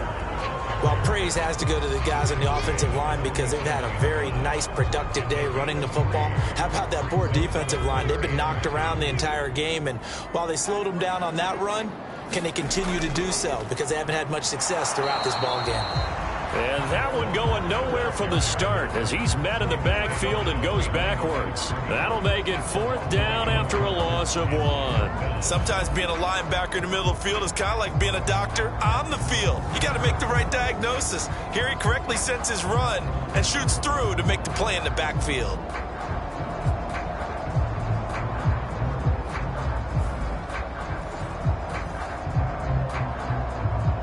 The Dolphins will send out the punter now as he's on to kick it away. Averaging 50 yards a boot so far as this one's away. And this will be out of bounds, and they spot it at the 15-yard line. Not too bad. So here's the Jets offense now as they get ready for their first possession of the second half. And their defense did its job by forcing the punt to start things out. And now, Charles, can the offense get in gear? I think, partner, you can sense them saying, okay, the first half was theirs, but now let's get the momentum back on our side. We forced a punt. Now let's go downfield and score. If we do that, we'll be set up well for this second half.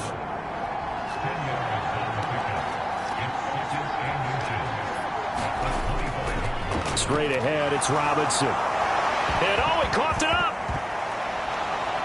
And he'll get this one way up just shy of the 45-yard line.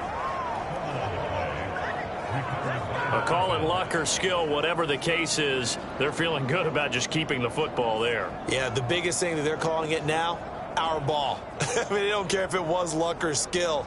Boy, the panic that jumps up in your chest when that ball's on the ground, whether you get it or your teammate gets it, just as long as you maintain possession, that's all you're looking for.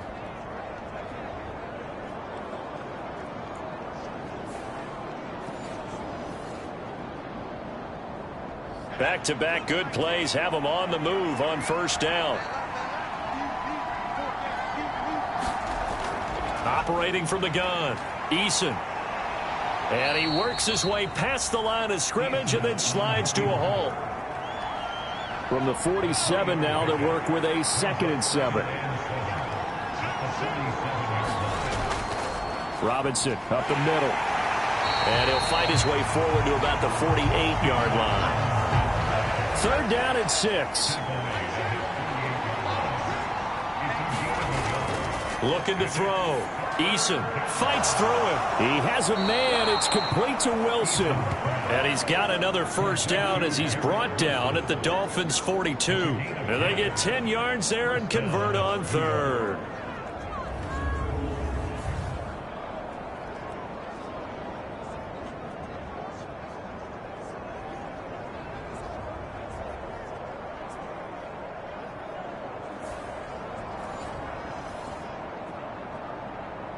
So now 1st and 10 as they've crossed into Miami territory at the 42-yard line.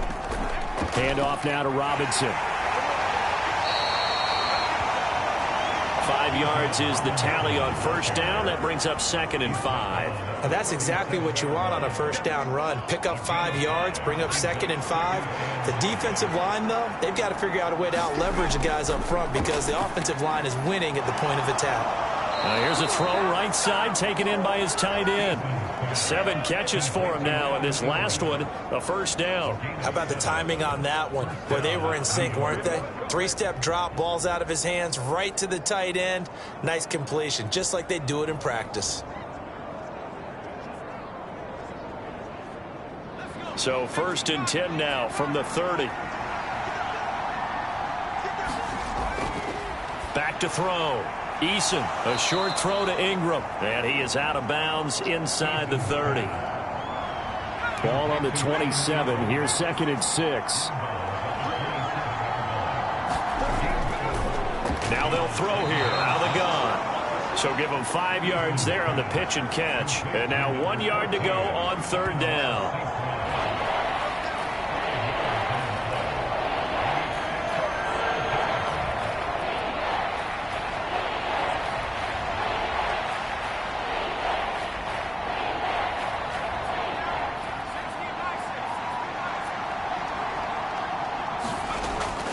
Robinson will try to pick it up, and he will have the first down across the 20 to the 19-yard line. The best defensive linemen, they play with great leverage so they can get low and not get bowled over by offensive linemen. They have excellent hands. They can throw people off on a play. We just saw a great example of a really good run stop by a guy playing the defensive tackle position.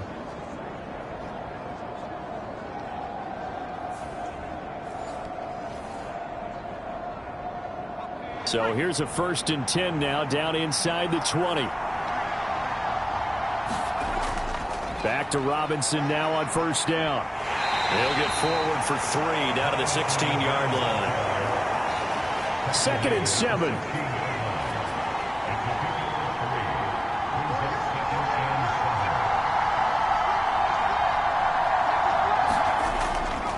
Off play action. Eason out right. He's got Ruckert. And just 3 yards on the catch there. He couldn't get away. And that'll bring us to a 3rd and 4. Out of the gun. They'll look to throw. And he will slide to a stop. He does have the first down. Give him 7 on the tuck and run, and it'll get him a new set of downs. So another 3rd down conversion, and now they've got a 1st and goal. On the give, here's Robinson. And he gets halfway there from the 6 to the 3 on a gain of 3. So the ball position now at the 3. Here's 2nd and goal. Looking to throw. Eason. And he's in. Touchdown, Jets. Jacob Eason. A 3-yard touchdown run. And the Jets have retaken a third-quarter lead. So a very strong first drive in the second half, Charles, as they've turned that halftime deficit into a third-quarter lead. And they were pretty purposeful there, weren't they? Measured in their approach. But, boy, they executed awfully well moving the ball down the field. Koo now for the point after.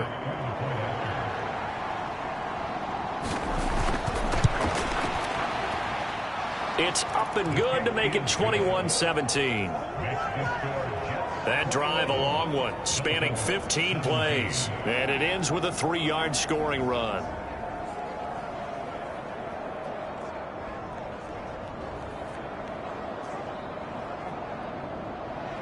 The kickoff unit is out on the field, and they will send this one away.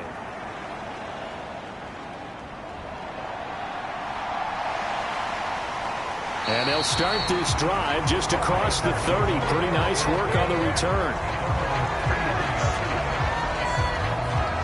Miami set to take over. Over on the sideline, hoping to hit that reset button between possessions. Last time out, they had to punt it away. This time, hoping to finish this thing off in the end zone. Here's Walker to start the drive. And he slips up past the 45 before being tackled. They may want to go back to that one. First play of the drive, good for 15 and a first down. Partner, we always talk about how important third down is, but I think first down is equally important because everything comes off of that play. If the defense wins the down, they are able to attack. If the offense wins the down, they might go faster, do other things, and change things up. That big play right there allows this offense to really get in gear. Throwing on first down. Costello. And that, nearly picked off. Well, it would have been a great time for their first interception of the game. Instead, it's second down. Up the middle they run. It's Walker. And down he goes at the 49, a 3-yard pickup. Here comes third down and 7.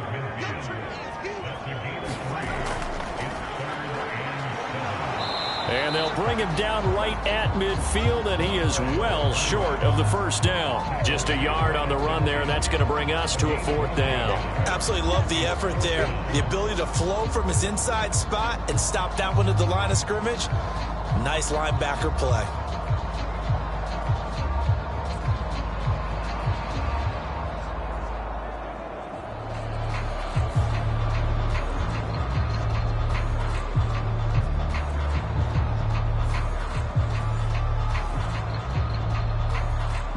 The Dolphins will send out the punter now. He'll boot it away from about his 35. And he gets it away. A directional kick going toward the sideline. And this is going to be ruled out, I think, just inside the 20. Yes, it will. Side judge calls it at the 19-yard line. New York ready to go again offensively. Well, certainly they'd rather have the scenario they had last time out, Charles. Remember, they had the short field. They took it in the end zone. Now this is going to have to be a longer, more sustained drive if they want to get points. Yeah, a little bit more of a quick strike opportunity last time by where they were on the field, and you're exactly right about that. But now, backed up a little bit. What's that old expression we love to use? Time to matriculate the ball down the field and try and do it again. He'll wind up getting right about 4 there on the scramble, and it's second down.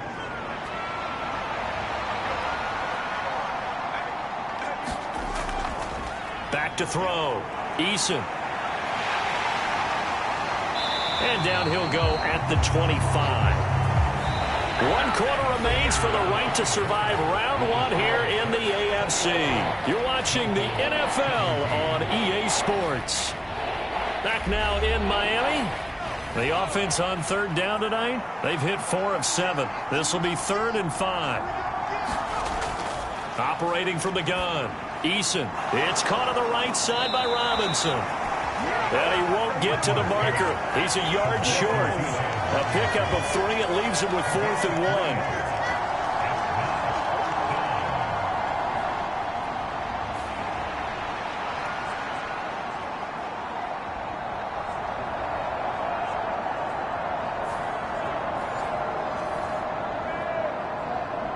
Here's A.J. Cole now as he's on to punt for New York. His first punt, 48 yards. This one looks equally as good. Broken tackle. Almost outkicked his coverage there. 48-yard punt, but 10 on the return. And it will be 1st and 10 as they take over. Out comes the Dolphin offense now as they get set to take over here. And what a pressure spot for both sides, really. But they're at home now. They have the football here in the playoffs, sort of controlling their own destiny. It's the spot they've all dreamed of. This is where you want to be. Home, have the ball, a chance to win the game, control your own destiny, as you noted. But here's the thing. Don't let the crowd get too involved if you're this team now. You've got to make sure you let them carry you, but not cause you to do things out of what you're supposed to do, right? Take you away from focusing and concentrating on the game. Because sometimes you get so amped from the crowd that can carry you into spots you don't want to be. Is that what you're saying? From experience, sometimes that crowd gets so involved in it and you get involved with them that you end up making plays or trying to do things that maybe you shouldn't have done. On 1st and 10, Costello.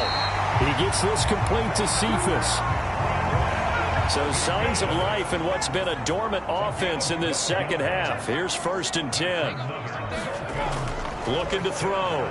Costello looking left side, and he's got a man. That's Walker. And this will go as a gain of 7 as he gets it to the 30-yard line. Ball on the 30 now. Here's 2nd and 3. Meanwhile, the throw here is complete. His second catch of this wild card game, and it goes for a 1st down.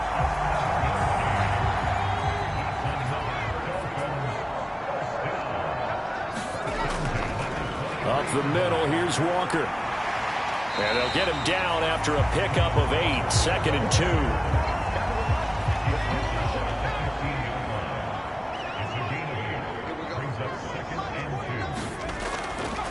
Back to throw. Costello escaping the pressure right. And he will slide to a stop. He does have the 1st down.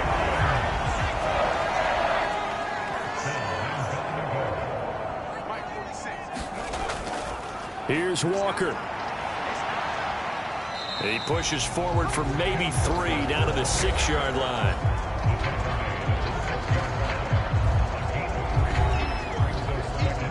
The 6-yard line, the line of scrimmage on 2nd and goal. Looking to throw. Costello. And he'll go down. Brought down at the 20-yard line. Myles Garrett, his 2nd sack of the night. The passing game's been struggling a bit today, and that was the latest example. Haven't been getting much yardage out of it, and now on his back after the last play, he faces 3rd and long.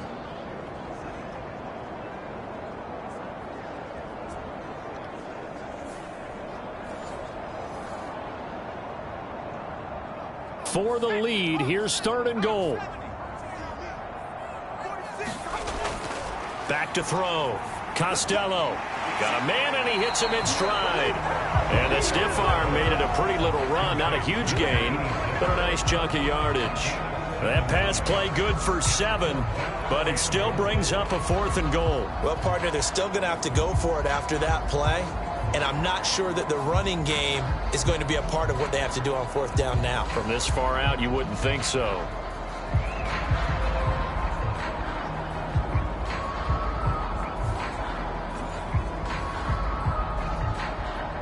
So now one of the biggest kicks of the night is forthcoming. From the right hash here, should be an easy one. Carlson able to put this one through, and that'll bring him back within a point.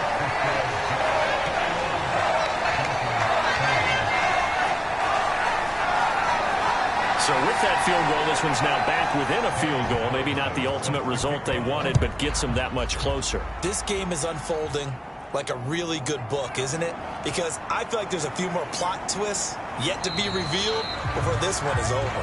And able to take it past the 25 and up to the 28-yard line.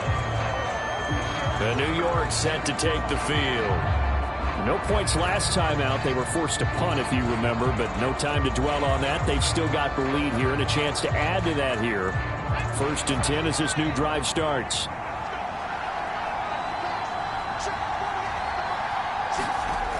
First and 10, Eason.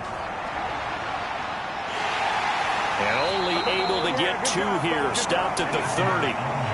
His running ability has been an extra dimension of their game plan thus far. For once, though, he doesn't create any magic against the front that's prepared for him to try and take off.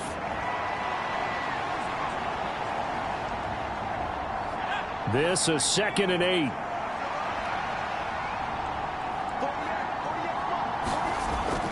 Looking to throw. Eason, and he can't hang on to it, and the screen never got started. So the failure to connect on 2nd down, that leaves him staring up here at a 3rd and 8. Back to throw. Eason, and he will not be able to hang on through the contact. It's incomplete. The coverage strong, and now it's 4th down. Here's A.J. Cole now as he's on to punt for New York. He's averaging just under 50 yards a punt as he gets this away. Yeah, that's a 48-yard punt with a coverage holding him to 3 on the return. And out will come the offense as they take over. The Dolphins ready to take over on offense. And they had a long drive last time, but they had to settle for a field goal, and I'm sure that's how it felt to them, settling. They probably should have gotten in the end zone. Yeah, not out-and-out joy, right? Because that's what you get when you put the ball in the end zone. But there are benefits to that type of a long drive. Your defense gets a chance to take a break, adjust a little bit, maybe get themselves ready to get back out on the field and play a little bit better. So they'll take the benefit even though they wanted the 6 points. Yeah, maybe wore down the other defense. We'll see. Well, it's easy to see when we review this that the ball needs to come out quicker, because if you don't throw it right on the break, you bring a crowd of people into the equation. And that's why it got knocked away there. Here's 2nd and 10. Looking to throw. Costello. And he's going to get this one across the 30-yard line. From the 32 now, here's 1st and 10.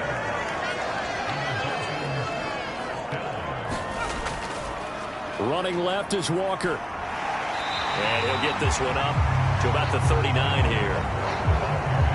Now 2nd and 3.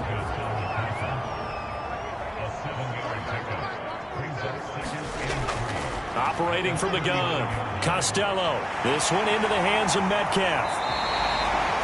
His 2nd catch of this wild card game, and it goes for a 1st down.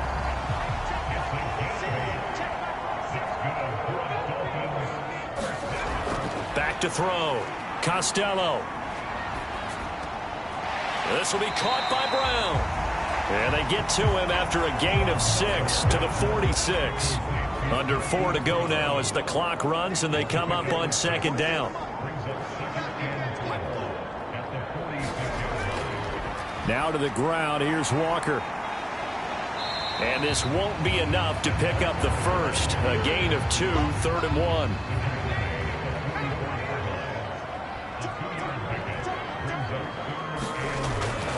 Operating from the gun. Costello. And he is going to have the Dolphins 1st down, and comfortably so, as he gets 5 there on 3rd and a yard. In so many ways, throwing the hitch route is actually one of the safer things an offense can do. Get the ball out to the receiver as fast as possible, hope he's got man-to-man coverage, and hope that his athleticism wins on the perimeter.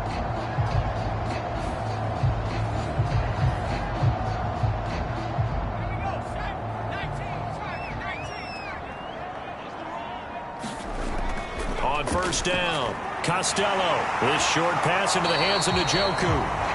It'll be a gain of 5. And it's 2nd down.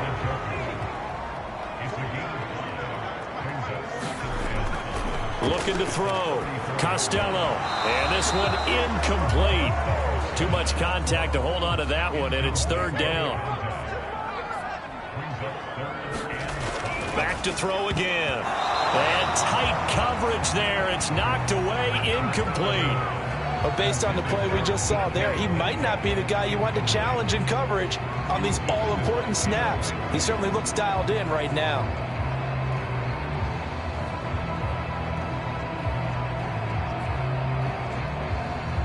So on 4th down, out trots the kicker in a big spot here. This for the lead in the final stages. The kick by Carlson is good, and the Dolphins have taken the lead here in the 4th.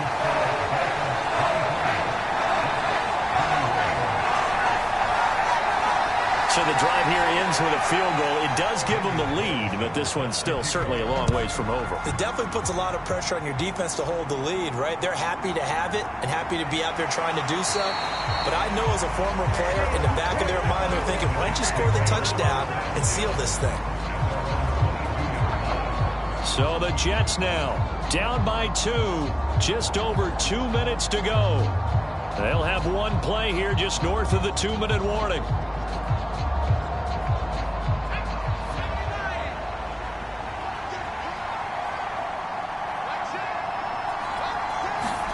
On 1st down, Jacob Eason. And that's hauled in by St. Brown over the middle. And he's tackled a yard short of the marker. Good gain of 9 on 1st down. So it's Jets football as we get you reset here. Here's 2nd and a yard. Now Eason keeps himself upright. And he'll be stopped right at midfield. Plenty of time. All 3 timeouts still remain. Here's 1st and 10 now. Eluding the pressure right.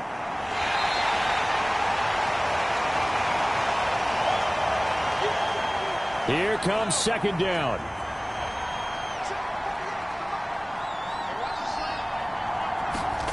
Eason. A short throw to Ingram. Now the Jets going to use the 2nd of their 3 timeouts as they'll talk it over here before what will be an important 3rd down. Eason to throw.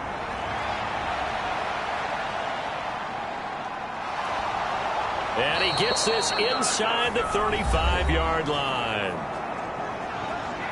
Now the Dolphins going to burn the first of their timeouts as they'll head to the sideline and talk over what to do next. On 1st and 10, it's Robinson. And he works his way forward to pick up 4 yards there, 2nd down. Now a timeout called for by the defense as they'll talk things over prior to this upcoming 2nd down play. Again, it's Robinson. And he is going to be stopped cold behind the line of scrimmage. Now the Dolphins will use the last of their timeouts as they'll head to the sideline and talk over what to do next. Oh, and that's going to sabotage their comeback plans. It is intercepted. Picked up by Javon Holland. And the Dolphins have just about sewn up this football game. When you talk about making winning plays, that is a winning play at this stage of the game. To come up with that interception, huge. I like how you identified that because most people think winning plays are the offense trying to get it done. In this case, nursing a lead, they found a way to make a play on that side of the ball and maybe finish things off.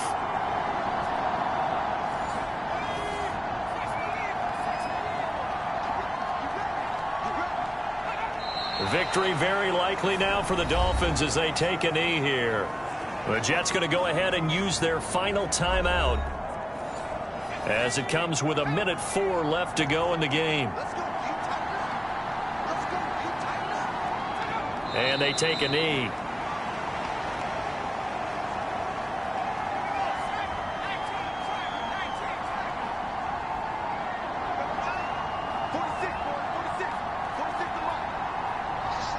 They go down to a knee, and that will do it. They are moving on here in the playoffs. Able to go down to a knee, wrap this one up in the wild card round. Being at home, that certainly helped. Yeah, no doubt about it. And think of it this way. If this is tennis, they held serve. They did what they were supposed to do. Won at home, rewarded their home crowd. They may have to go on the road the rest of the way, but they'll do it with some confidence. They said beginning of the season they wanted to get past the wild card round. Well, they just got past the wild card round. How about that, being able to put the big check marks up in the locker room, right? Get to the wild card game. Check. Got that done. Win a wild card game. Big check. Now you've got to go ahead and set your sights higher. There is a bigger prize out there, and they still have an opportunity. So that's a wrap for Charles Davis. I'm Brandon Gaudin. And this has been a presentation of the NFL on EA Sports. For more, check us out at easports.com. The Dolphins are winners here as we say so long from South Florida.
Tonight, from Soldier Field in Chicago,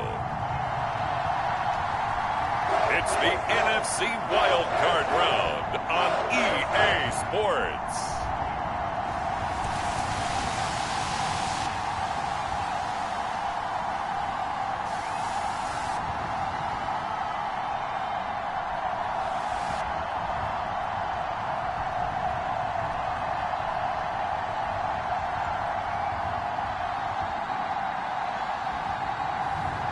Lamar Jackson and the Chicago Bears taking on Jalen Hurts and the Philadelphia Eagles. This is playoff football in Chicago. The cold, the wind, the snow, and these Bear fans wouldn't...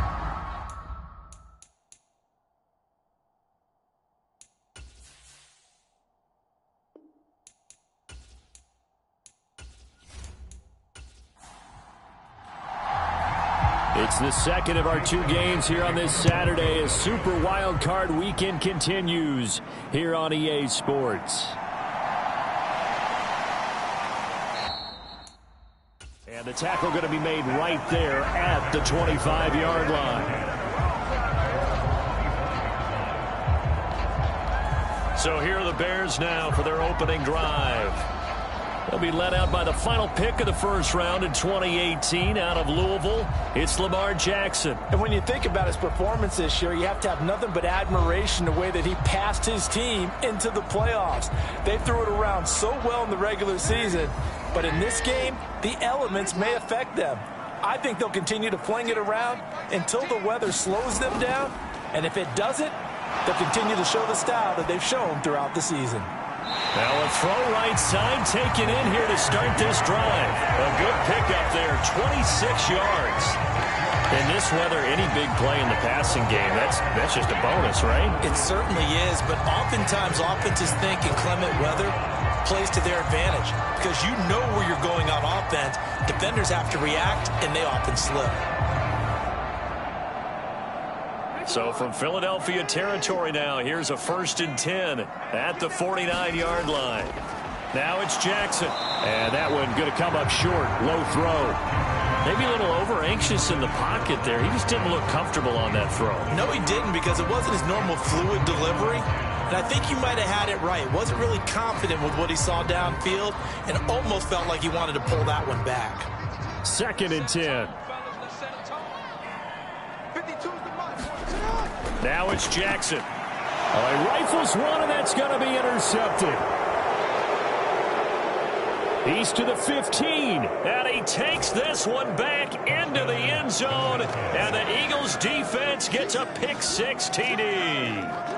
So a big defensive play there on the opening drive, no less, as they make the interception and bring it back for the score. And I think that's a signal for how this defense wants to play. They want to be disruptive, and you know they're going to take some chances. Well, sometimes it can burn you, but right there, it paid off.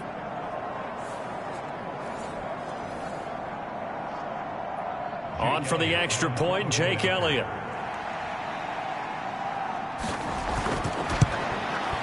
Now, these are not going to be easy on a cold, snowy night, but this one is up and through. A heck of a play there defensively, getting the interception, navigating his way into the end zone for the touchdown. So they throw the pick-6. They'll get another shot at it now as this one's in the air. And the drive will begin at the 25 as Scott is going to stay in the end zone.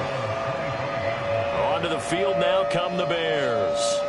I guess you could say they're kind of fortunate to be in the position that they're in, able to host as a division champ, because it's really one of the weakest divisions in the NFL. And there's often the discussion every time, right? That 4th seed, should they actually be hosting? Because sometimes it turns out that division winner has a lesser record than wild card teams that get in, and some people think that'd be a more fair way of doing things. But I got to tell you, I personally like it. The winning a division title, I don't care what the division, how it's ranked, it still means something to me, and I like the fact that they get to host. I think that that's the reason you have the divisions. If you didn't, just stack them all up and take the best 6 records, but there's a division for a reason, and the champion hosts the first round. And the first rule of thumb. Oh, and his early struggles continue. Here's another one intercepted. takes this one back into the end zone, and the Eagles defense gets a pick-six TD. Well, CD, we have seen it many times throughout the course of the season. This defense coming up large and snagging a big takeaway. But here they get not just the takeaway, 6 points as well. And you just knew that for this team to advance, it had to get a big performance from this unit. And to this point, they've delivered. Elliott on for the extra point.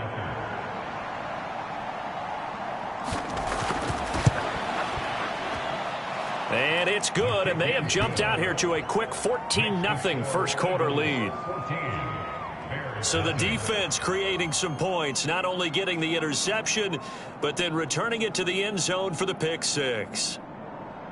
So they'll get another shot on offense following that pick six, and now the kick is away.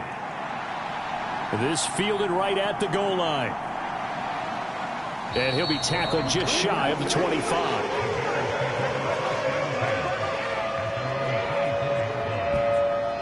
He is off to an unfathomable start, throwing the football, throwing the 2 passes, both been intercepted and returned for touchdowns.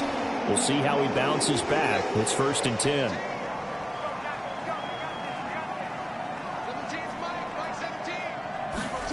Back to the air, Jackson following the pick six. And that's going to be incomplete. Too tough to hold on to that one. It's 2nd down.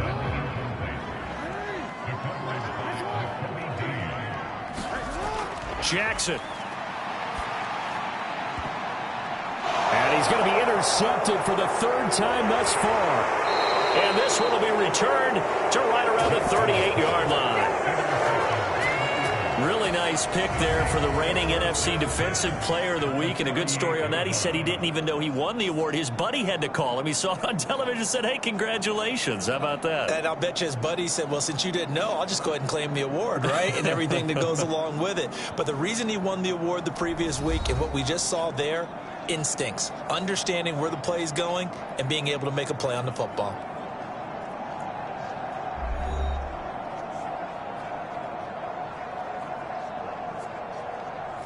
So here's a 1st and 10 at the 38.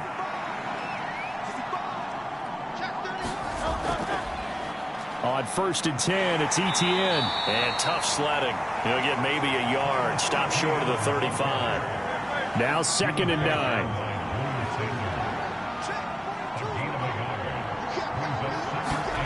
From the gun, it's Hurts. This one complete to Jerry Jeudy. And they'll get 8 out of this before being stopped at the 28. 3rd down and 1.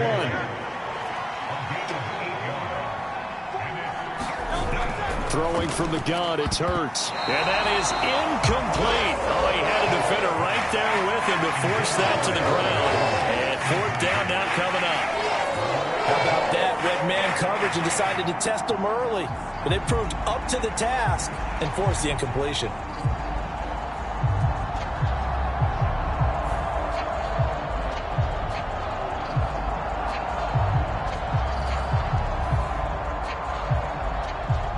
So Hurts is off, and on comes Jake Elliott for the Eagle field goal. From the right hash, this from 45 yards away. The kick by Elliott is good, and that'll make this 17-0 here in the opening quarter.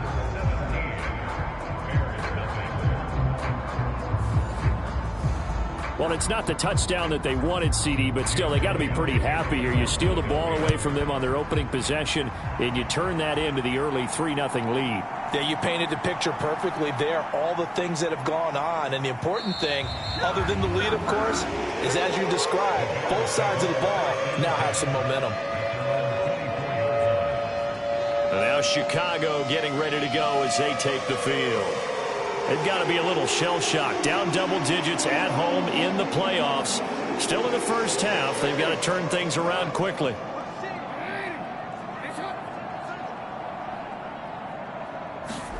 Trying to shake off the interception from the last drive. He'll look to throw. And he'll be out of bounds across the 30-yard line. Here's 2nd and 3.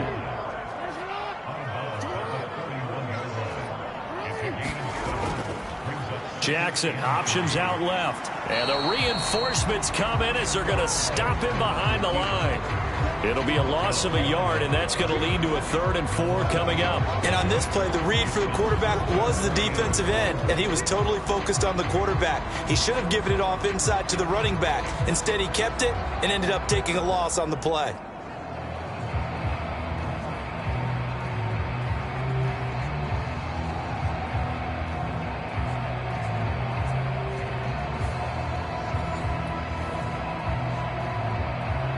Four receivers on the field. It's 3rd and 4. Here's Jackson to throw. Pressure comes, and down he goes. The Eagles get there for the sack. And now that brings up 4th down there, a loss of 6 yards on the sack. 3 scores down, not even a halftime yet. They are not getting much generated offensively. They've got to figure it out. It's tough because this defense just seems to be playing with so much confidence right now. They really are. They are on their toes, and they're getting at them.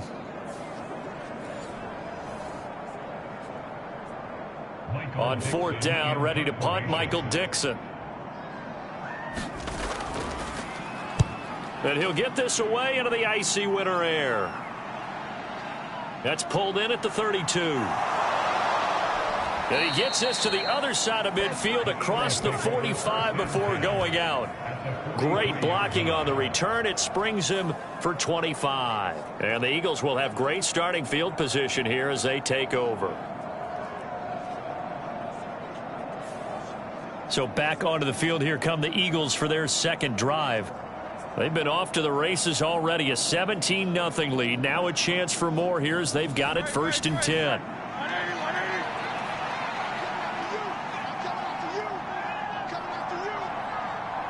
In motion right is Brown. A fake on the jet sweep as they'll go play action with Hurts. That's caught by the big tight end, Dallas Goedert. And he'll get this one down near the 20-yard line, just shy of the 20. He had over 100 catches in the regular season, and now he's got his first catch of this wild card game. I don't know whether I want to be a fly on the wall or not when they hear the explanation of how he, one of the bigger targets on the field, the tight end could be that wide open and uncovered downfield. Who blew that assignment? Somebody did. No doubt about it. There's no way you're not going to account for him.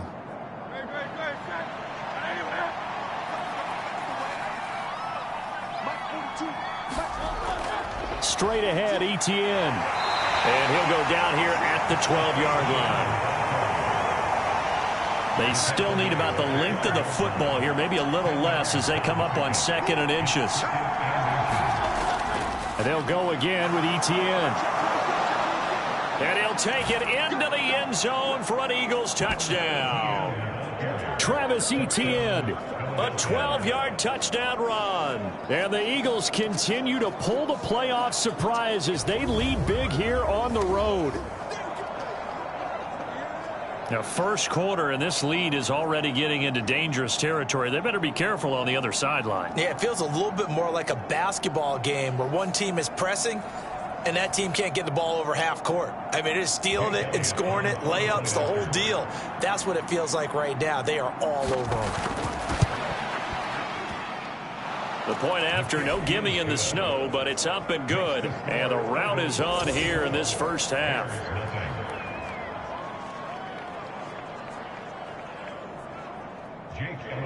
Now after the touchdown, here's Elliott on to kick it away.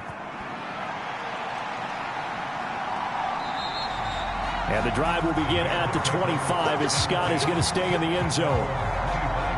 The Bears offense now getting ready to take over. So they won their division and earned the right to play at home in the first round of the playoffs, but this one is not going to script so far. Nowhere did they have the thought process that they'd be down double digits. But the good thing is it's the first half. You and I know, I mean, you've been with me long enough now. Hang with the game plan. Stay the course for a while. Don't panic and change up things. Keep grinding. Long way to go in this ball game. That was my question to you. You don't throw everything away at this point. Stay on course. Stay on course. Obviously, you want to eliminate the things that have caused you to be down double digits. But at the same time, you're not getting it all back in one play. Keep going. The game plan was put in there for a reason. The throw over the middle, taken in. He's going to be dropped following a pickup of 7 past the 30 to the 32. coming up here looking for 3 yards to pick up the first. Jackson looking to throw on third.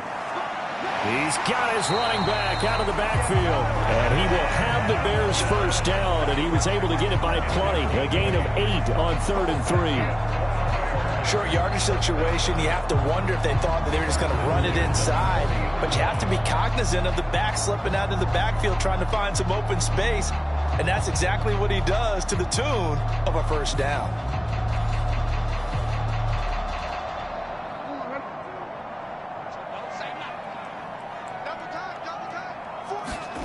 Jackson on first down. Over the middle, complete. It's Cox. And he'll be taken down, but not before he gets into enemy territory. So from Philadelphia territory now, here's a 1st and 10 at the 48-yard line. A first carry now. This is Johnson. And running with power here. And he's going to get this down near the 30-yard line. And hold on here, because on that last run, it looks like we have a player who was shaken up. Well, now they're going to come out and take a look at this injury, and we'll be back in a moment.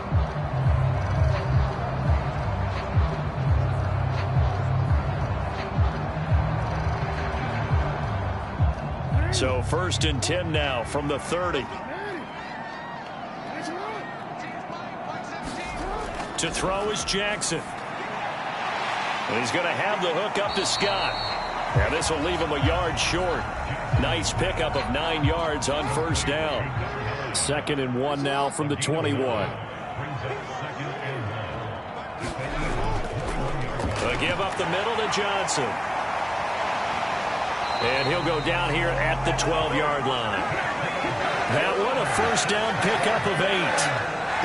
So a nice run there, and I have to think a strong running game in the playoffs, maybe even more critical than the regular season. And if you go by the numbers, the man they have running it here, he was the best in the NFL.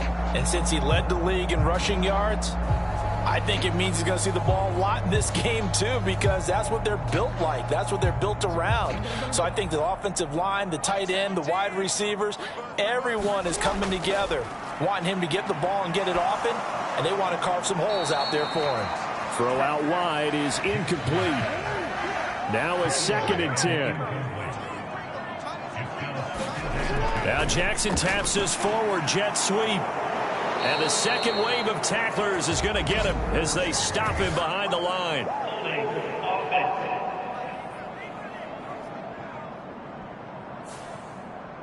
Now they face a 2nd and long following the holding penalty. Up the middle, Johnson. And that play going absolutely nowhere as he's belted before he could get out of the backfield. This will be a loss of 3, and now a much tougher 3rd down looming. An awful lot of congestion in the middle third of the field, but how about our defensive tackle right there? He didn't just hold the line. He provided some push and smacked the ball carrier down for a loss.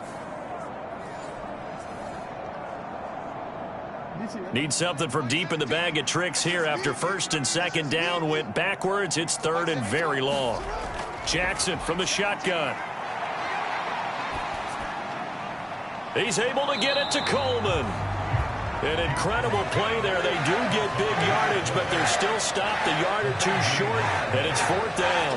That was a heck of an effort to stop him just short of the marker, but now they're going to need another big play on 4th down on defense, I believe. Because offensively, they went from 3rd and long to now it's a go situation here on 4th and inches. Now we've got a field goal coming up here for Chicago. From the right hash at a bit of a tight angle. And his kick is right there. It's good, and they get a little bit closer here as the lead's down to 3 touchdowns. So a conservative decision there, but it does put him on the board. And I know the players hate it, the coaches hate it, but sometimes you just got to take the points when they're there. Sometimes a field goal is pretty darn good. And he brings us out past the 20 to the 24.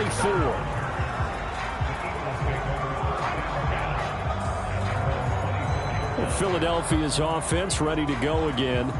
And they'll just simply be looking to build off the confidence of the last time out where they scored a touchdown. And confidence is powerful, isn't it? When you've scored once, you feel like you can go back out there and get it done again. Doesn't matter what the defense throws at them. They feel like they're in a groove right now, and they want to get out there and show it. Yeah, hoping to stay in that groove here this go-around. This will be stopped about 2 yards shy of the marker. 8-yard gain, 2nd and 2. Throwing is Hurts. They'll try and set up the screen to Etienne. And able to get this one across the 45 before he's brought down. 17 yards and a first down for Philly. It's a gain of 17 yards. First down, Philadelphia.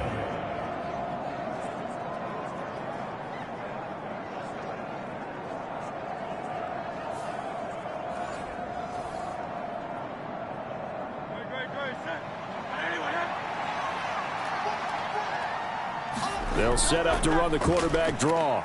And he's got it across midfield and into Bear territory. 2nd and 6.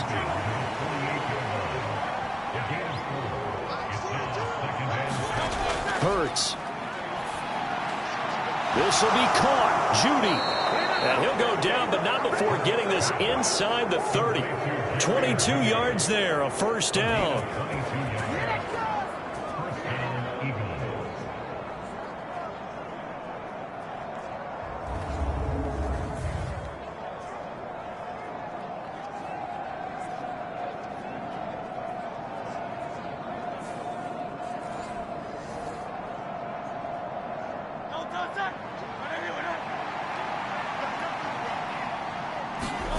Hurts sets up to throw it. Over the middle to Smith. And he gets it inside the 10 to the 9. Another big hitter there. This one good for 18.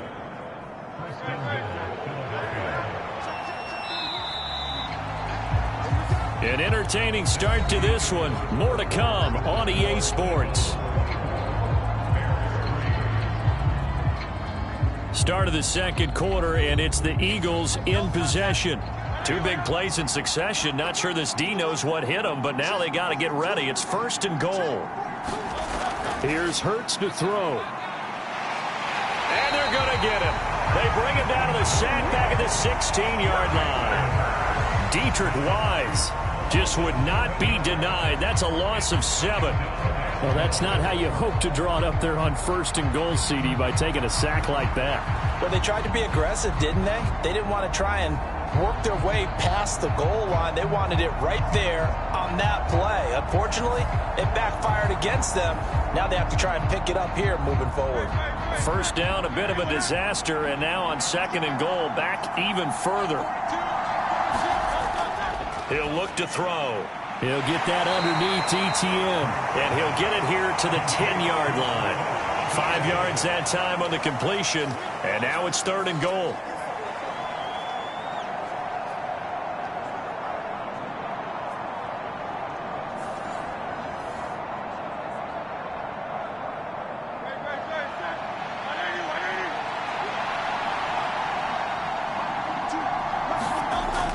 They'll set up a throw. Throw right side, caught by Goddard, the tight end. A gain of 5, but not enough. Leads to a 4th and goal.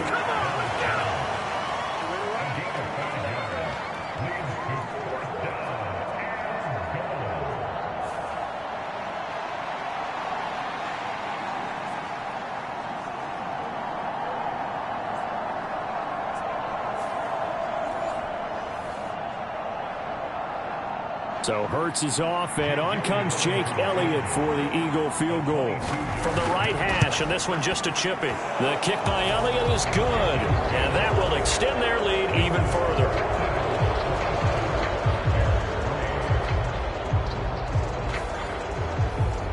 So no problems at all on that one. And you know, there's virtually no wind. This is a kicker's dream here tonight. It absolutely is, isn't it? So to me, with no wind, it should be a passer's dream as well, right? But in this case, the defense held out. They had to force the field goal. And a good return as he'll be stopped just shy of the 30-yard line. The Chicago offense set to get started. And this not an easy situation. You're down early, in the elements, you're on the road. How do you get the mojo back? Well, one thing is to remember that as an offensive player, you have a much better idea of what you're trying to accomplish and where you're trying to go than the defender. So in this case, because you know it, you can make your cuts with a little more decisiveness, maybe a second fake, some double moves, things of that nature, to go ahead and try and put some pressure on the defense. He'll lose a yard there, and it's 2nd and 11. Sometimes I forget how much information he has to go through before the ball's even snapped, but what a diagnosis right there. Saw the play, shot through the gap like a rocket, and ends up spilling it for a loss.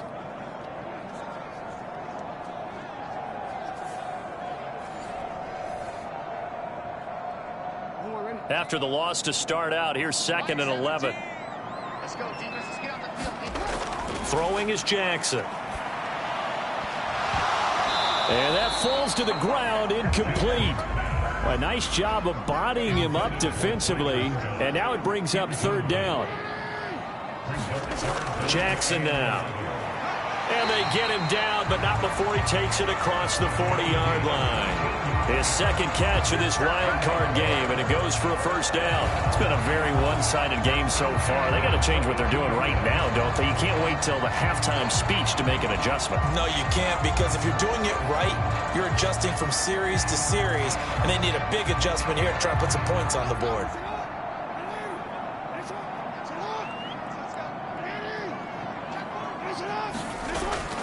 The 1st down carry here for Johnson. And he's across the 45. It'll be 2nd down. Here's 2nd and 7. From the gun, it's Jackson. A quick throw knocked away and incomplete. That's not the first time they've gone his way on this drive, and they were obviously keyed into him because they were there to help break that pass up. The Bears on 3rd down. They've hit 2 for 4 thus far. This is 3rd and 7. Jackson. Screen play. Johnson.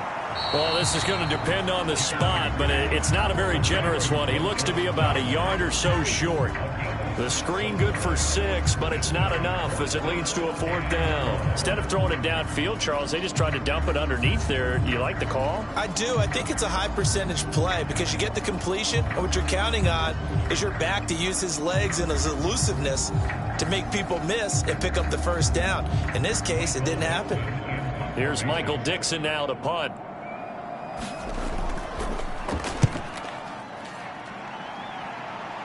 And no return here. Where will they spot it? They say just outside the 20-yard line. The Eagles just about set to go to work on offense. And last time they got 3 points, but it was a chip shot field goal. And when you go to the sideline after a chip shot field goal, maybe the offense not too happy. It's a balancing act, isn't it? Because you're exactly right. They're none too pleased that they didn't punch it in for 6 points. But they also have to remember they did put points on the board. 3 points is 3 points. And in this league, you take points when you can get them. Not easily done. And up to the 35 before they're able to knock him down. Opted to run for it. The decision a good one. Picking up the 1st, getting 14 yards on the scramble.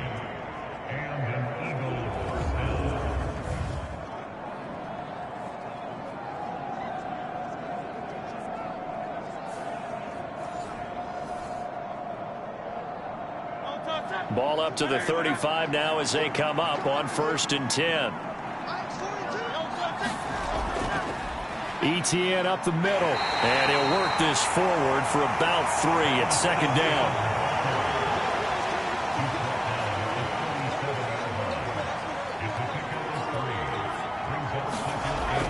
They're going to look to throw. He'll get this one complete. That's A.J. Brown. And he's going to have another 1st down as the tackle's made here at the Bears' 37. A really nice gain of 25 yards. I love that play because in the snow you think run, run, run. Big passing play there. And defenders hate it, especially in open space, because trying to come under control, break down, and make a tackle in the open field, difficult in normal conditions. In these conditions, almost impossible. A handoff for Etienne. And he'll take this one down to the 36. They work now on 2nd and 9.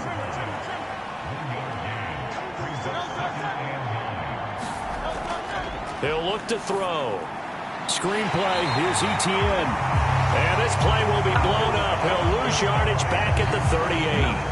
They wind up losing a couple there, so they go behind the original line of scrimmage, and now 3rd and 11 coming up. Well, Brandon, we could see that play developing, and they were hoping that he was going to be able to put a move on the first guy and turn it into a big play. But no such luck. The speed on defense continues to get better and better in the NFL. Pretty nice example there of those guys being able to run from their assignments and finish off that play. On 3rd down, he'll drop to throw. This short throw caught by Goddard. So he stopped for no gain. And that's going to make it 4th down. That goes in the category of a play that the defense is going to cherish and excites them. A completion, yes, you give up the pass, but no gain. I mean, that's exactly what you want on defense. It sets up the 4th down.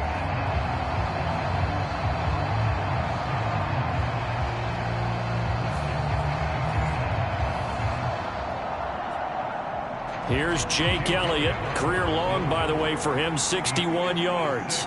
This will be from 56 yards out. And this one is no good. He missed it. And this will stay a 3-score game at 24.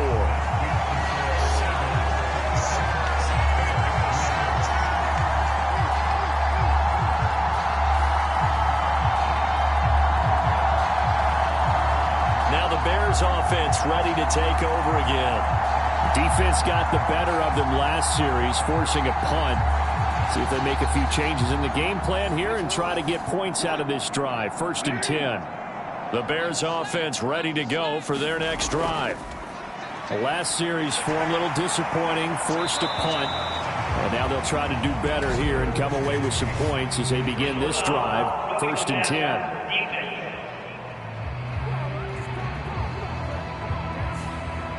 So, Charles, this a defense that hasn't made a lot of mistakes like this on the road to this playoff matchup, but that a bad one there. Yeah, you definitely want to rattle and shake up the other quarterback, but you know you've got to do it the right way. Otherwise, that cloth's going to be on the ground. And the reinforcements come in as they're going to stop him behind the line. Officially, it's a 1-yard loss. That's going to bring up 2nd and 11. He stayed afloat for a second there after the first wave of contact, but that was going nowhere. Yeah, what did he tell us in pregame? I just don't want to get my feet stopped initially when I'm trying to make a run. That's exactly what happened there. Unfortunately, as you noted, got away a little bit from the first one, but the wave swarmed him under. A loss of a yard there to start out. That leads to a 2nd and 11. Again, it's Johnson. And a lot of talent on this Eagle defense, and you've seen it on these last 2 plays, both losses. Officially, it will go as a 1-yard loss, and that's going to lead to a 3rd down. No daylight for him to run through there, and he ran into the defensive tackle, and that guy blocks a whole lot of daylight as it is. He is truly a big man who just made a big play.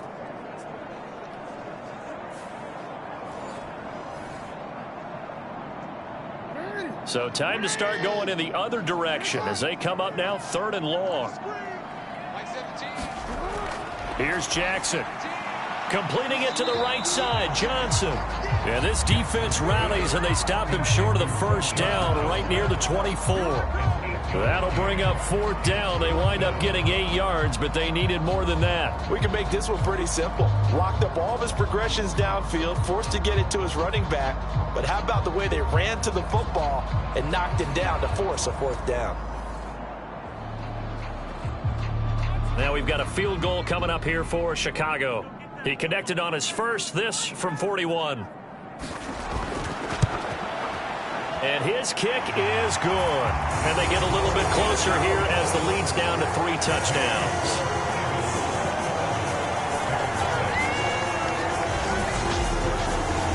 So good kick there to polish off the drive with 3 points. Yeah, coaches always talk about finishing a drive with a kick.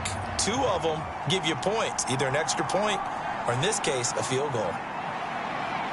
And he's up across the 25 and down at the 28.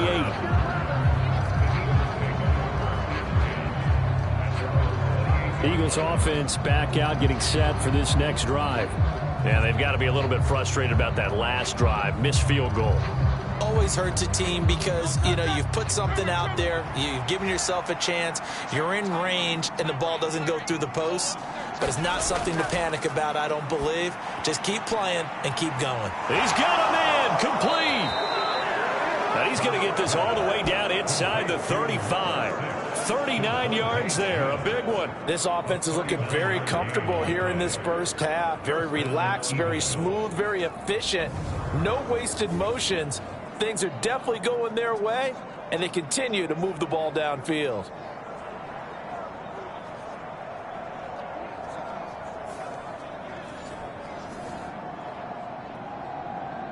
So the big play changes the complexion of things. Here's 1st and 10 just outside the 30. Toss left side for Etienne. And he will lose yardage back to the 34-yard line. He'll lose a yard there, and it's 2nd and 11. There's so many things that go into playing the position of linebacker. Some of them are actually subtle. Doing the drill work that you do all the time in practice and carrying it over to the game. Get rid of blockers and get to the ball carrier and knock him down for a loss.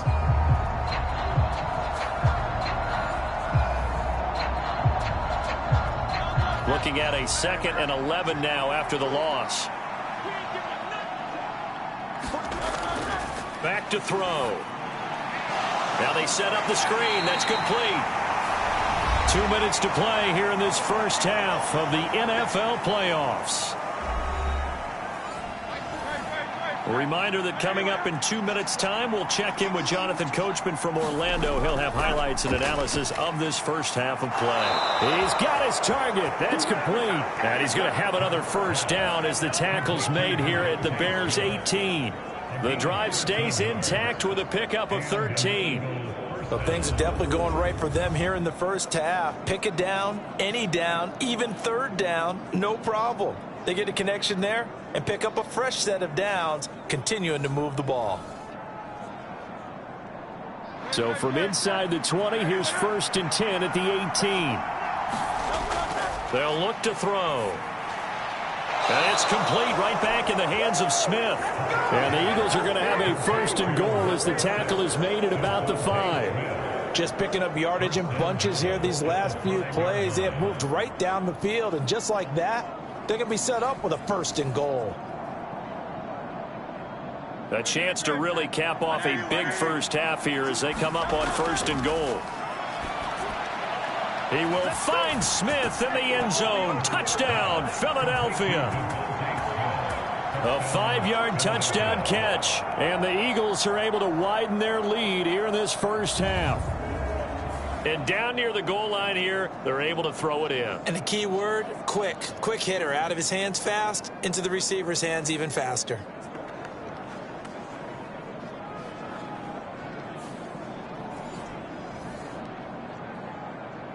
Elliott now to add the extra point.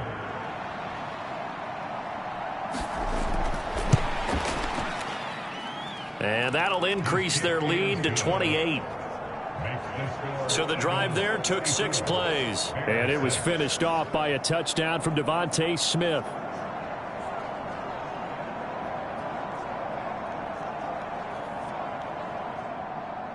Now after the touchdown, here's Elliott on to kick it away.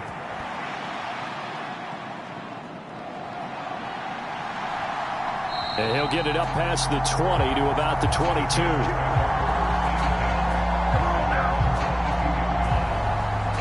And now the Bears coming out as they get ready. Well, Charles, we'll see what they can do here. Not a ton of time left, but enough certainly to get points out of this drive. And they need them right now because they're trailing. Yeah, and this is exactly why you practice a 2-minute drill all through camp and at least one practice each week before a game. A minute left, more than enough time to... And the ball is knocked out. And it's picked up by the Eagles. And he's able to get it back to right around the 27. Playing in snow brings so many other factors into the game.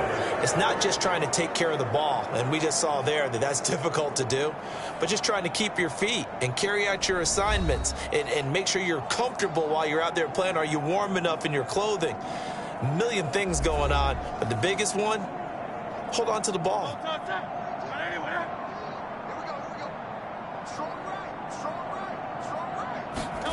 They'll throw on first down with Hurts. Oh, he tried to fit it in on the slant, and it's intercepted. Picked off by Drew Sanders. And the Bears are going to take over once again at their own 25-yard line. Well, it's a cold night, and whether you're a quarterback that wears a glove on his throwing hand or not, that ball is a rock, Brandon. You've got to really drive it through the cold and the wind, or it can take off on you. And that may have been what happened there. The Bears offense out there set and ready to go. There was still more than a minute to go in the half. Time to try to mount a drive. And I would think that they would have to. This is today's NFL. You got to push it whenever you get an opportunity. You can never have enough points with the high-powered offenses that you face. And analytics will tell you, try and score when given the opportunity. Here's 2nd and 7 now from the 28. Now Jackson. Eagle pressure, too much this time. Down he goes. Now the Bears going to call the first of their timeouts as they get the stoppage with a little over 50 seconds to go in the first half. On 3rd down, Johnson. And he's able to get up here to the 26. The Eagles going to take the first of their timeouts as the clock shows 50 seconds to play here in half number 1. Now here's Michael Dixon as he's on to punt for Chicago. He's been a busy man here in this first half as he gets it away. A 40-yard punt, 1 yard on the return, and it will be Eagles football, 1st and 10. The Eagles offense going to take over late in this first half. And with a huge lead already, they may be thinking, hey, our job's complete for these first 2 quarters. Let's get this to the locker room.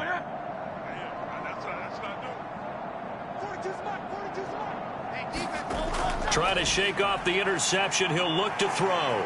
Flushed out right. Hurts fumbles it. And this is picked up by the... There he goes, left side. And they bring this one back. A fumble return for a Bears touchdown. That one may not cost him in the end, but still, obviously something the coach wants to avoid. Oh, without a doubt. It won't cost the team because of where they are on the scoreboard, but it will cost the player who gave up the football.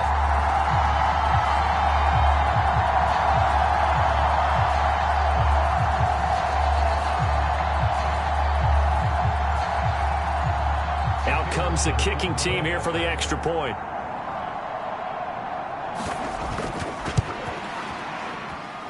And that'll cut the lead back now to 21. The scoop and score, always an exciting play in football, and we witnessed it there, grabbing it off the ground and then rumbling it into the end zone for 6. And you can bet they're preaching 2 hands on the ball here as the kick's away following that fumble return.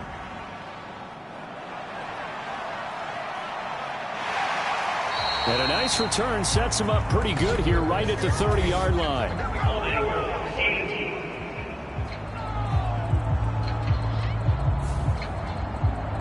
So holding will scratch off some of that return. And I know fans get frustrated when they see penalties of this sort on kick returns, but it is difficult to do it right against these moving targets at full speed.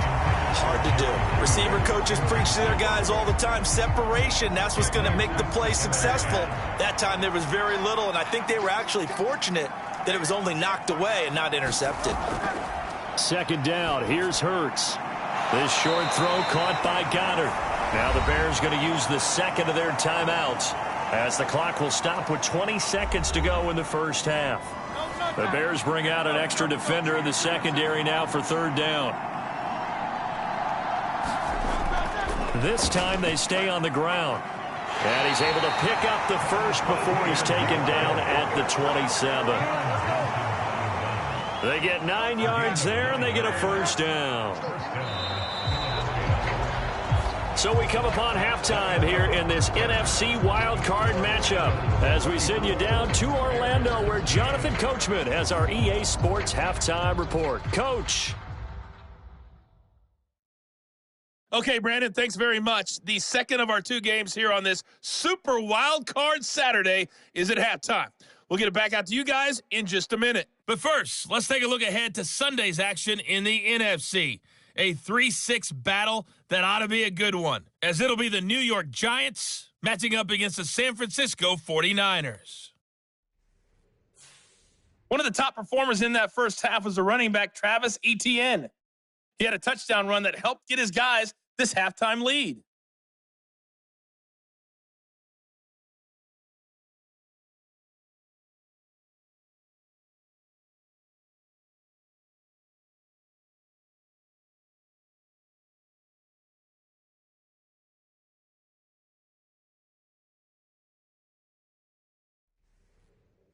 All right, Coach, thank you very much as we welcome you back for quarter number 3. One of these two teams about to play their final half of the season as we're back at it in this NFC wildcard bout. And we will not have a run back here as the second half starts with a touchback. Out come the Eagles now as they'll go on offense first here in the third quarter. And they've been the better of the two teams through 2 quarters of play, much to the chagrin of this home crowd. Yeah, this score is a surprise to a lot of folks at home, although not to my dad. He predicted the visitors would win. And maybe to the folks in the stadium. But you know who is not a surprise to, partner? This team with the football. They were very confident coming in. And this will be a gain of 5 as he gets it to the 30.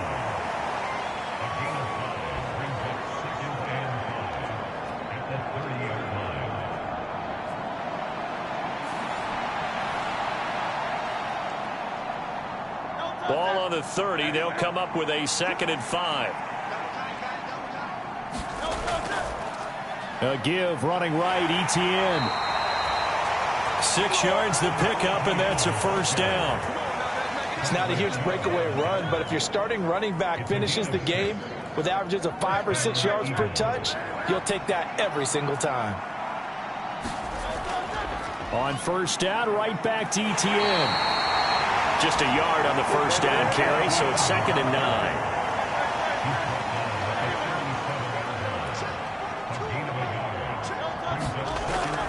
He'll drop to throw. This short throw caught by Goddard. And getting this just shy of midfield, they'll spot it at the 49. 12 yards there as they keep this drive rolling. It's another first down.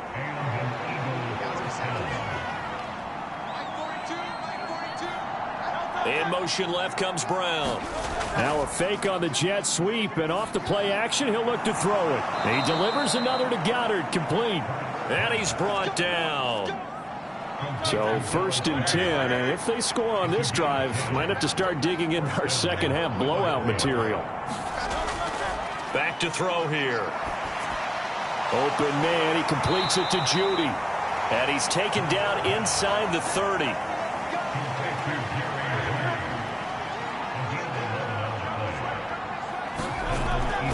They go play action with Hurts. This short throw caught by Goddard. That will go as a pickup of 7 on the 7th play of the drive. So much goes into a successful play, doesn't it? How about that play action there, freezing the defense just enough to bring the tight end free downfield for the completion. Play action. Here's Hurts. Open man is Goddard, the tight end. They'll wind up getting just a yard. And that'll leave them with a 3rd and 2.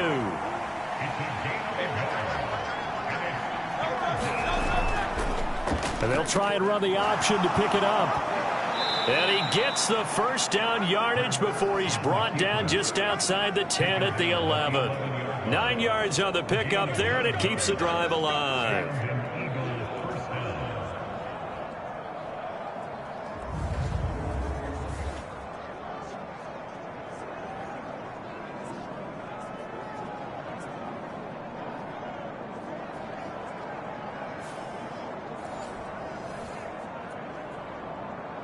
Now a 1st and 10 at the 11.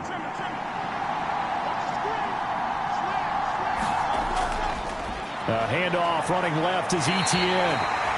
And he'll get this one down to about the 10-yard line. They're looking at a 2nd and 8 now from the 10. Looking to throw. And he's got it.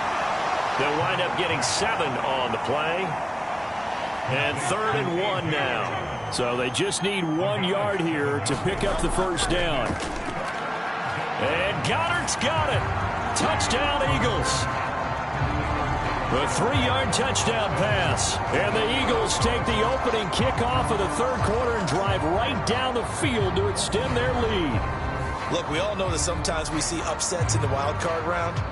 But I have to tell you, in this case, I did not see that coming. I don't think anyone in the stadium saw it coming. You and I were coming in before the game. There was a couple in front of us talking about travel plans for next weekend. They might want to cancel those. Yeah, I would say so, because right now it's looking more and more like they're going to be one and done. They're probably trying to call the hotel, make sure they get their security deposit back. Elliott good on the extra point, and that'll increase their lead to 28.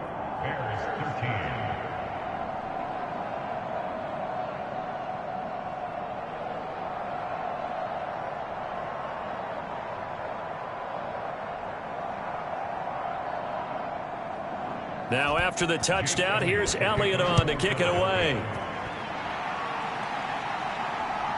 Scott on the return out of the end zone. And he's up past the 20 to the 22-yard line.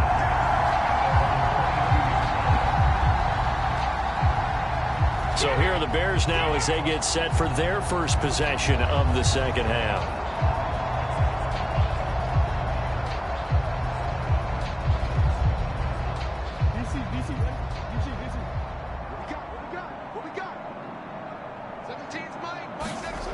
Throwing now, Jackson on first down. Got an open man, it's Scott. And he's taken down, but able to slip across the 35. 15 yards is the pickup there, and the drive starting very nicely. First down. Well, that certainly has to feel good. It's not all the time that the play caller should get all the credit. Sometimes I think in the huddle, the quarterback just says, hey, who's going to make a play for me? I just need something right here. And the end result there, nice first down. Drive keeps moving. From all the way up at the 38 now after a good start to the drive. They go play action with Jackson. It's caught by Coleman. Now he's going to get this all the way down inside the 35. Another big play as they get 28 out of that one. Brandon, there have been some memorable snow games for championships in the NFL. 1948, Philadelphia Eagles, Chicago Cardinals. Well, the most famous one of my lifetime, I think, is got to be 01, right? Raiders, Patriots, to send the Patriots to the Super Bowl. You had to go to the Tuck roll, didn't you? Yeah. Yeah, I think that's one people remember. But I also know this. In Miami, the infamous one, the snowplow game in New England, when they went out there and the Patriots had a guy come out and clear a spot on the field for their field goal kicker to kick the game winner. Is that 82? That was 82, and the Dolphins fans will never forget it. Well, we're not seeing one of those famous games here, but it's fun to be in the snow nonetheless.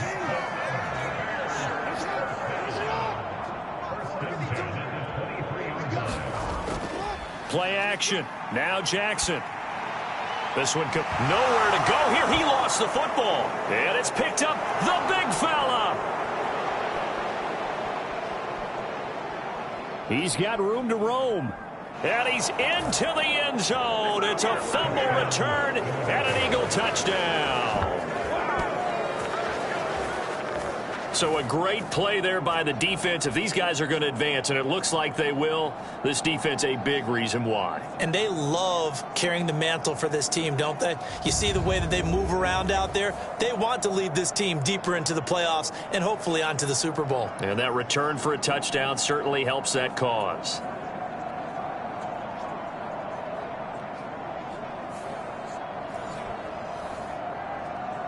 And now before the ball changes hands, they're going to take a look at this just to make sure that they have it right.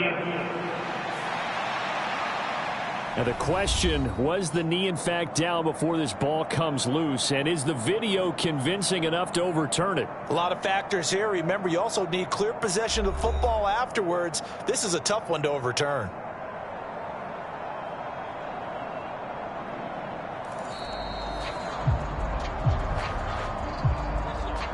So that one overturned. They say the knee was down, and that will not be ruled a fumble.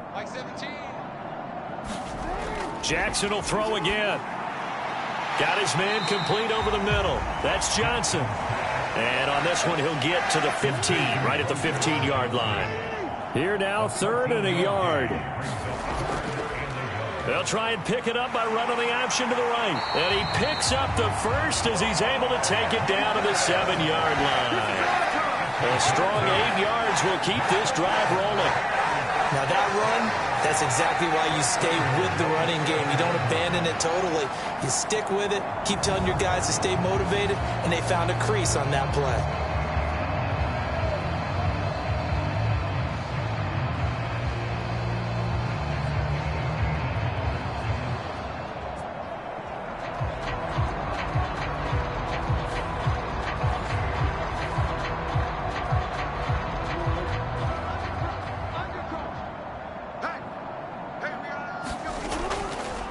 And they'll try the option on 1st and goal. And he takes this one in for a Bears touchdown. Lamar Jackson keeping it himself from 7 yards out. And the Bears are able to cut into that deficit. This defense, so many things to worry about in the red zone area, but you'd have to almost think that Lamar Jackson running the football, that might be number one. It should be number one, and in this portion of the field where things shrink a little bit because the receivers can't run past anyone because they'll run out of real estate, you should have all eyes on Lamar Jackson when the ball is snapped and try and keep it back in the pocket. Yeah, I don't think that they were surprised he was running it there. They just couldn't stop him, and he ends up in the end zone.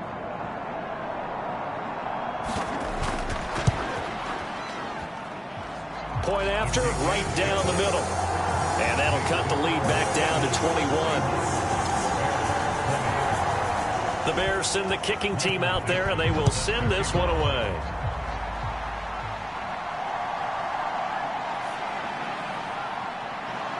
And it's a pretty good return here as he'll get this up to the 29.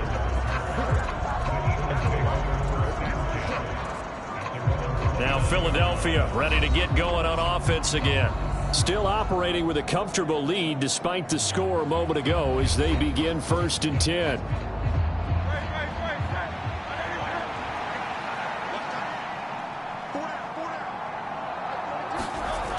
They'll come out throwing here to start the drive. This short throw caught by Goddard, and he'll be out of bounds across the 30-yard line. Snap will come from the 31 on 2nd and 7. ETN on the toss right. Just a couple on the ground there, and that's going to bring up 3rd and about 6. The completion on 1st didn't get much, and now the run on 2nd doesn't get a whole lot either. Well, if you're a good play caller, you've already looked ahead and anticipated this type of situation. Already down on his play sheet, trying to dial up a big 3rd down play. He had a man open, but he missed him, and it's incomplete. On is the punter man as he boots this one away. It'll be a 39-yard punt, no return, and the Bears take over. Here's the Chicago offense coming back out onto the field. Well, this has been a tough one for them, Charles. They've struggled really on both sides of the football. And one thing that's really plagued them, the turnovers. They've had issues keeping the football in their possession. And every game that's ever been played, all coaches talk about taking care of the football and limiting turnovers. And in this one, a fight for it, and this is caught. What a catch. A huge play there for Chicago. 48 yards. Not sure much more could have been done there defensively. One up with him, tried to knock it away, tried to get an arm in, unsuccessfully.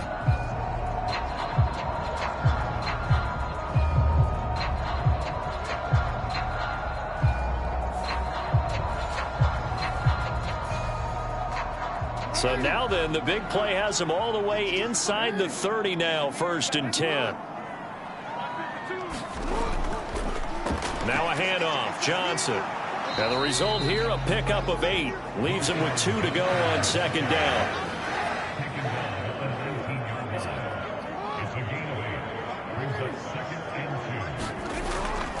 Now a 10th carry for Johnson. And this time not as successful as he'll get back to the line of scrimmage and no more. 2 yards still to go. 3rd down now.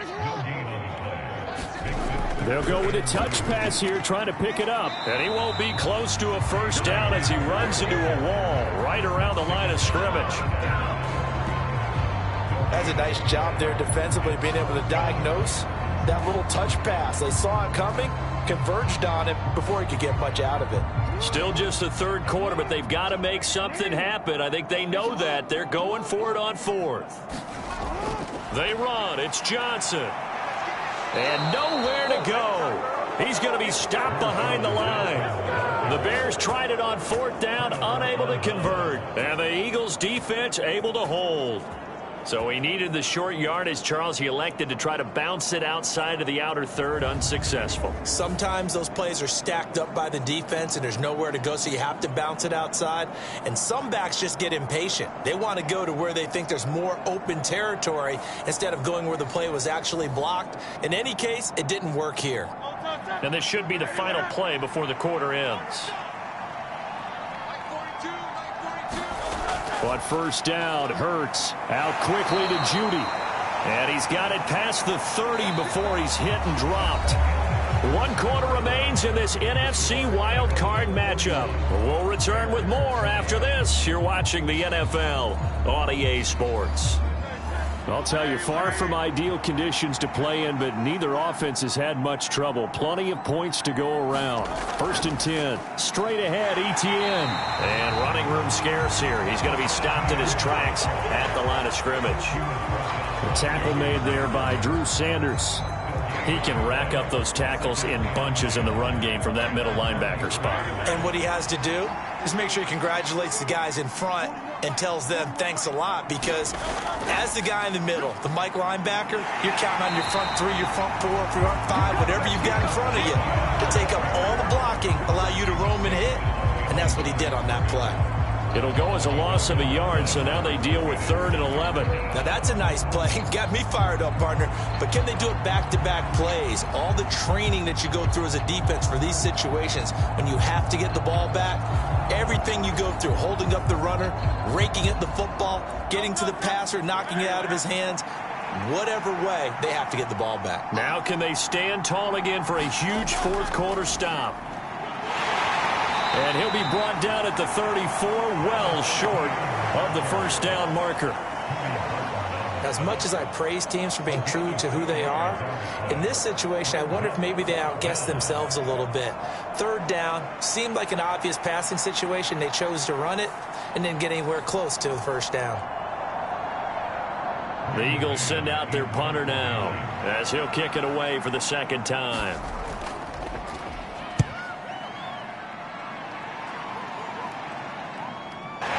Got to return it. Shrugs him off. They'll net only 35 here following a 43-yard boot, 8-yard return. And they will take over 1st and 10. Onto the field now come the Bears. Well, this game, it has had no shortage of offense. They've been able to put up a decent amount of points on this side, Charles. They just have not been able to keep pace with the other offense they're going against here.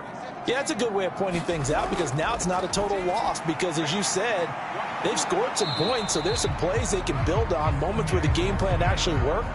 But overall, though, they were just out-personnel. They were going up against a team that's playing at an elite level. Now Jackson on 2nd down. Being chased out left. And he will slide to a stop. He does have the first down.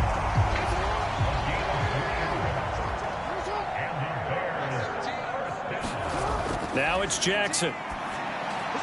He gets it left side to Johnson. And he'll be taken down, but not before he works it past the 50.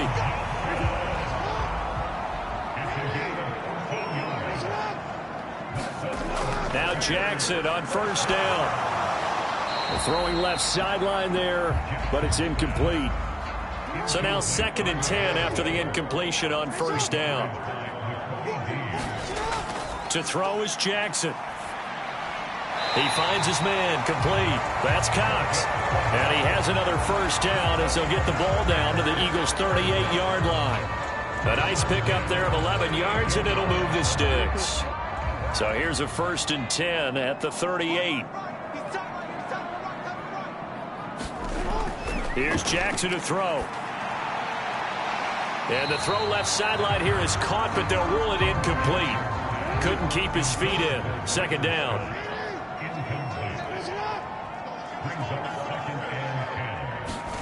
And Jackson throwing once more. Right side, it's Hamler pulling it in. They do get a couple, but they'll be left staring at a 3rd and 8 coming up. You got the big lead defensively. Willing to give them that underneath stuff, right? And this is why you work on your tackling. Tackle them after the catch, inbounds, keep the clock running. Just go ahead and bleed the game out that way. The offense on 3rd down tonight, they've converted a 1/3 of their opportunities, 3 for 9. This is 3rd and 8. Now it's Jackson. That is caught. And he has another 1st down as they'll get the ball down to the Eagles' 19. A nice pickup of 17 yards.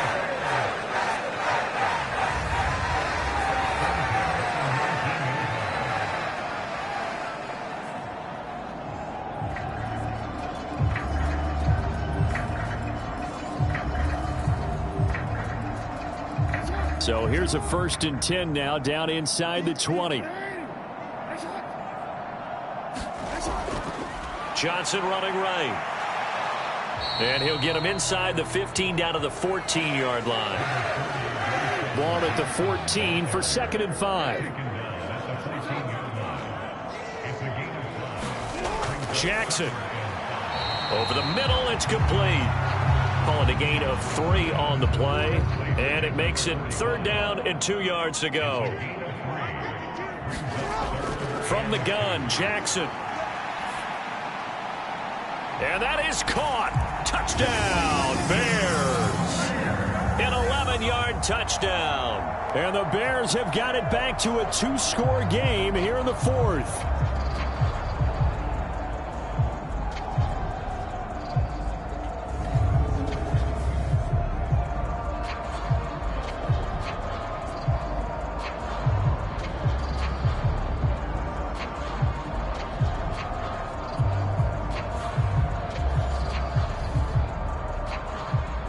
No going for 2. They'll kick the point after.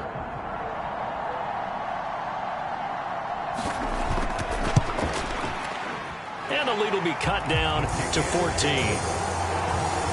So that one a long 11-play drive. And it culminates in a touchdown for Chicago.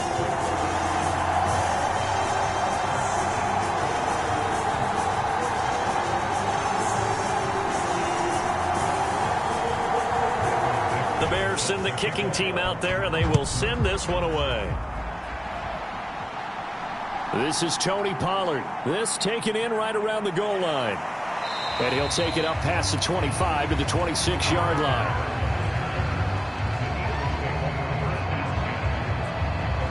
The Eagles coming out as they get ready. If this game continues the way it's gone, it'll be, well, somewhat of an upset. 5-4, not huge, but still the big thing, winning on the road to stay alive. Pretty big deal. Yeah, when you pointed out that 5-4, first thing that flashed through my head was college basketball. When they get to their tournament, right? Yeah, like the 8-9 seed first-round game. Right, you always look at that before you thought your brackets, don't you? And you got to figure out which one you're going to pick, that 9 seed over the 8. And sometimes even that 7-10 game feels the same way. Not much difference between the two teams. Give them a lot of credit, though, for going on the road and getting it done in this one. Yeah, that's a difference. NCAA tournament, neutral site here on the road and putting some people on notice. They'll come up now, 3rd and 3. Hurts. They'll try and set up the screen to ETN. And he won't get close. Only a yard, 4th and 3. Boy, that was certainly well-read defensively. And the key to any screenplay is space to work. And there was none to be found there. And they tackle it for just a short gain.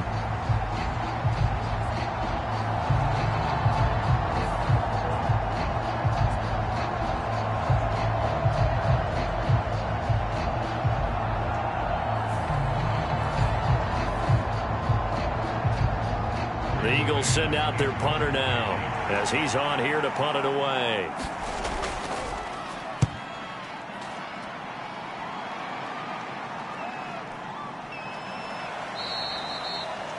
It'll be a 41-yard punt. Give them 5 on the return. The Bears now ready to take over again. If they want to advance in this divisional round, look, obviously the time is now. Trailing here in the 4th as they go to work on a crucial drive, 1st and 10.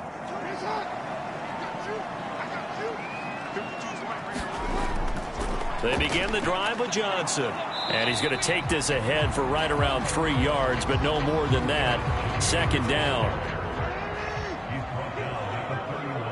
A 3-yard pickup. Brings up second and 7. Throwing is Jackson. Open man Hamler, that's complete. And he gets this up to the 34 out of bounds there. Here is third down and 4. Jackson now. And a loose football. And it's picked up by the Eagles. Now inside the 25. And he's into the end zone. It's a fumble return and an Eagle touchdown. So a great play there by the defense. If these guys are going to advance, and it looks like they will, this defense a big reason why. And they love carrying the mantle for this team, don't they? You see the way that they move around out there? They want to lead this team deeper into the playoffs and hopefully onto the Super Bowl. And that return for a touchdown certainly helps that cause.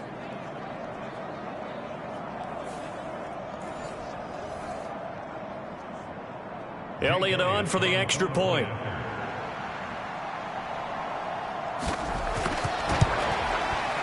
And the lead now to 3 touchdowns at 21 points. So not only the cough up, but then the pickup on the other side, the scoop, and the score the other way, the fumble return for a touchdown. So here's the kickoff now as they'll get it again following that fumble return for a score. And the drive will begin at the 25 as Scott is going to stay in the end zone.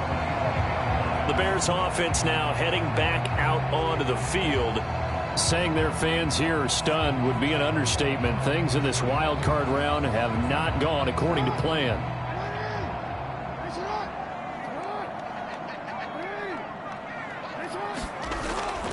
They go play action now. Jackson. And for the 4th time tonight, it's an interception. Inside the 20. And they will finally stop him, but a great return. Gets that football all the way down to the 16-yard line. But here in the 4th quarter, defensively, you know that you're just going to blanket the field with defensive backs and say, okay, take your best shot. And that time, it's intercepted. And we've often seen teams go into the prevent early, way too early, and sometimes they get too soft in their coverages. But not in this case. They understood the situation and played it with the proper aggression. So the ball down to the 16 here for 1st and 10. Running out of the gun with ETN. And he'll go down here at the 12-yard line. 2nd down and 6 now.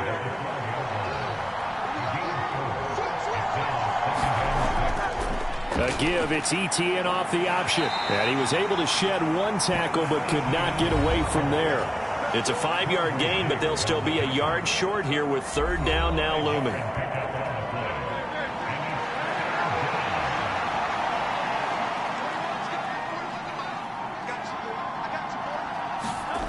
Throwing is Hurts. This is caught. And the Eagles are going to have a 1st and goal coming up as they find a way to convert there on 3rd and 1.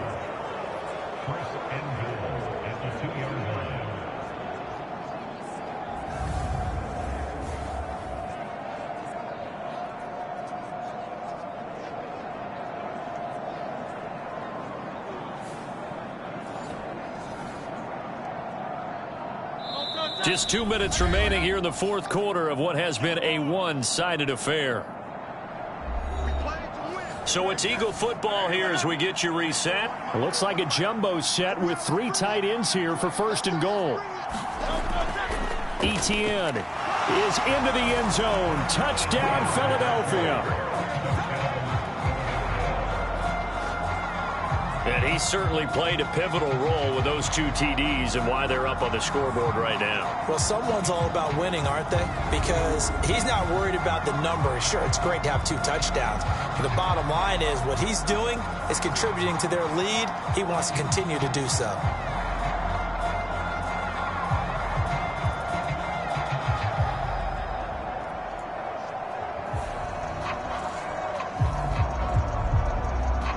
Elliott now to add the extra point.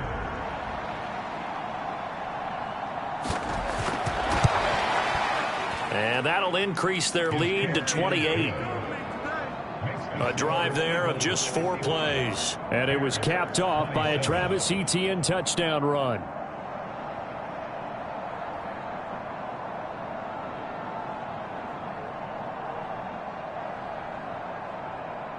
Now after the touchdown, here's Elliott on to kick it away. Taken at the goal line.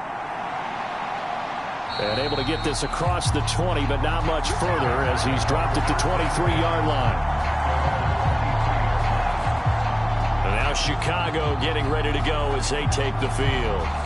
Well, CD, it's all window dressing at this point. I mean, the best they can do is end the game with a nice drive to maybe build some momentum to move forward into their next contest. Yeah, and with how lopsided this game has been, even one score might not do a lot of cosmetic good on the scoreboard, partner, because it's just about looking forward at this point. Get a touchdown here, give yourself some positive momentum and reps to focus on when you get back to practice in the next couple of days. Here's a 2nd and 8. Jackson. Looking middle, and that's complete. And he's taken down, but able to slip across the 35. So from the 36 now, 1st and 10. Back to throw. Jackson. Buying time to his left. And able to get this one across the 45 before he's brought down. Give him 10 that time, escaping the danger, running with it, and picking up a 1st down. It hasn't been the cleanest game for him, but there was a sign of improvement as he looks towards the next one. Nice bit of scrambling to move the sticks, and even more importantly, he didn't risk adding another interception to his ledger. Jackson on 1st down. And a flag comes in as that one falls incomplete. Well, let's see who this is on.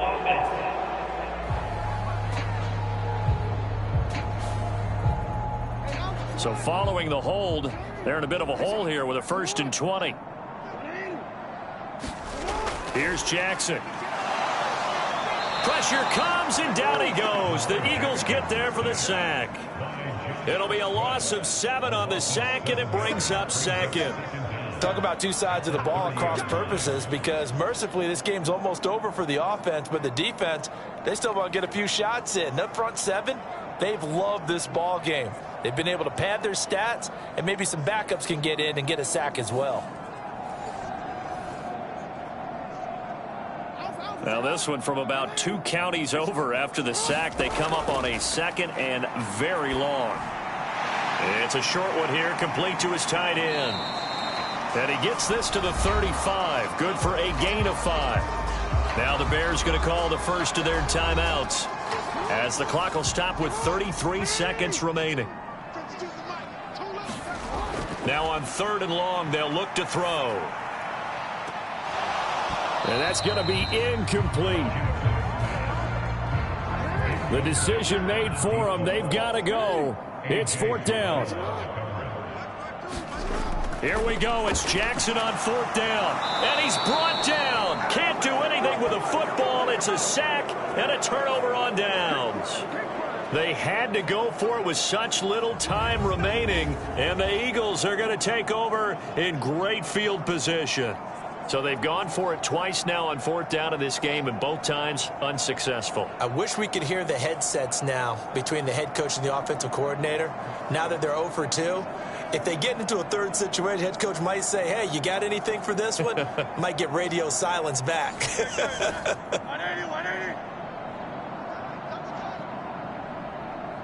The defense can stop it twice more as they take a knee here.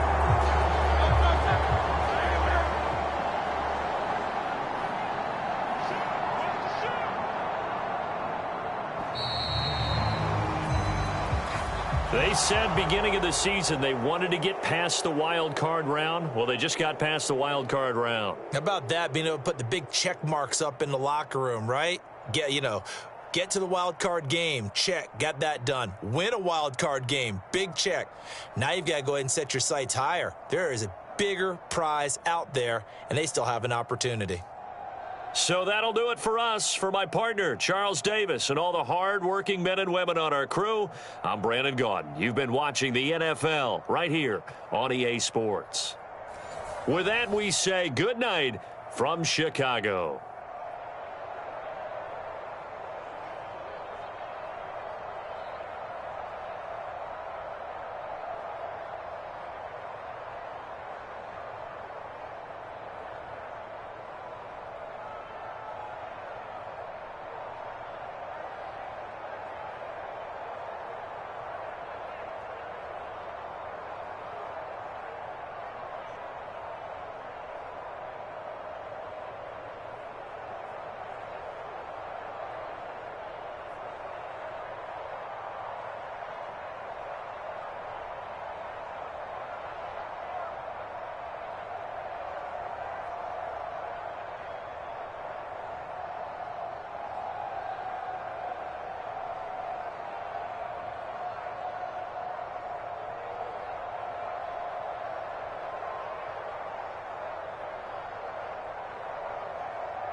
today, from Lucas Oil Stadium in Indianapolis,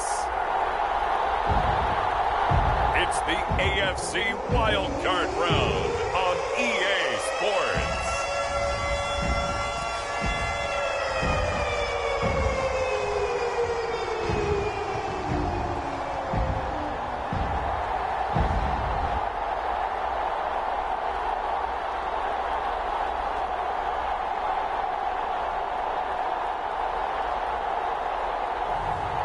It's the Indianapolis Colts taking on the Cincinnati Bengals. EA Sports coverage of the NFL brings us to the Hoosier State and Lucas Oil Stadium in downtown Indianapolis. Tonight, it's the AFC's turn to take center stage as we've got a wild card matchup on tap, as it'll be the Cincinnati Bengals taking on the Indianapolis Colts.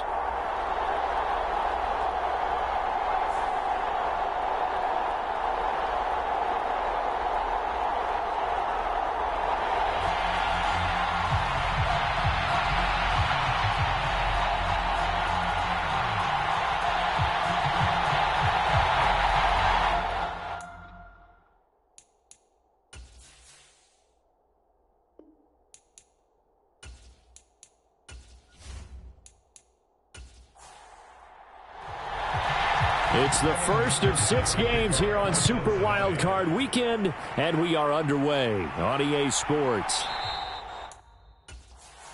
And no run back here, so they'll bring it out to the 25. So the Colts now coming out for their opening drive.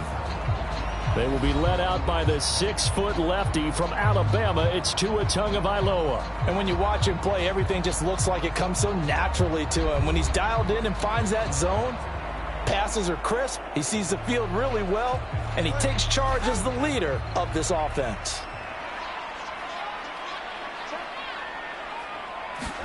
Throwing to start here is Tua. Now this taken in by Downs. And he's going to be dropped following a pickup of 7 past the 30 to the 32. And I think this is a route we'll see more of as this game goes on, because with his speed, they want to get him the ball in space on drag routes just like this.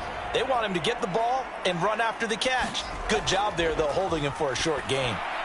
Tua's throw here into the hands of Jones. His first catch of this wild card game, and it's good for a first down.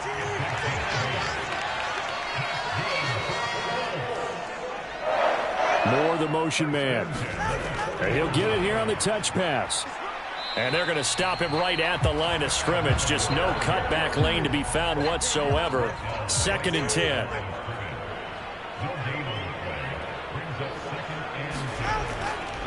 They'll run. This is Jonathan Taylor.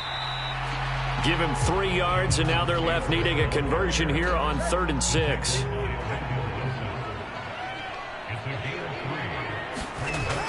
Throwing now is Tagovailoa. And that will be incomplete. Jake Bailey on now to punt here on 4th down.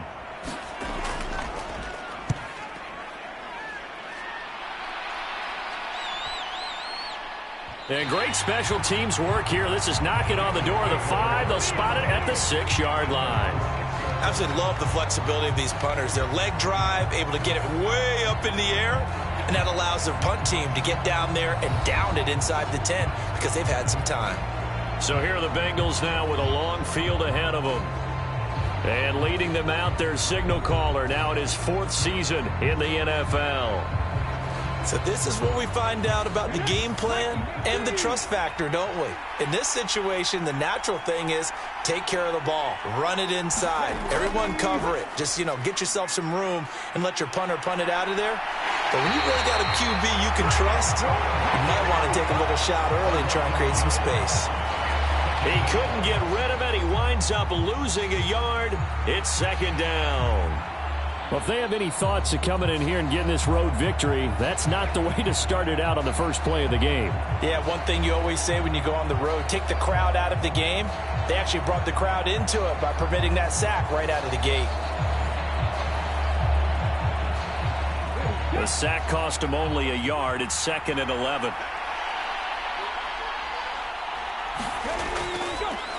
A first carry now. This is Williams. And he'll take this forward only up to about the 7. Here's 3rd and 9.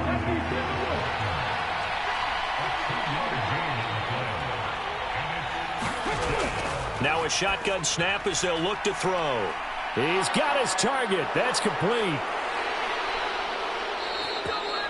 A big play there for Cincinnati. And even 60 yards. It's early, but announcer cliche alert here. Big players make big plays. Should I say in big games too? What the heck. And this defense, they're going to have to find some way to slow him down as this game goes on. Because when this combination is going good, they can tear your secondary apart. So how about this for a change in field position? From inside the 10, here's first down on the other side of the field. Up the middle, it's Williams. And nothing much materializing there on the first down run. He'll get a couple, and that's it. From the 31, here's a 2nd and 8.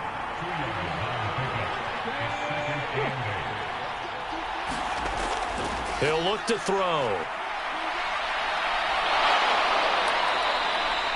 Give him 7 there on the tuck and run, and they're in better shape now for 3rd.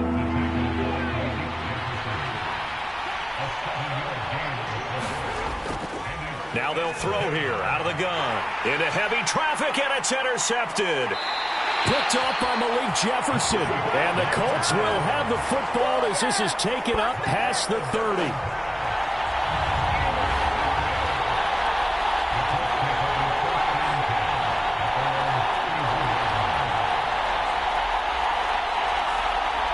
And now Indianapolis set to take the field.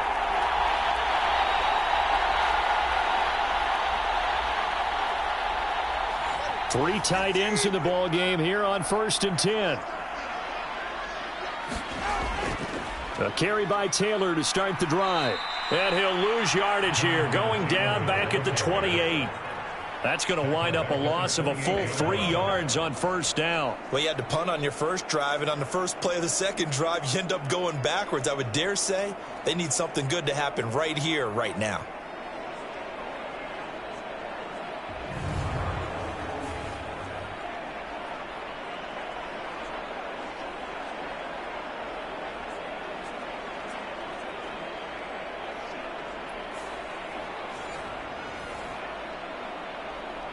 A 3-yard loss to start the drive. They'll look to make that up and then some on 2nd and 13.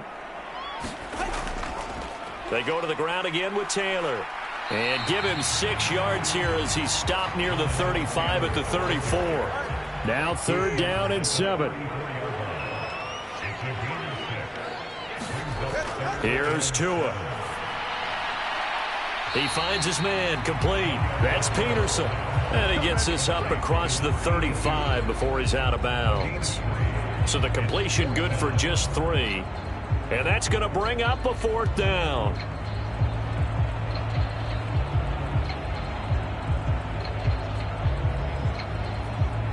Here's Jake Bailey now.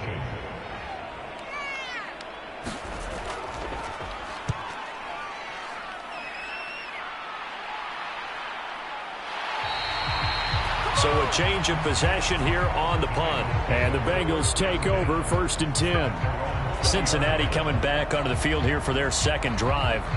That opening drive ended with the INT. It didn't lead to points, but still not the way they were hoping to begin the game. But how about going and telling your defense, thank you, a huge thank you. You said it didn't lead to points, stalled off that drive. Now they've got a chance to redeem themselves and maybe reward their defense a little bit by putting some points on the board on this one. Now a deep ball here, hauled in just past the 50. A big play there for Cincinnati. 48 yards. Big plays always wind up being a big theme as we get rolling in these playoffs, and the defenses that can avoid giving them up, well, they're the teams that tend to go far. You may not eliminate those big plays, but if you can limit them, then you've got a chance to get to the ultimate game.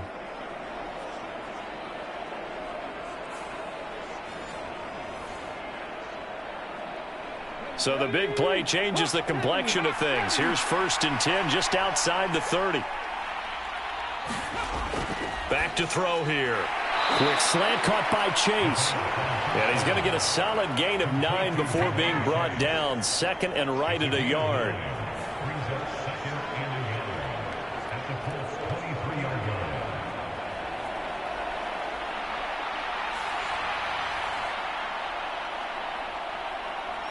From the 23, here's second and a yard.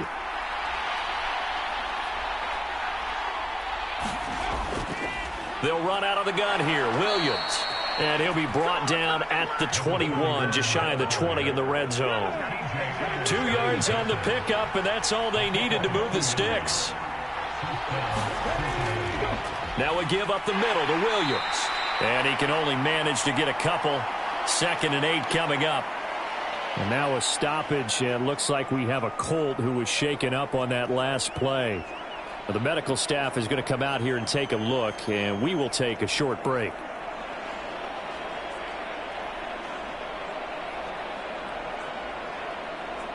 Second down and 8.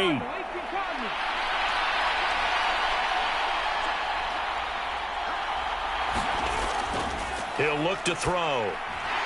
And that is incomplete. A lot of force bearing down on him there. He could not hang on. It's third down.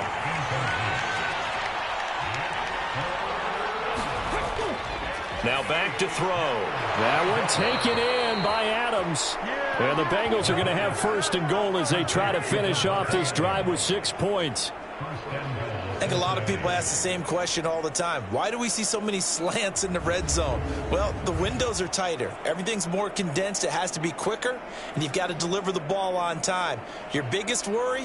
Ball gets tipped in the air, because if that happens, then it's fair game for the defense.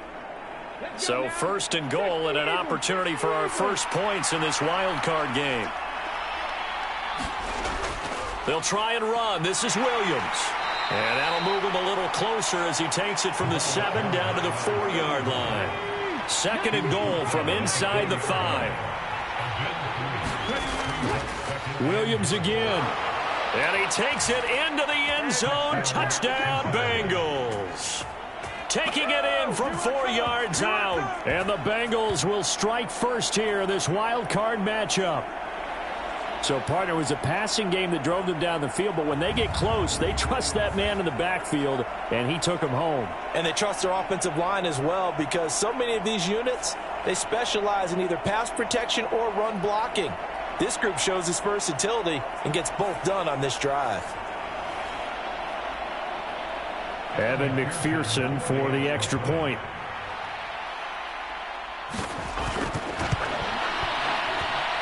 And he's got it to make it 7-0 Bengals. So an 8-play drive covering 80 yards. And it results in a 4-yard touchdown run.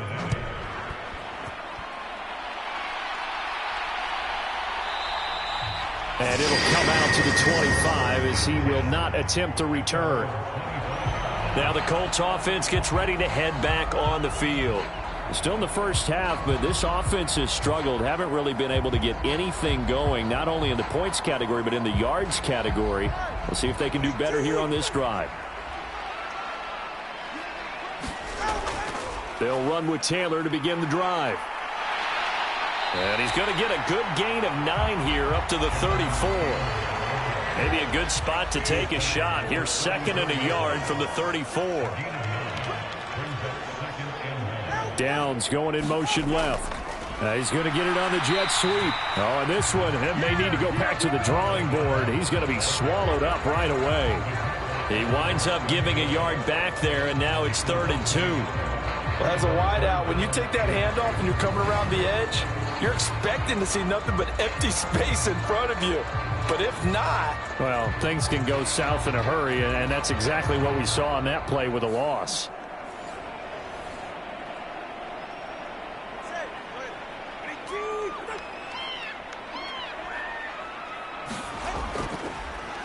They'll run the option on 3rd and short yardage. To a hit, and the ball is out. And the defense says they have it. They do.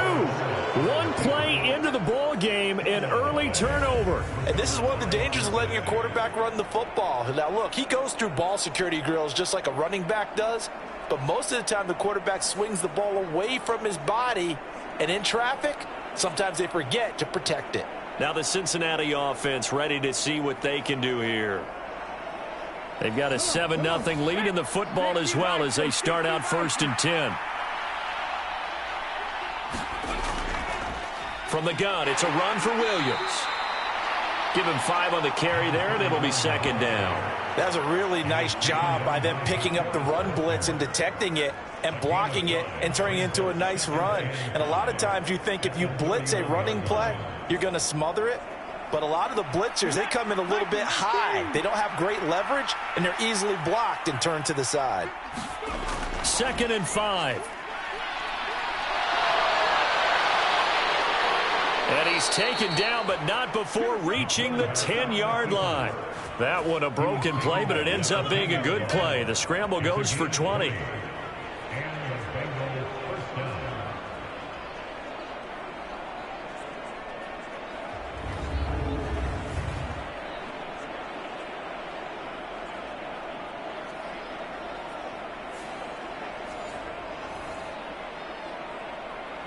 So not quite a 1st and goal. It's 1st and 10 from the 10. They'll hand it off now. Williams. And he'll get this one down to about the 10-yard line. And now a stoppage, and it looks like we have a Colt who was shaken up on that last play. The medical staff will attend to him, and we will step aside.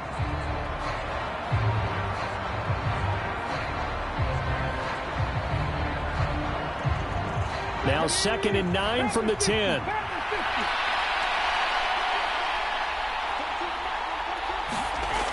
Now they'll switch it up here and look to throw. Right side, it's the tight end, Hockenson. Touchdown, Bengals. T.J. Hockenson from 10 yards out. And the Bengals have taken a 13-0 first quarter lead. The tight end position has always been dangerous, especially in the red zone, short field. But now even more so because these tight ends aren't necessarily the tight ends of old. They're the rocked-up wide receivers who have a little bit more speed. Way harder to cover than before.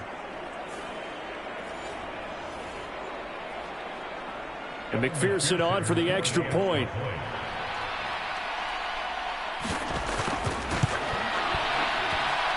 And it's good, and they have jumped out here to a quick 14-0 first quarter lead. So that drive, 4 plays. And it was T.J. Hockenson who finished the drive with a touchdown reception. After the touchdown, McPherson on to kick this one away. With it on the return is Logan, taking it about the 1. And a nice return sets him up pretty good here right at the 30-yard line. Indy set to go on offense once more. They've been a come-from-behind team all year. They'll need to do it again as they trail early in this wild card game. So 1st and 10 now from the 30.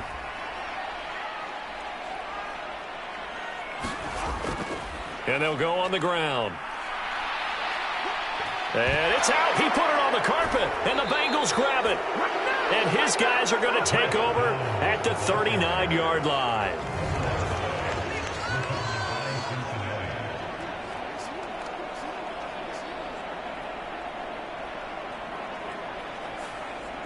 Cincinnati now ready to take the field. They've got things going their way early. 14-0 lead and the football. 1st and 10.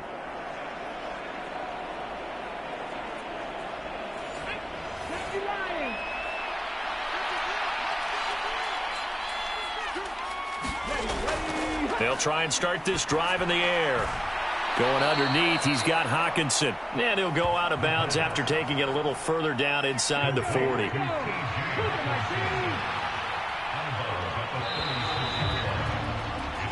14-0 the score. This is the NFL on EA Sports. Start of the second quarter, and it's the Bengals in control of the football. Ball on the 36 now. Here's a 2nd and 7. Now a handoff. Here's Williams. And there just continues to be nowhere to run. He's bottled up again at the line of scrimmage. On third down, he'll drop to throw. And he will slide to a stop. He does have the first down. 10 yards there on a Bengal first.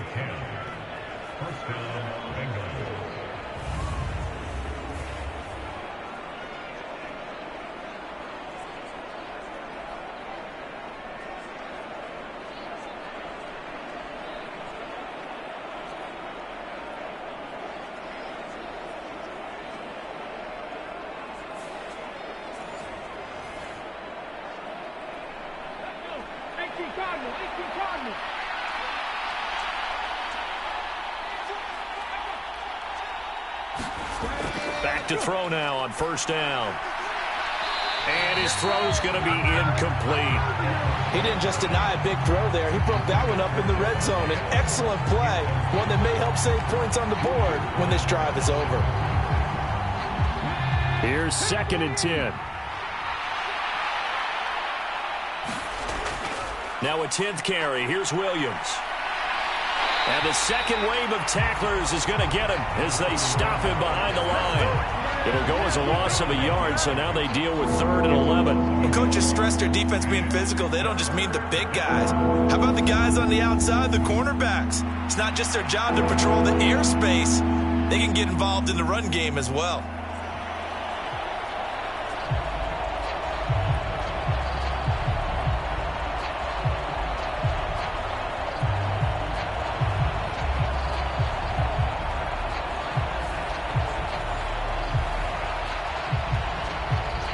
This offense so far on 3rd down, they've been good. 3 for 4 thus far. This is 3rd and 11. They'll drop to throw. And down inside the 15, shy of the 10. 3rd catch of this first half for him, and this one is a first down. Oh, that was a pretty route right there because it's all about finding a window on a route like that. He lined up on his left, ran the deep in route over the middle, and the ball was right where it needed to be. Really good trust between quarterback and receiver. Really good completion. Now a 1st and 10 at the 11.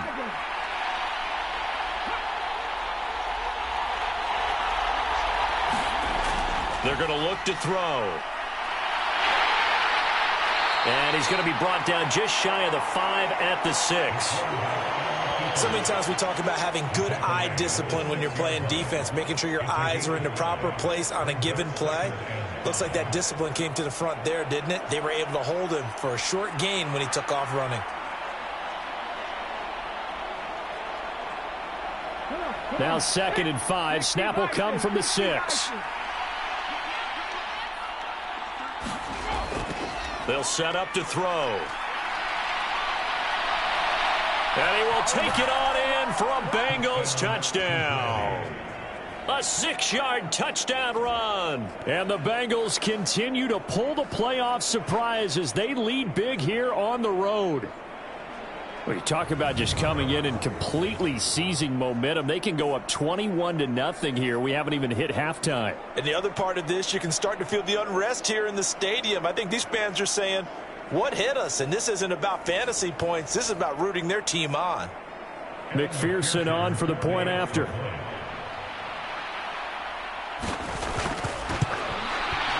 And it is now 21-0.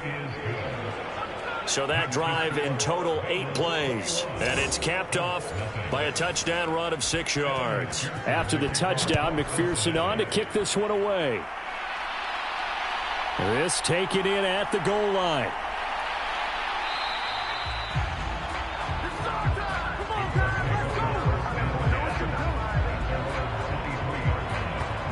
Here comes the Indianapolis offense now as they get set to take over.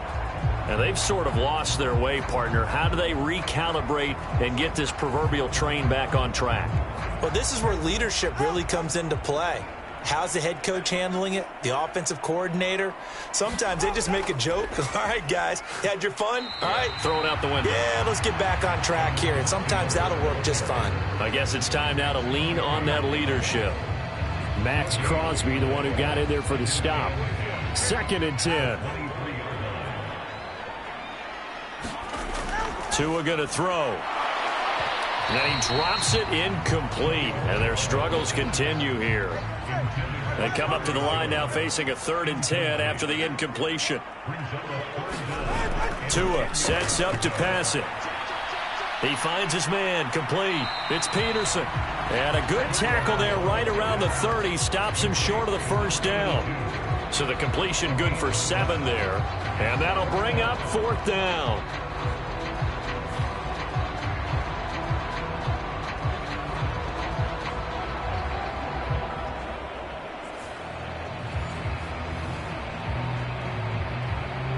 On is Jake Bailey to send this one away.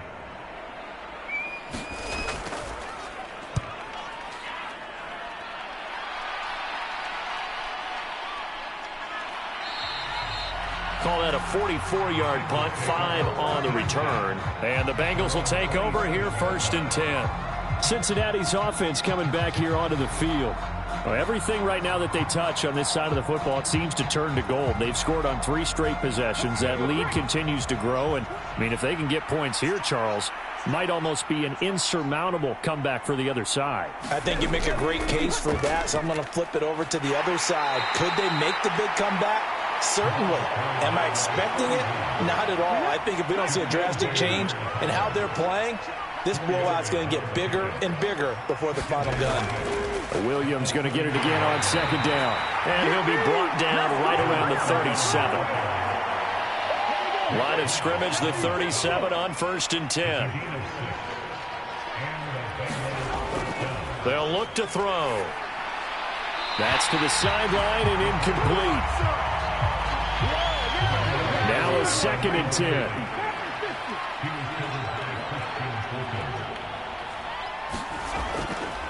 Now Williams. And he's going to be stopped up quickly here. Just a yard up to the 39. Pretty good little 2-play sequence there. You force the incompletion, then a very short pickup. Yeah, now maybe you bring in an extra defensive back or 2 because you want to try and defend on 3rd down. They like to play those nickel or sub packages, don't they? Back to throw. And this pass broken up. And the contact well timed there. And now 4th down. That might be the 3rd down stop that they needed because they've had a lot of trouble slowing down this offense in the first half. This might be their opportunity to get off the field.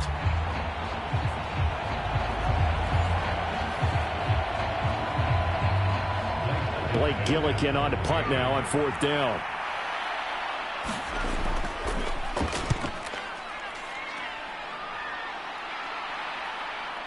Taking it about the 16.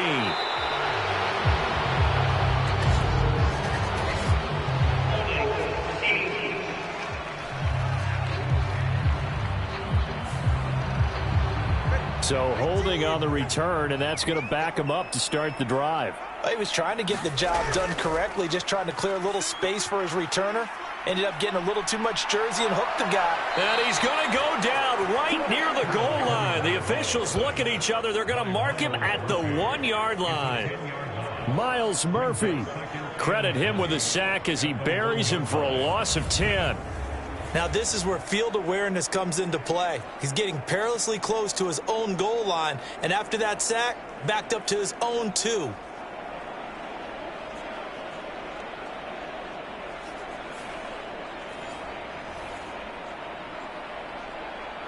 And the job becomes twice as difficult now. After the sack, it's 2nd and 20.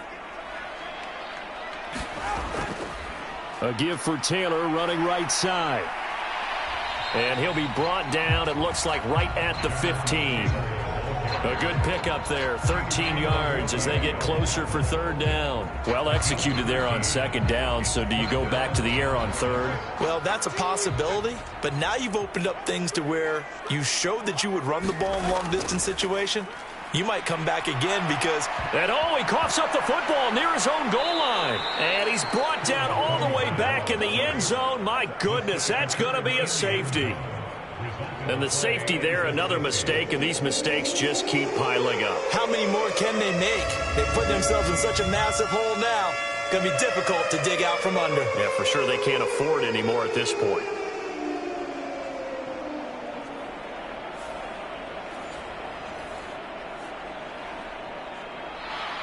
After the safety, remember, they also need to give up the football, and here's the free kick. Pulled in at the 24.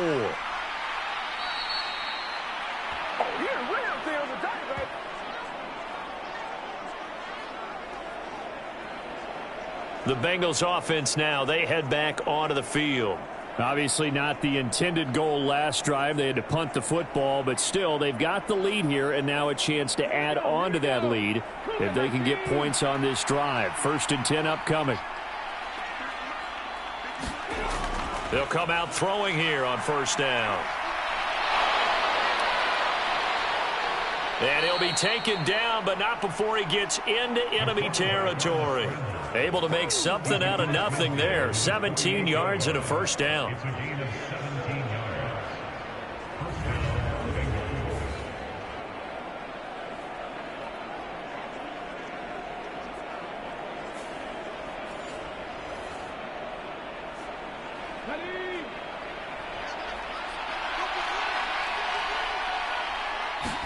Bengals. They'll look to throw here. And he checks this one down to Williams. And a 6-yard gain gets him right around the 43. Line of scrimmage, the 43 on 2nd and 4. Out of the gun, they'll look to throw.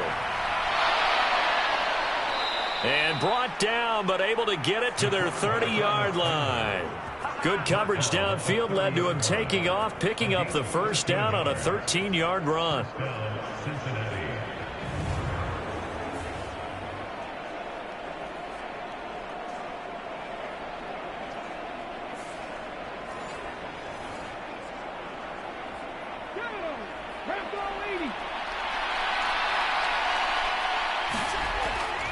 Now a 1st down carry. It's Williams. He'll get it to the 23-yard line. 7 yards on the pickup there, and it'll leave him with a 2nd and 3. Okay, he didn't break that one all the way, but you got to know that he feels like he's right on the verge, and that's probably exactly what he's telling them in the huddle right now. Now a 2nd down throw for the end zone, but it's incomplete. This secondary has been roasted in this 1st half, but they get a measure of revenge there. Nice play on the deep ball. Yeah, they're going to need a few more plays like that in order to get their confidence fully back, but that's one step in the proper direction. They'll try and run for it. Here's Williams. And he will have the 1st before he's brought down right on the chalk of the 20. 3 yards there, good enough to keep the drive moving. Just about every coach we talk to says the crowd shouldn't affect us. That shouldn't be an issue. And then the next breath they talk about taking the crowd and taking them out of the game by picking up 1st downs and keeping them at bay. I think we just saw an example of that there, didn't we? Important to do, especially early in the game like they have.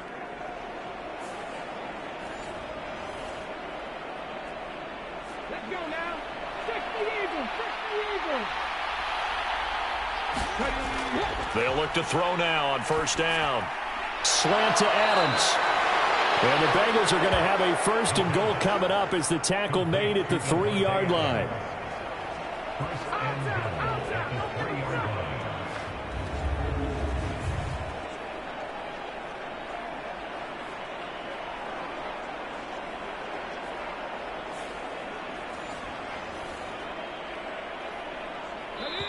Two minutes to play here in this 1st half of the NFL playoffs. A chance to really cap off a big 1st half here as they come up on 1st and goal. Looking to throw. To the goal line, but it's incomplete. On 2nd and goal, standing alone in the backfield is Williams.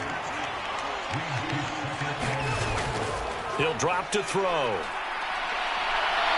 And he'll take this into the end zone for a Bengal TD.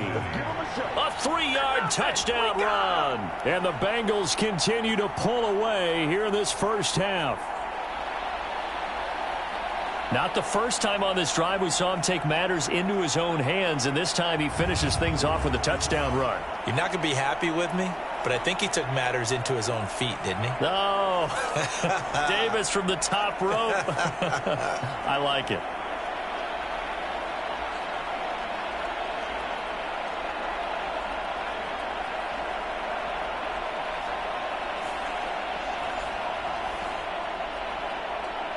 McPherson now for the extra point.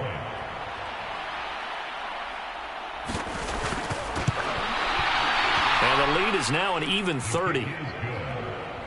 That time a 9-play drive. And it ends with a 3-yard scoring run.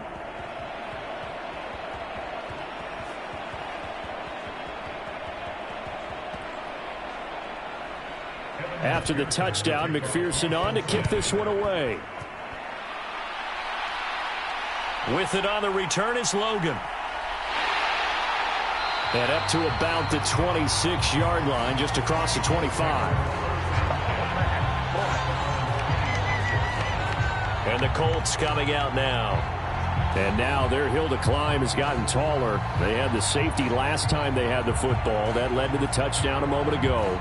So that deficit going in the wrong direction as they try to right the ship here. 1st and 10. Looking to pass. Tua. And he'll be taken down by the Bengal pressure. Trey Hendrickson just would not be denied. That's a loss of 7. But Charles, this offense just can't seem to get off the ground. But the quarterback, he has to keep picking himself off the ground because this pass rush, they've been on him so far in a big way. 3 sacks here in the first half. He might tell his offensive line, quit helping me up and just block the guys in front of you. Sacks, a growing theme in this first half. This is 2nd and long. Now a toss left side into the hands of his tight end. Now the Bengals going to use the first of their timeouts as they'll head to the sideline and talk over what to do next. And they'll go with a ground attack here. And the reinforcements come in as they're going to stop him behind the line. The Bengals going to use the 2nd of their timeouts as they'll head to the sideline and talk over what to do next. And the punter Bailey on now as he sends this one away. Taken from just outside the 30. It's a 42-yard punt, but 8 on the return. And out will come the offense as they take over. Getting set to go again as we look at the back heading onto the field again. He's over 40 yards here in the second quarter. Been nice and effective for them, hasn't he? He has definitely been dependable and really shouldn't underestimate what he's getting done here because anytime you're on a pace that's going to approach 100 yards, you've really done some damage in an NFL game. And now he's looking just to add to his totals. And able to break one tackle, but then quickly brought down. But a nice little gain. That's good. The completion there for 7 yards. And that will bring up 2nd down.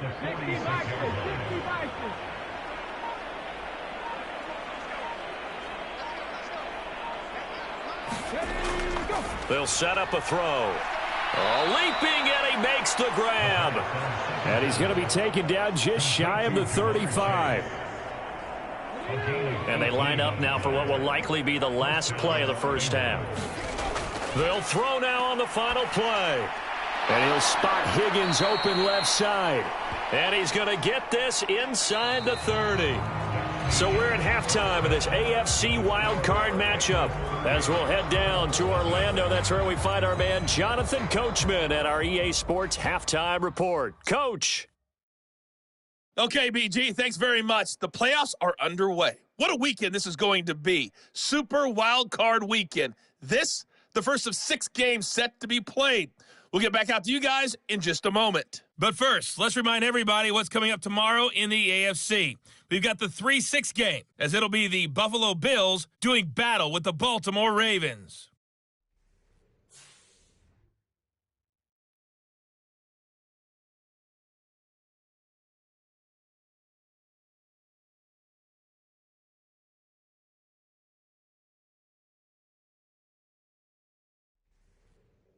All right, Coach, thanks very much. Fine work as always as we welcome you back for quarter number 3. Both teams trying to avoid being one and done in these playoffs as we start the second half of this AFC wildcard game.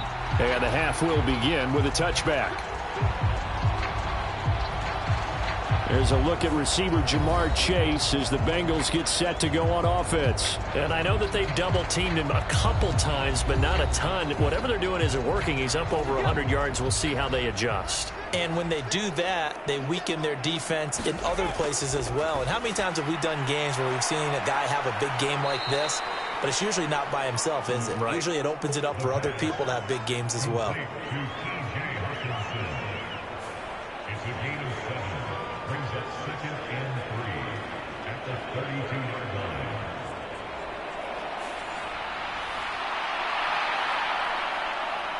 They'll operate from the 32-yard line here, 2nd and 3.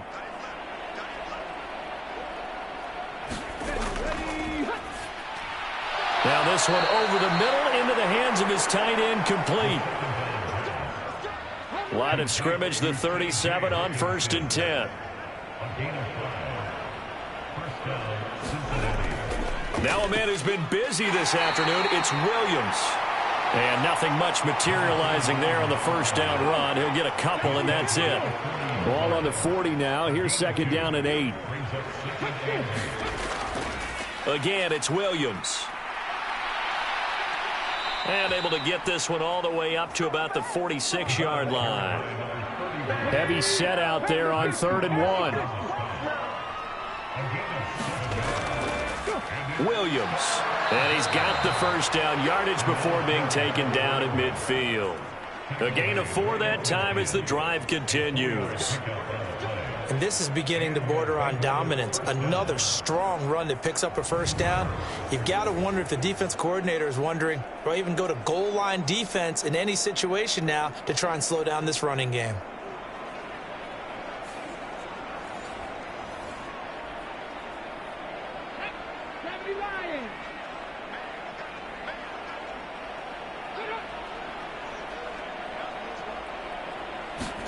From the midfield stripe, they'll look to throw. Incomplete. Offense was moving it a little bit, had them back on their heels, but they earn a brief pause by forcing the incompletion. That gives them a quick chance to regroup and try and mount a stand before they're backed up even further. And they'll get him to the ground. He has another first down at the Colts 33. They give him 17 yards that time as that'll move the chains. A partner still in the 3rd quarter, but they've got this one well in hand and still airing it out with gusto and picking up some nice gains. And even in lopsided games like this, you don't really see starters get lifted or the foot come off the gas before the 4th quarter. No one wants to leave any doubt when they're playing well. They just want to continue the process. On first down, he'll drop to throw. That's caught by the tight end, Irv Smith Jr.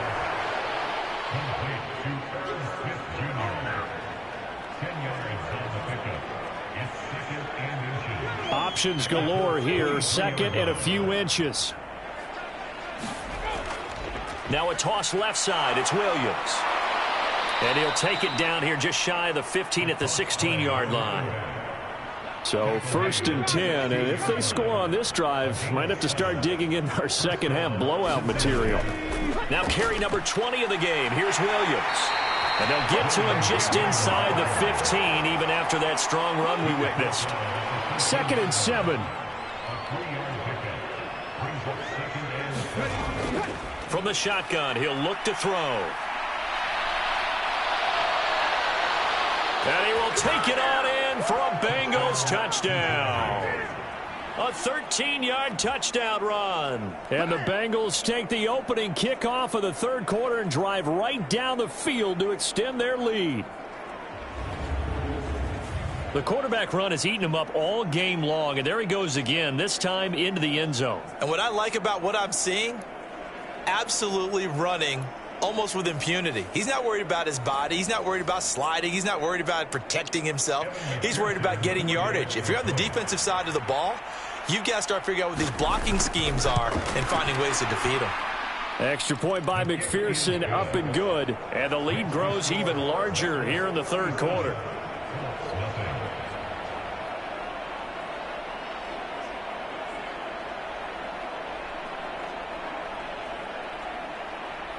After the touchdown, McPherson on to kick this one away. And here comes a return from just beyond the goal line. And only able to get this to the 19, so probably should have opted for the touchback. Here's the Colts now as they get ready for their first possession on offense of the second half.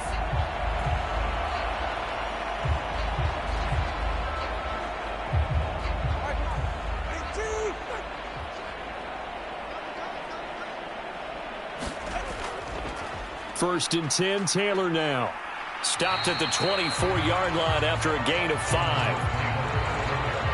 From the 24 now, here's 2nd and 5. Going to the air, Tagovailoa. And Jones has it over the middle. His second catch of this wild card game, and it goes for a first down.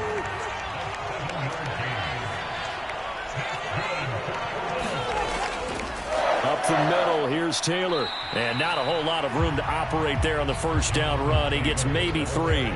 2nd and 7, operating from the 34.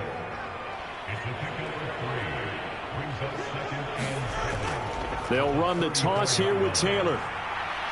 And nothing doing. He's immediately taken down at the line of scrimmage. These guys have punted 4 times already, and they're staring at a 5th, barring a conversion here on 3rd down. Now Tua. This will be swung out wide for Taylor.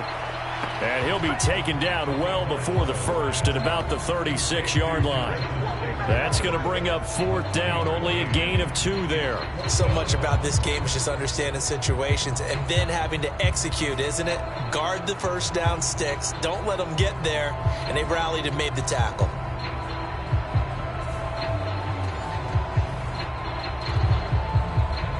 The Colts send out their punter as he's on for the 5th time here today.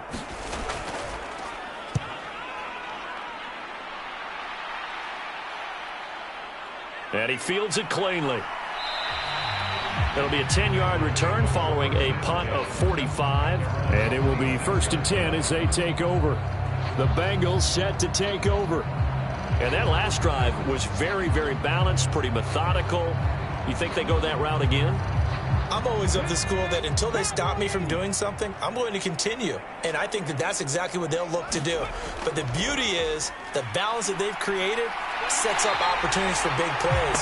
Looks like a run, turn into a play action, and throw one deep. They'll wind up losing 3 there on the sack. Good pressure, and it's 2nd down. And on that one, the protection just broke down. You've got to have that leverage, don't you? We always talk about low man wins in the running game for an offensive lineman versus a defensive lineman. It's essentially the same thing in pass protection. Get lower than that defensive lineman so that you can keep your balance and keep him away from your guy trying to throw the football. So following the sack, they'll try to change their fortune here on 2nd and 13.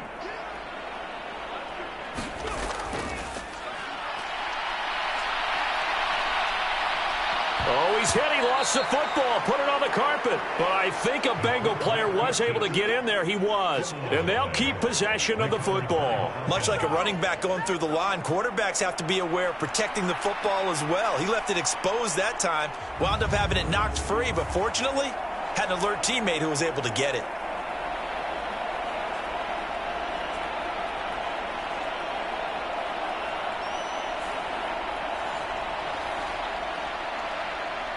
So possession still theirs, but now they face a 3rd down.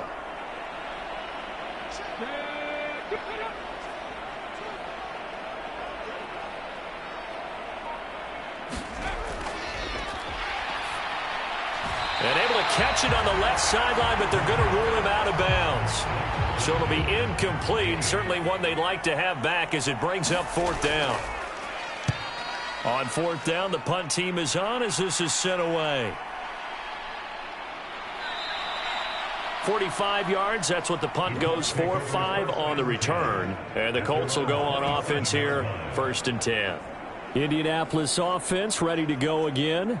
Well, we're still in the 3rd quarter, so there's some time to kind of clean this up and make it look more respectable. Now, a win, that's probably gone out the window, Charles, but I don't know. Do you look at this as a time to just improve and maybe start to look towards the future? I think you have to find something. A leap, and he's got it. He got it. And they'll get this gets well past midfield before being stopped just before the 35. 36 yards on the play. Well, partner, I'm not sure how this drive's going to end, but how about the way they flip field position there? A nice attacking play. They picked up a heck of a chunk of yardage.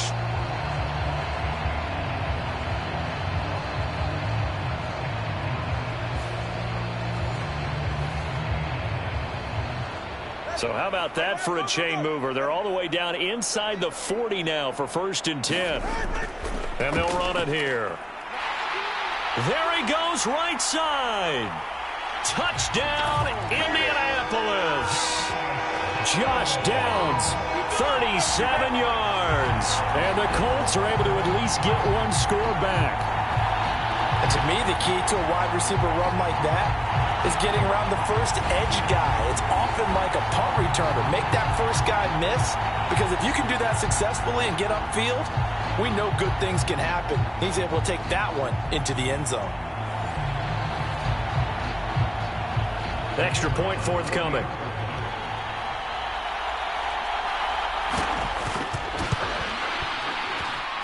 So they get one score back, but still a long ways to go here in this 3rd quarter. So 2 plays on that scoring drive. That's how they drew it up. And the long run into the end zone, and what a run it was.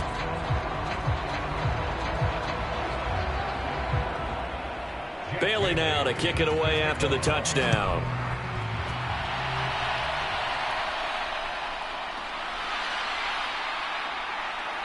And a good return as he'll be stopped just shy of the 30-yard line. Cincinnati set to take over once again. Still well in control of this ball game despite giving up that touchdown a moment ago. Let's go now. 60 Eagles, 60 Eagles. Ready, go. Now they'll fake the jet sweep here and throw off play action. Able to find Higgins. And they take him down, losing yardage back at the 27. That one unable to develop, never got going. A loss of a couple, and it's 2nd down. Made the quick throw there outside the numbers, and you can feel the thought process. They just wanted to get in his hands and let him make a play. But how about the job they did defensively to keep him bottled up? Instead, they tackle him for a loss.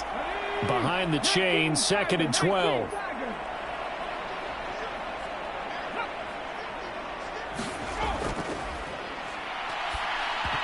A quick throw there going to be batted away and incomplete. An incomplete pass on that last play, and that means they'll need to come up with something here on 3rd down.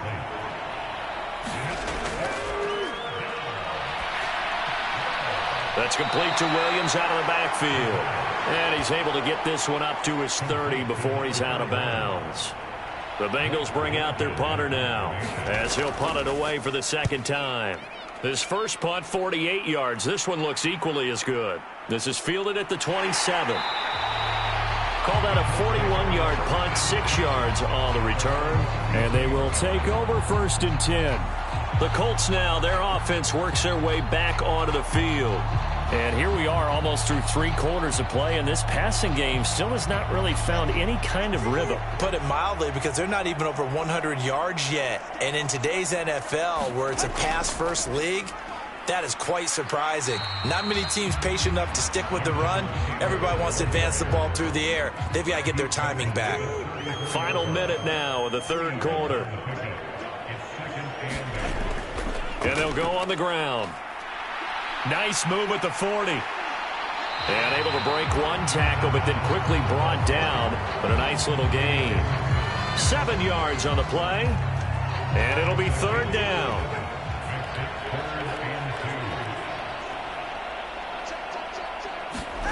Here's Tagovailoa to throw. Work in the middle of the field, and he's got a man complete. And he is going to have a Colts 1st down as they're able to get the 3rd down conversion.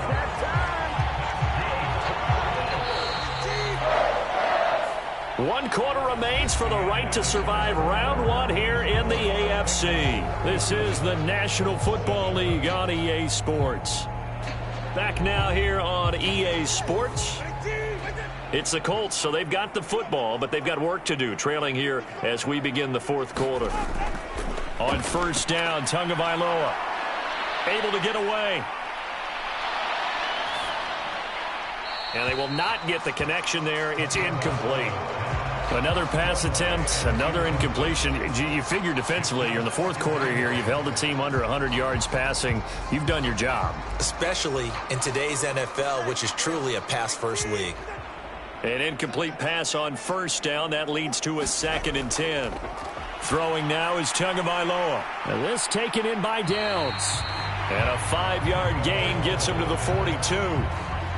The offense on third down, just 1 conversion and 8 tries. Not good. This will be 3rd and 5. That is caught. And he is going to have a Colts first down by about 3 yards or so as they wind up getting 7 there on 3rd and 4.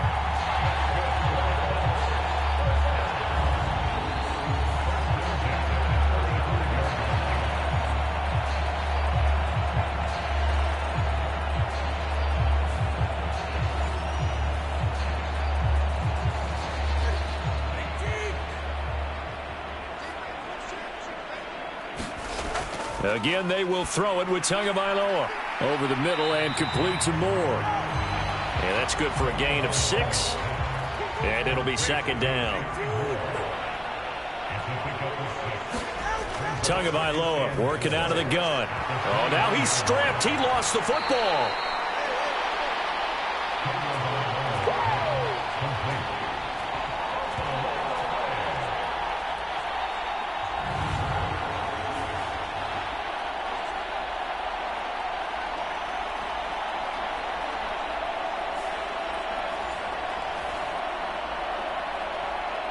Well, this drive, they're a perfect 2 of 2 on third down conversions, but they need a full 10 yards here. From the gun, it's Tua. Caught on the right side by Jones. And they will stop him short. They get him to the ground at the 27. No first down. A gain of 8 there on the play. And it'll be 4th down. Receivers love having the reputation of being go-to guys on third down. And he was fighting like he really wanted to have that reputation, didn't he? I mean, he came very close to making that a first down. Broke the 1 tackle, but couldn't spring himself free. And they're indeed going to go for it here on 4th down. So trailing here in the last quarter, let's see how this plays out. They'll run for it. It's Taylor. And he gets the first down here as he's taken down at the 24. No reason not to try it there, and they do indeed convert on 4th. The 4th down run successful. Now they look to pay it off on first down. Here's Tua. Oh, he dropped it. And that's pretty indicative of the way this one's gone. Well, it just seems like all game long there hasn't been a lot of sync quarterback to wide receiver on this side of the football. They haven't been on the same page, quarterback and receivers. Heck, they haven't been on the same grease board when you draw plays up. They haven't been on the same surface tablet that you look at on the sidelines. Nothing's worked for them. They've got to find a way to start matching each other's movements. This now a 3rd and 4. Moore, the man in motion. On third down, here's Taylor. And he's brought down short. 2 yards there. Needed 4. But forget knowing where the first down line was. This defense created their own line of scrimmage. They won every battle up front. And a lot of times that is one-on-one. And if you win your one-on-ones enough times, your defense is going to be pretty good. They had more people to the football and snuffed out the play. All right, they're going to try and keep hope alive here on 4th down. They're going for it. They'll try and run for it and try to push his way forward, but I think he's going to be short, and he is short. He needed 2. He only got 1. And this long drive is going to wind up yielding nothing. Well, their first 4th down attempt earlier was successful. This one backfires for a turnover on downs. I like their aggressiveness. I like what they're doing. They got it the first time they went for it. Why not a second time? I don't think they'll be daunted from attempting it again. If you're on the defensive side of the ball, though, any 4th down stop is a big momentum play.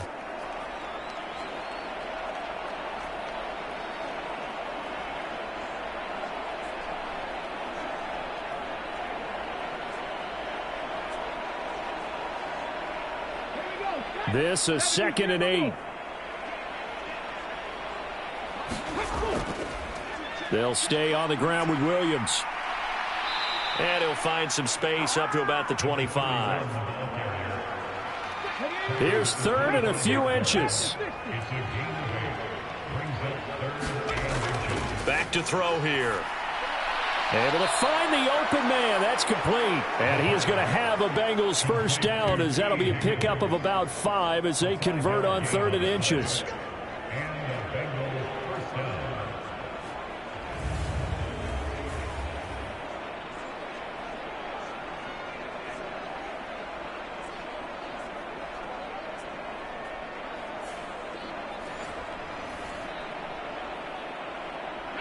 So 1st and 10 now from the 30.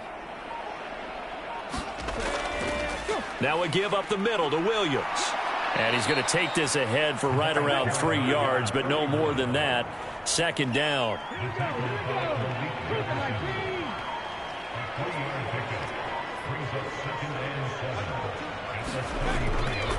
Up the middle, it's Williams. And the hole closes quickly. He gets it across the 35 to the 36-yard line.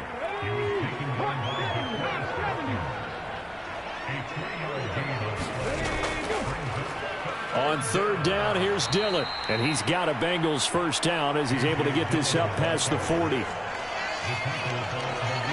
Brandon, this can be so demoralizing for a defense. They've had 2 opportunities to get off the field. They haven't gotten it done. So now your coordinator, he's going to call every blitz that he has, any type of exotic, something that they haven't seen before.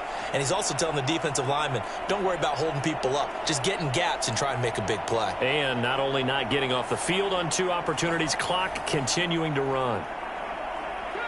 2 first downs have them up to the 41 now for 1st and 10.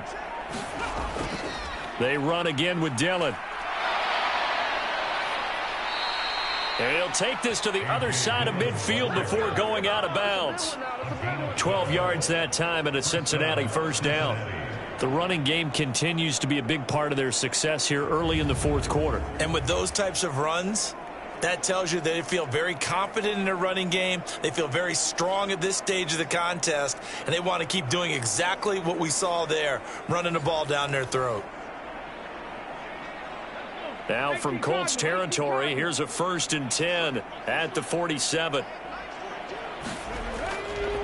Now a handoff. Here's Williams. And he can only manage to get a couple. 2nd and 8 coming up.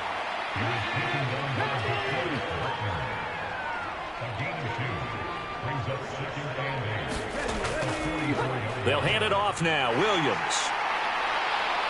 And good work there in open space. And he's got this all the way down now to the 32. 12 yards that time and a Cincinnati first down. CD, 4th quarter, you're still above 3 minutes remaining, but right now running the football is a pretty good idea to work that clock, right? It certainly is, because your team is strong right now, and you can feel the defense fading a little bit. Their goal, continue to run it this effectively, called victory formation as the clock winds down, and end the ball game and move on to the next opponent. They run it again with Williams. And he struggles to get a yard here, maybe a yard, down to the 31. From the 31, here's a 2nd down and 9.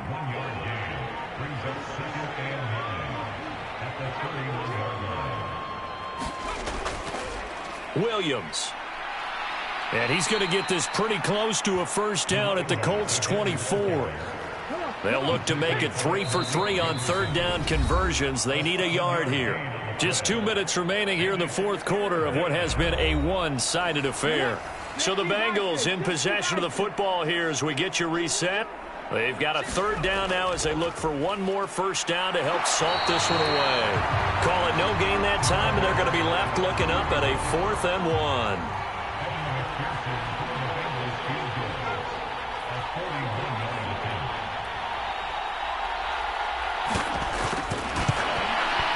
McPherson's kick is good, and that will extend their lead even further.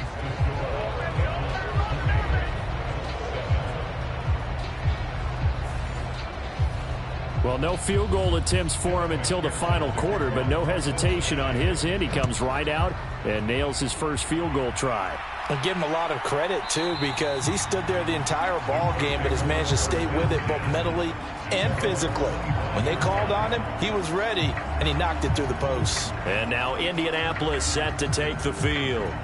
Well, we said it at halftime that they would need a nearly perfect second half to erase that deficit that they were facing, CD, but unfortunately, the second half has pretty much been a carbon copy of the first.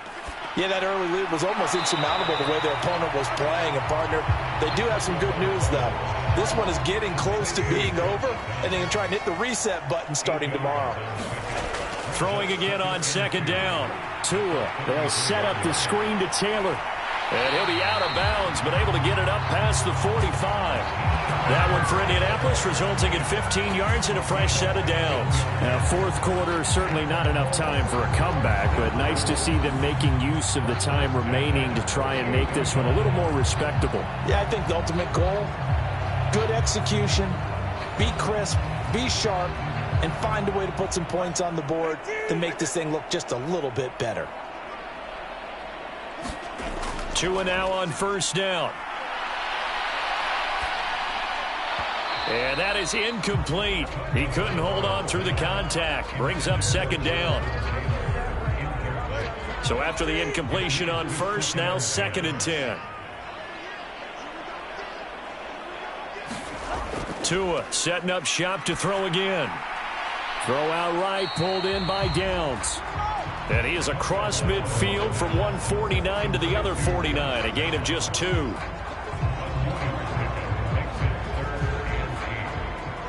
Here now a 3rd down and 8. They'll stick with the passing game as he looks to throw. Well, had his hands on it, couldn't bring it in. Pretty symptomatic of how this game's been going. The Colts send out their punter as they're forced to kick for the 6th time today. And the punt over the side in the air, and the spot will be inside the 35. The Cincy offense about ready to go here on their next drive. They came into this one with a vision, Charles, and it has played out exactly as they had hoped, if not even better. They've got the huge lead here, and now the football for the final moments of the 4th. Yeah, and it was apparent that they were the better team, right? We figured that out pretty early, but give them a lot of credit for staying with it. They didn't stumble around out there. They didn't create a lot of errors for themselves because they were the superior team. They took care of business and closed them out pretty quickly. Now the Bengals going to live to fight another week as we say thanks for watching and so long, everybody. So that'll do it for us. For Charles Davis and all our crew, I'm Brandon Gaudin. You've been watching the NFL on EA Sports. So long, everybody.